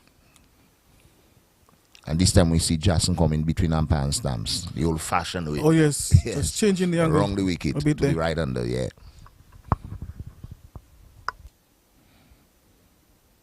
So it's the end of the over. And after 28 overs, St. Vincent is 67 for 8, that is. So, of course, they are still trailing by 119 runs. Yeah, Kobe Dabrio on 1 and Solomon Bascom, the fast bowler, is on naught. The last batsman to out is Captain Luke Wilson, caught by Joel Jura. Wow, Joel was the guy who took that catch. Wow, I'm Yes, impressed. indeed. So he's contributing in all ways he can today in this game. Of the bowling of Jason Vidal. I think we had Dominica turn turn the screws on St. Vincent is when Jaden Joseph and Yazi Grano bowl that spell just after the opening bowlers. I think they bowled to an impeccable plan going across the two left-handers, and they didn't get away there. And to have the spinners come on, the pressure mounted, you know. So that's Tyrese Libla. Joseph, Oh, Jalen. Yeah, the Jalen leg Joseph. spinner. Jalen Joseph, the leg spinner. Yeah, Joseph, the leg spinner. Yes. One of two. Yes, leg indeed. spinners we have on the team.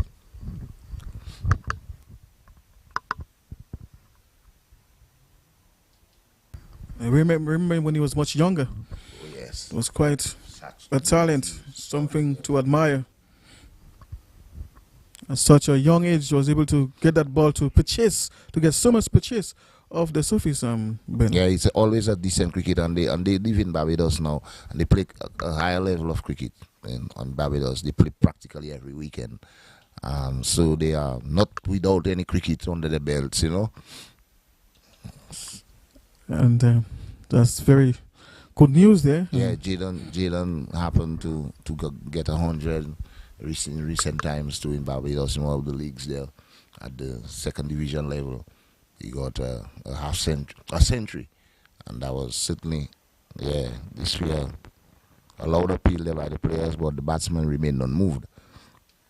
Yes, it seemed to have been beaten there by that delivery. Ball. It seemed to have moved. Getting some good purchase there, getting some good purchase certainly there from that wicket.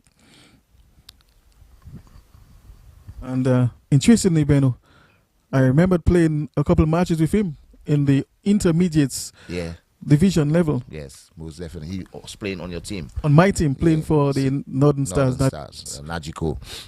And he was very young, by the way. Oh, Joel tried to make a catch there, but he didn't really make it. The ball, a full toss, and Kobe Dabrio hitting it straight up in the air, but it fell short of Joel Jura, who was positioned at mid-on, and he didn't make the ground enough to catch. And the batsman taking a single to move the score to 68, and Dabrio moving on to 2, which takes Bascom to face his first ball. Yes, indeed.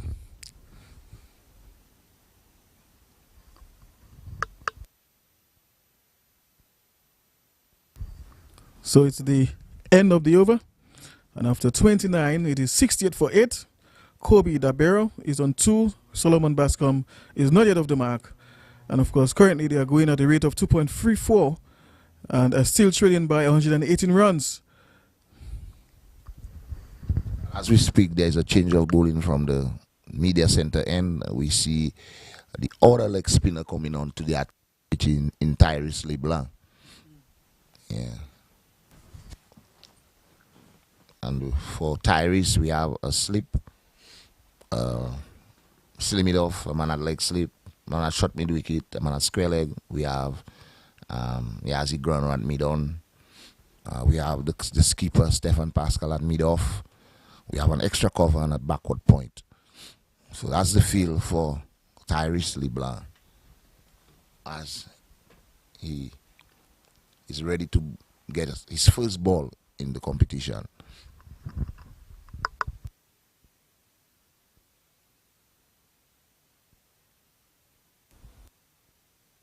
That one was short, and of course, just pulling this one towards the mid-wicket area. Yeah, very short indeed. I guess that was a loosener. Yeah, you and I know how difficult leg spin is. Indeed, it's a very difficult craft to master. Yeah, I think it's something that we all accept as cricketers. You know, they can be very dangerous bowlers, very attacking. They can be wicket takers, but sometimes they will just bowl a long hop or a full toss. So it's not an easy craft. No, it's not at all.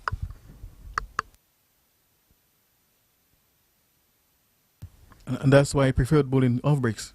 It was so much easier to control. Yeah, I think some people too, like when Stefan started playing cricket, he was known as a leg spin googly bowler.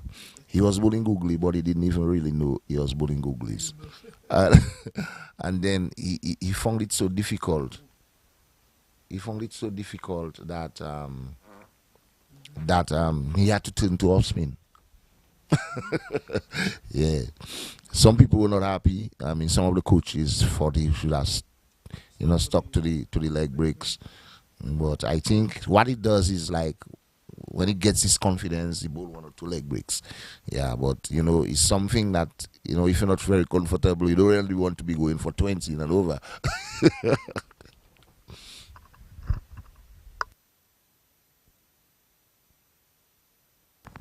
Libya will have to try and really get it right there as far as his lengths are concerned.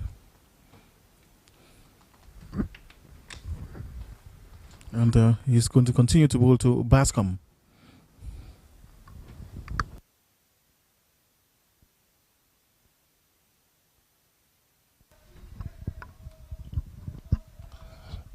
So far, it's an indifferent over from Tyrese LeBlanc. I think he's probably a little bit nervous too. I mean, you expect that, and he's certainly coming to his own. And it's always good to give him the exposure and getting a few balls to get your confidence. Yes, indeed.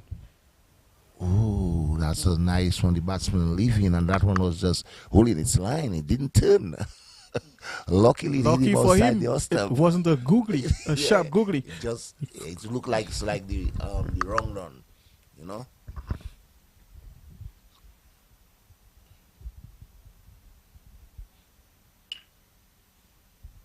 Yeah, a little bit of turn this time. He seems to be getting into his lane. Finished the over much better than he started it. Yes, indeed. That was a good ending there of that over. So it's 72 now for 8 after 30 overs. So Kobe Dabero is on 5 and Solomon Bascom is on 1. A small partnership of 5 and a current run rate of 2.4. So of course, still trading by 114 runs. Those of you who are not aware, Dominica made 186 runs. And of course, St. Vincent is trying to get to that total. But by the looks of things, it doesn't seem possible. So they have only 2 more wickets in hand. And of course, in this final session, they're looking to see how much more runs that they can amass with these remaining wickets. Just to remind you, this is the Windward Islands tournament. Of course, Dominica and St. Vincent are here doing battle at the Windsor Park Stadium, and there is another match at the Benjamin's Park in Portsmouth. It's St. Lucia versus Grenada. So 2 matches are on. Yeah, lots of turn there from Jelani. Indeed, he's really getting some serious purchase there. Yes. Just need to get his line right. Yeah, get the batsman to come forward.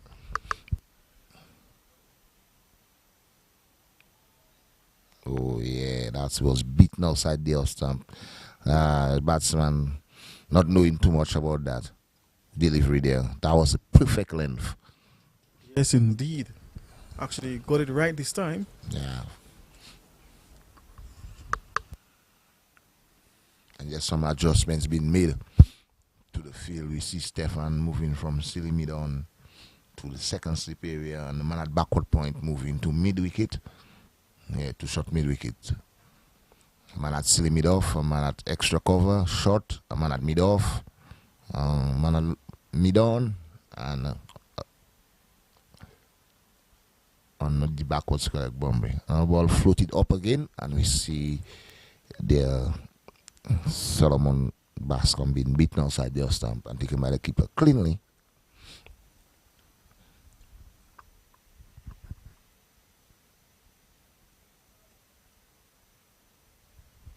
Yeah, it looks like the bowlers are coming into their own. I mean, their first over was a bit indifferent, but it seems like they're hitting the straps now. Yeah, they seem to be finding their groove. Both spinners, as you rightly said. This time he's punching through the offside. And the batsman getting 2 runs there for that. Slightly shorter, and we see the batsman moving off the back foot and just punching that through backward point area, and in the process gathering 2 runs to bring their score to 74 for 8 from 31 overs. Bascom is on free. He moves on to free, and Dabrio is on 5. Like you quite rightly said, the current run rate is 2.39, and they still trail by 112 runs. Yes, Dominica is still in the driver's seat, of course. Still have that advantage, that big advantage. And if they can wrap up the innings here this afternoon, that will really be certainly a plus for them going into the day 2 tomorrow, that is. Yeah, indeed. I think that should be the plan. I get them out tonight, and still can probably get a few overs this afternoon batting, and or probably the openers probably would prefer to bat tomorrow too. Yes, openers usually like daylight, you know. Yeah, Lots like of sunshine. in the twilight. Yeah.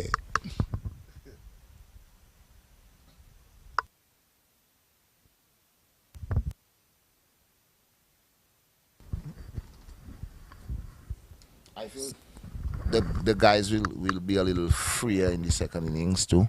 I think they were a little tense, a little nervy this morning, and having gotten into the game, you know, they'll be able to express themselves a bit more. Well fielded there by Tyrese to his own bowling. We see Gabriel coming forward and driving on the offside, and Tyrese is moving across to his left nicely and picking up cleanly. I think Joel should take a leaf from. Indeed. Seems to be quite efficient at doing that.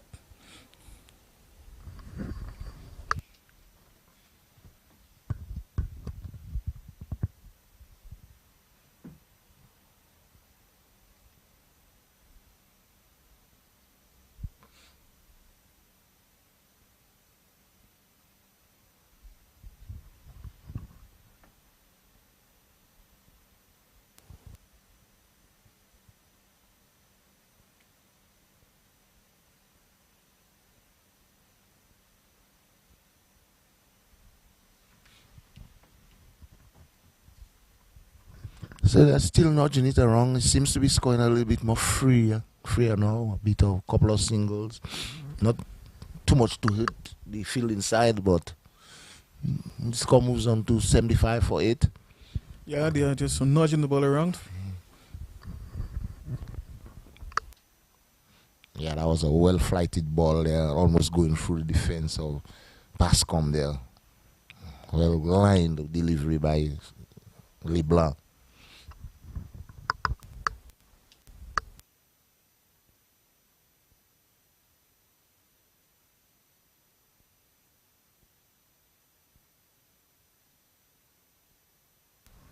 He seems to have a decent technique against the spinners. It's just observing him driving that ball there with the spin.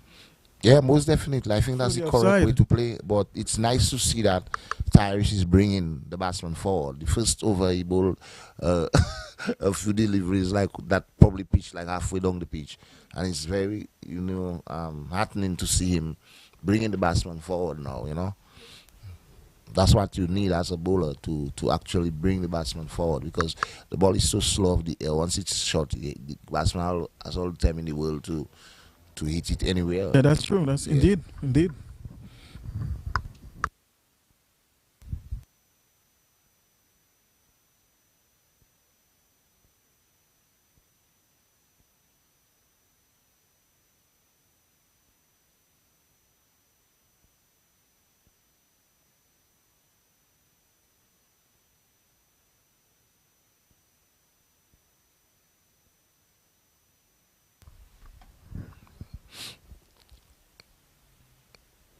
CW almost getting a leading edge to the slips there, and you saw young Stefan Pascal flicking the ball back to the keeper very quickly, but he stood his ground.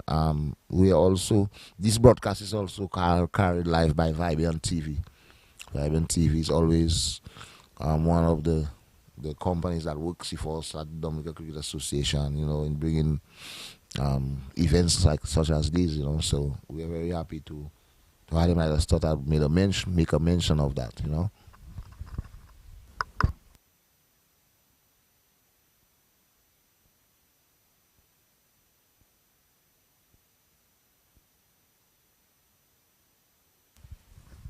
We have quite a bit of followers. We have people like all over the world following the cricket.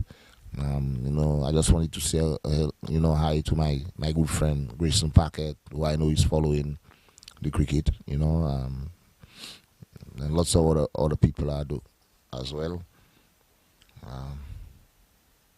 And I hope they are enjoying the cricket, considering everything that I think Dominica has put on a spirited effort for the display thus far, and I hope Dominican fans, fan and near are enjoying the game. Yes, indeed. And that they will continue to enjoy the rest of the matches in the tournament. And of course, those who are near and are able can come into the stadium, of course, to provide some support whenever they are able, and especially over the weekends. So it's another wicket there. Yes. Of course, this one coming off the edge of the bat, lobbing, Yeah. and it was taken there. On the second attempt. On by, the second by attempt. Jason Vidal. The And batsman looks disappointed. of course, opening Kobe, his Dabiri. arms. He probably think that he didn't play the ball, but he's given out. And the best thing is just to continue walking, not to remain there trying to explain or get engaging in a conversation with the umpire. That's not part of the game. Well, of course, the umpire's decision is final, and of course, the batsman, whether he's happy or not, has to leave. leave the crease. Yeah, makes no sense standing there and gesticulating and trying to explain that I didn't hit it, or it doesn't really work like that. I don't like to see it myself. I know you can be disappointed if you feel that you're hard done, but you just move on. In fact, that's part of sportsmanship. Yeah, you move on.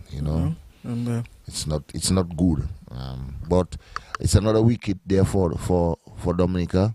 St. Vincent are losing their 9th wicket, and they are now 9 for 75. 32 overs and 4 balls being bowled, and they still trail by 111.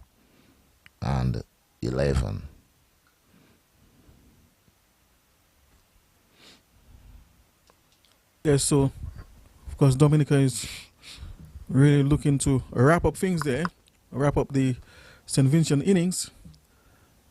And like I said earlier, that would certainly place them in a much better position there in this match. The new batsman is Renoli Hillocks. Yeah. Renoli Hillocks. I think he's probably the left-arm spinner He was bowling earlier. We saw he's very lanky guy. Yeah, so he's the guy.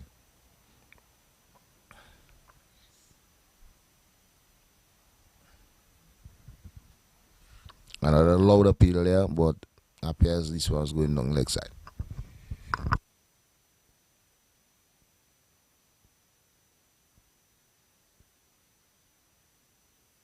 You notice there, Pascal, there's only one man out on the boundary. Everyone else is close to Yes. the playing area. Yes, indeed. That is the man at deep backward square leg. So it's the end of the over, and it's now 75 for 9. Of course, Solomon Bascom is on free, and Renoli Hillox is not yet off the mark. And just one more wicket left there in the innings. Gilani after 3 overs, 1 maiden, top 1 wicket for 3 runs.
Because Olibla has certainly found his line and length. So it's the end of the over. And it's 75 for 9. Solomon Bascom is on free, and Renoli Hillox is not yet off the mark. Of course, Libla having bowled 3 overs, 1 maiden, 5 runs, no wickets.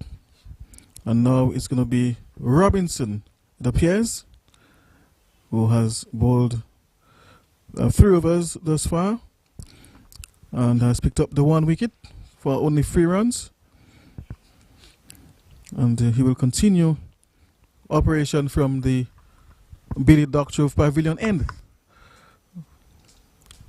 Correction, I think it's Gilani Joseph. Yeah, that's what I said. I think you said Robinson. No. I was talking about him. He said Gilani Joseph. Okay. I said Robinson? You did. Thanks for the correction. It's okay.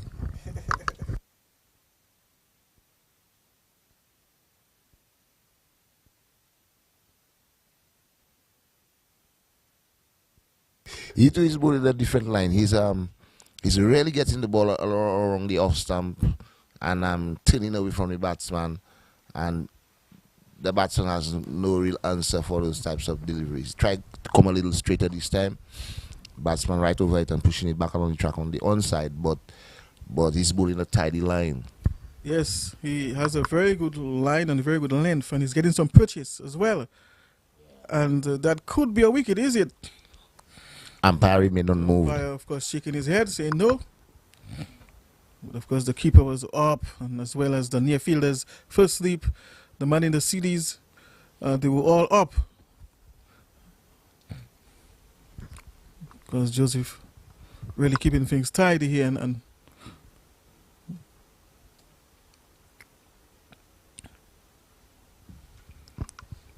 that seemed to have been an opportunity there, Pascal. Certainly an opportunity. I think Kyron Phillip tried his best to get to the ball. He got a hand to it, but he seems to be admonishing himself there. He felt that he could have taken that catch, but he didn't. So probably the first chance go out begging. Yes, indeed. Yeah. Keeper Yawan taking the bills again. He's doing excellent work behind the stumps, and the end of the over. Well, St. Vincent and the Grenadines are 9 for 75 after 35 overs.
Days.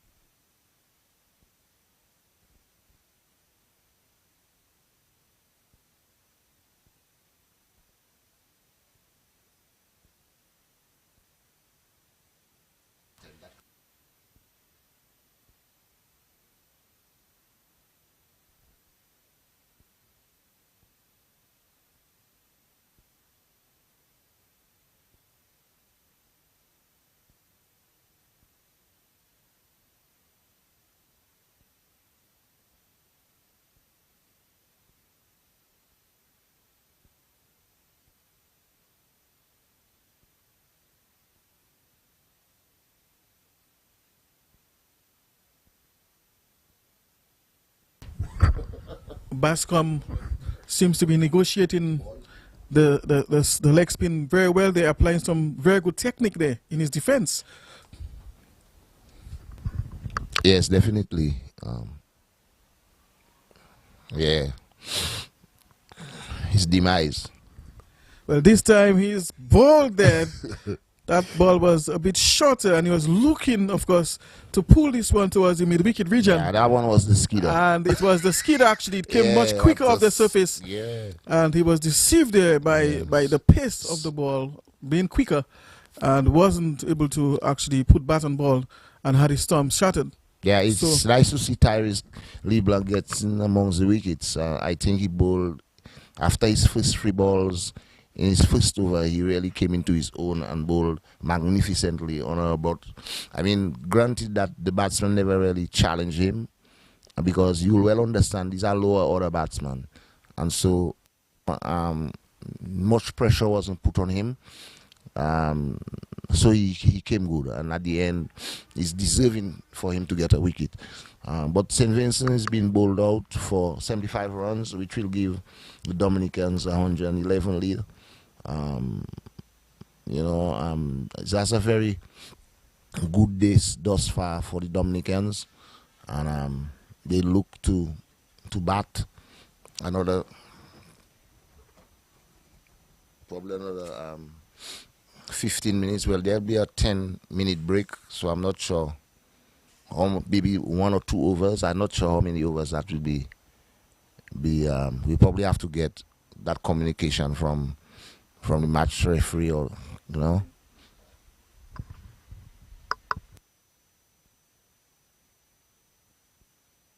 But I thought it was an excellent effort by Dominica to, we've seen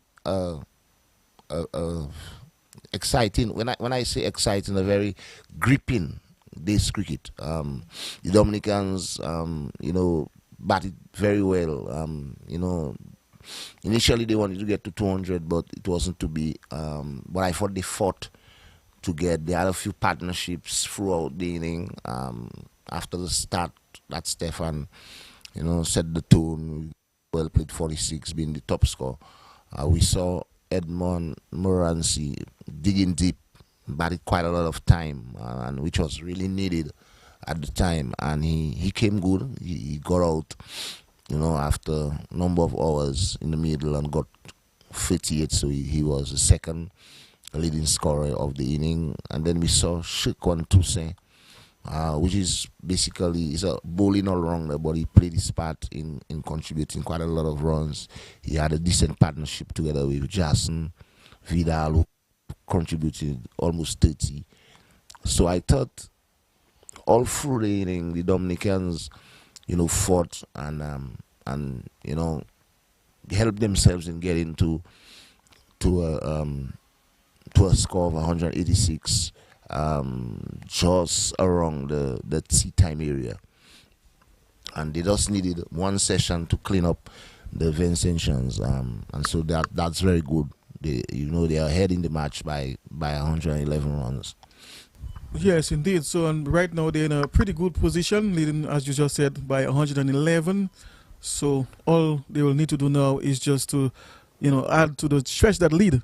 I'm sure they come back in soon.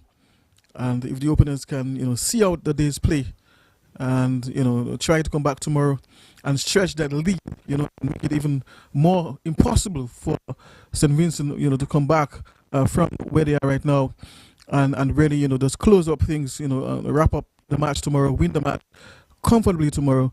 I think that would be, an excellent thing for Dominica. And having a win to start with in a tournament would be ideal, of course, a confidence booster.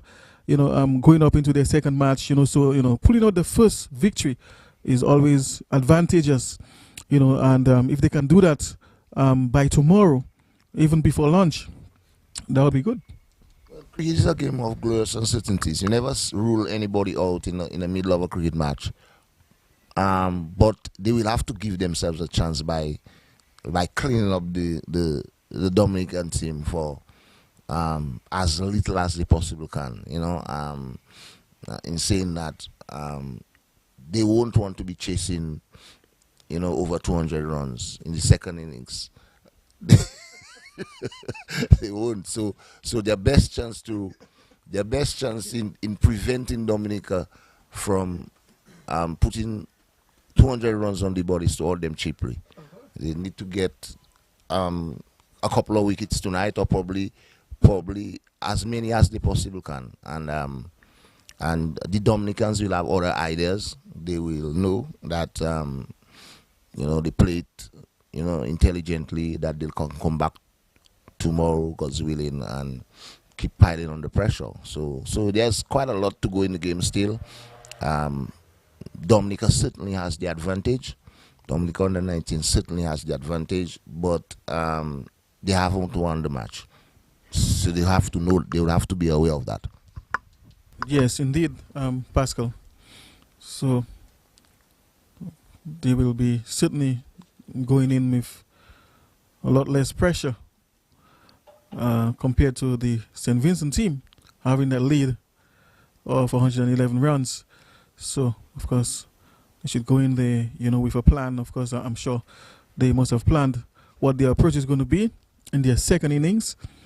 And obviously it's going to be to stretch that lead as to how they're going to go about it to finish the day's play this afternoon and to come tomorrow is something that we'll have to wait and see. Of course, in recent times, Pascal, I heard somebody mention that we saw how the English team is playing a different brand of cricket. a more aggressive brand of cricket, and this is really a new era, I would say, in Test cricket now. We haven't seen much of that from international teams, that kind of approach. Yeah, I think it was always going to be the case. From the time Brandon McCullum was named as the coach of the England team, the style of cricket was going to be aggressive, because that is by nature his style. Brandon McCullum is a natural, and to have Ben Stokes as the captain, who's by nature, aggressive player, their cricket is going to be. And so anybody that wants to be in the team, they would have to know that is the way the cricket is. The brand of cricket is going to be some sort of aggression, and nothing is never too tough for them to chase. You give them almost 400 and they'll make it.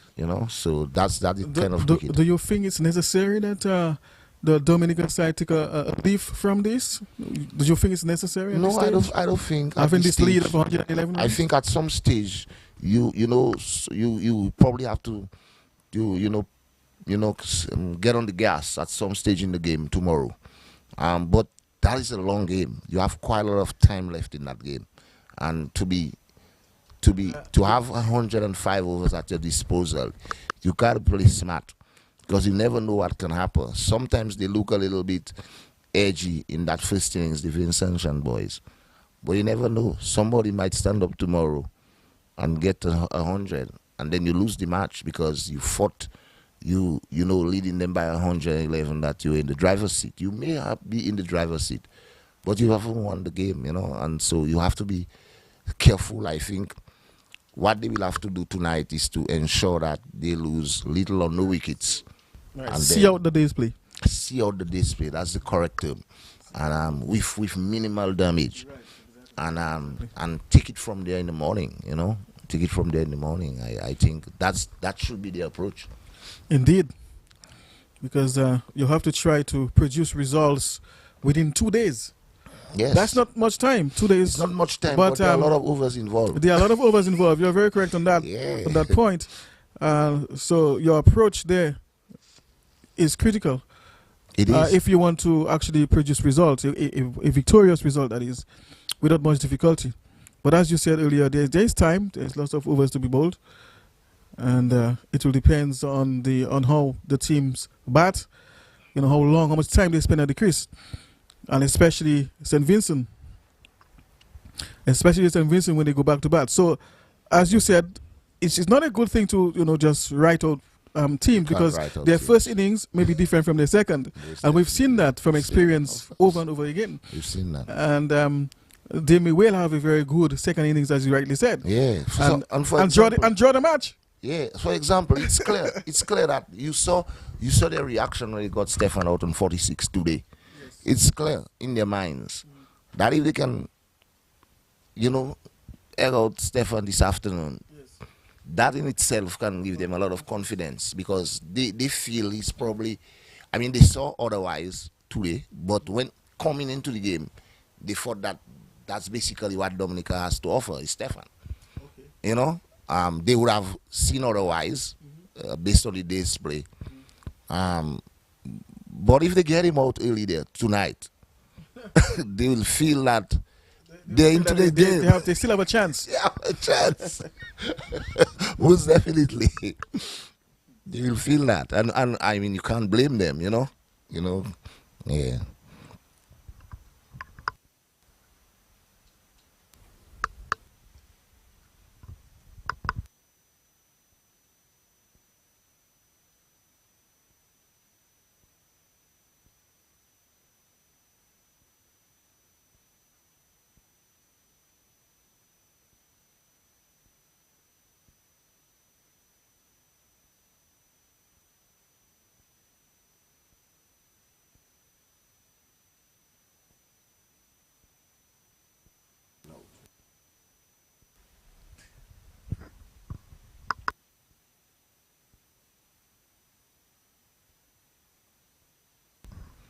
Yeah, so as we see here, play is about to resume after St. Vincent being bowled out. And you see the players and the umpires are back out as the groundsman just completing the final touches for the resumption of play. Apparently, Dominica used the heavy roller or asked for the heavy roller, and you see players out in the middle, and the openers from Dominica in Stefan Pascal and Yawani Regis just emerging from the dugout and ready again to do battle for Dominica. Yes, indeed. And I'm sure they'll be looking to see out the day's play. So, of course, for the first time, we are seeing some sunshine coming out.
Yeah, the sun is out. Good afternoon again. We are back here as Dominica is about to resume on the second innings. I should say play is about to resume.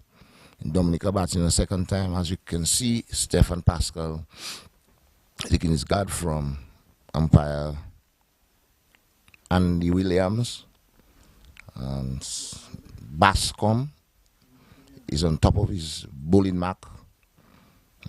Young fast bowler from St. Vincent. We noticed their free slips spread out a bit and a goalie, wideish. No footman. We have a man at backward point, a man at cover, no, a man at mid-off.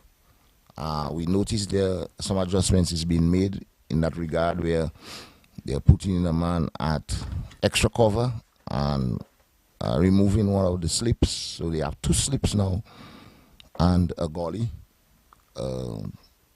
cover point, extra cover short, and a mid-off on the offside. And on the leg side, we have a man at long leg, a man at square leg, just around the umpire, and a man at mid-on.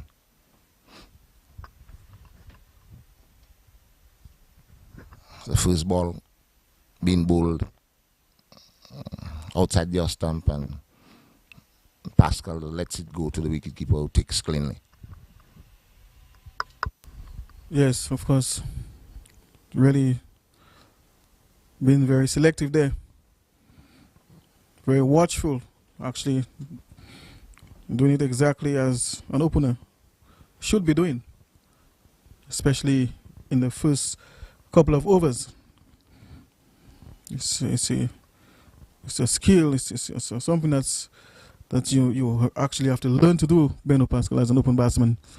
Yeah, just come like that. I normally say if you want to make hundreds, you have to leave some outside the stump.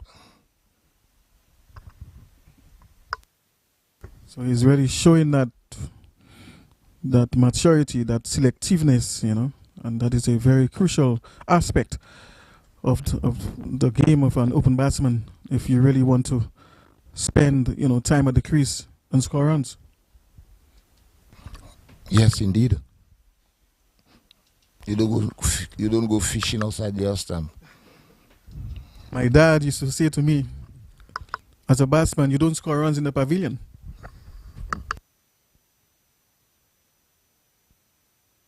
My dad used to say to me, the best batsmen are in the pavilion. I often found in the pavilion. What that means is like people on the outside, they always know what to do.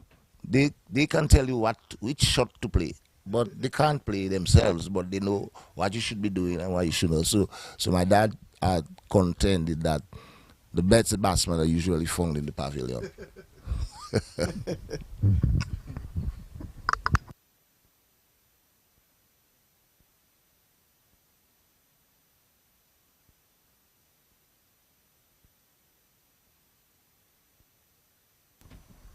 Seems as if Solomon Bascom has not decided to bring up the ball there at all. I haven't seen any delivery of that kind. Back of a length, shortish.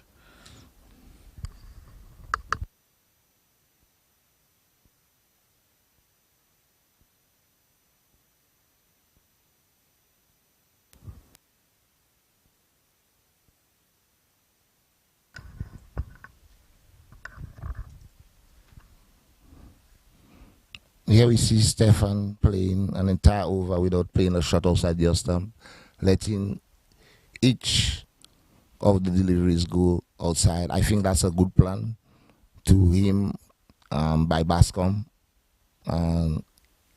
Apparently, he's probably made up his mind. The rest of the time in the day's play, he's not going to play if he doesn't have to play. And I think that also is a good approach. So that's Yes, good indeed. on both sides. Indeed. So Pascal is playing very, very smartly there and doing the job of an open batsman. And that's the approach, really, at this stage of the innings. Looking to come tomorrow to continue building on that lead that they already have of 111 runs. And, well, of course, St. Vincent will have to try and get them out. And the only way they're going to do that is by making them play and not allowing them to let the deliveries go by on such a regular basis. Well, I think they are testing the patience of the batsman. And, it will be interesting to see how he continues to respond. If he's going to respond in that like manner until he see how the days play. But I perceive as well, Pascal, that perhaps they want to be somewhat defensive. That is the bowling attack.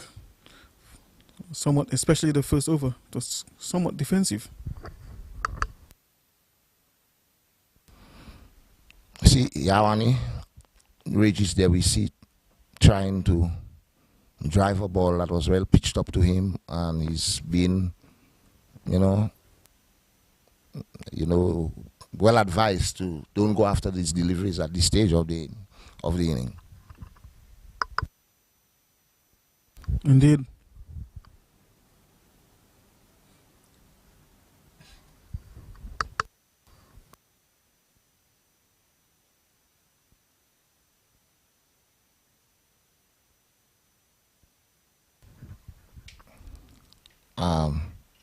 I don't know if it's me, but I kind of noticed like the Vinci boys, they look a little flat. I don't know if it's the long day. It could well be, because, if you haven't played that level of cricket and or it's a long time since, a long time you haven't played that kind of cricket, it can probably take a toll on you physically.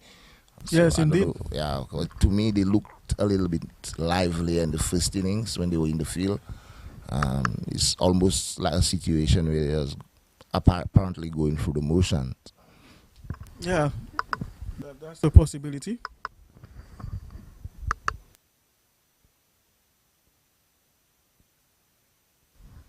I may be wrong. Again, that shot, you don't really have to play at that. And so Yawani would be advised, I know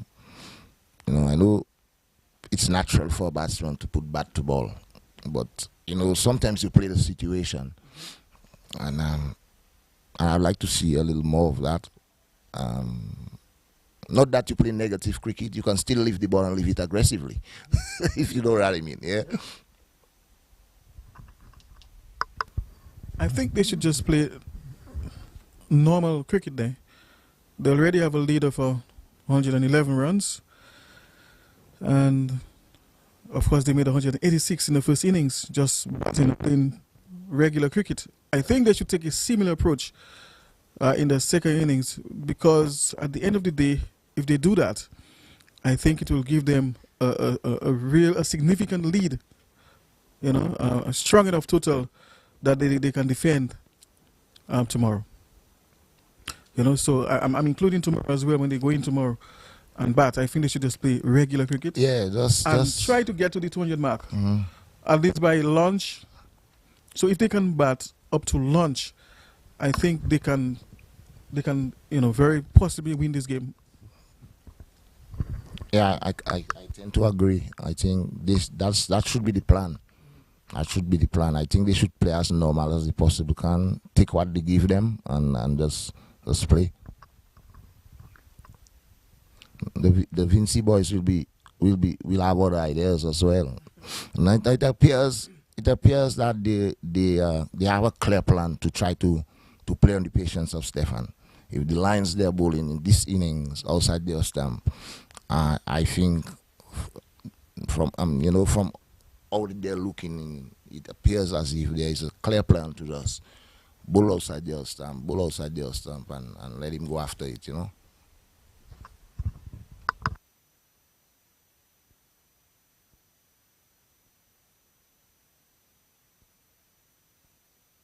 Yes, indeed. Presenting the full face of the bat there.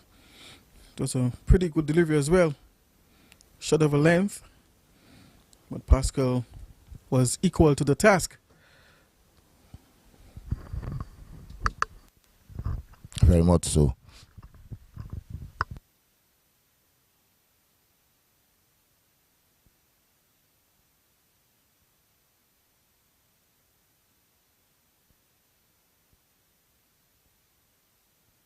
And that was a splendid shot there by Pascal. Driving past mid-off for a glorious four there of the middle. What a shot. That was superb.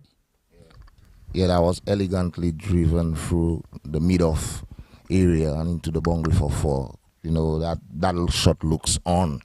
He just waited for his moment and just eased into the shot. Not trying to overhit the ball, but he was right out ahead and, hits the ball right under his head. That raced through the mid-off boundary for a lovely four.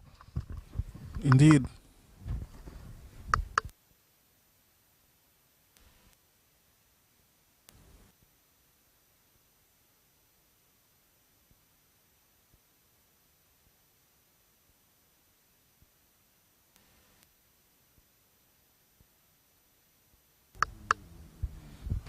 That indeed was a good ball. That was just outside the off stump there. Yeah, this one was close. I left it. That was very good judgment by Pascal indeed. But the bowler already thought that he could have had something there as well. But in the end, it turned out to be that way. It was desperately close. Yes. But when things like that happened, you conclude it was a good judgment on the batsman's part. Yes, indeed. That's good judgment and good form. Certainly.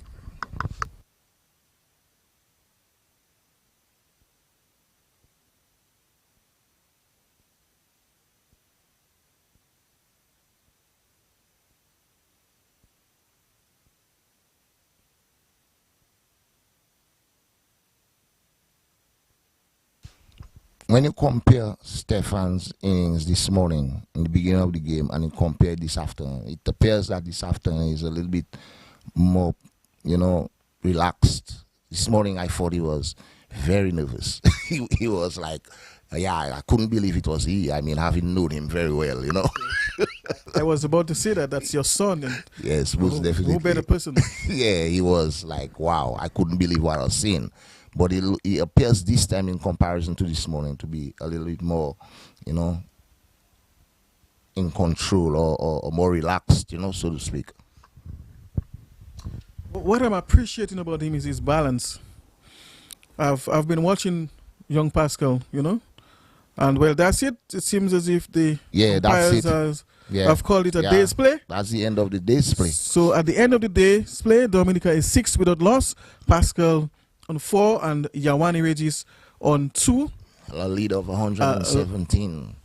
Yes, a lead of 117 there. So, of course, they will come in tomorrow to continue their innings and, of course, try and stretch that lead and try to see how many runs they can, of course, post on the board to challenge, of course, the St. Vincent team and try to see if they could pull out the victory there tomorrow, Pascal.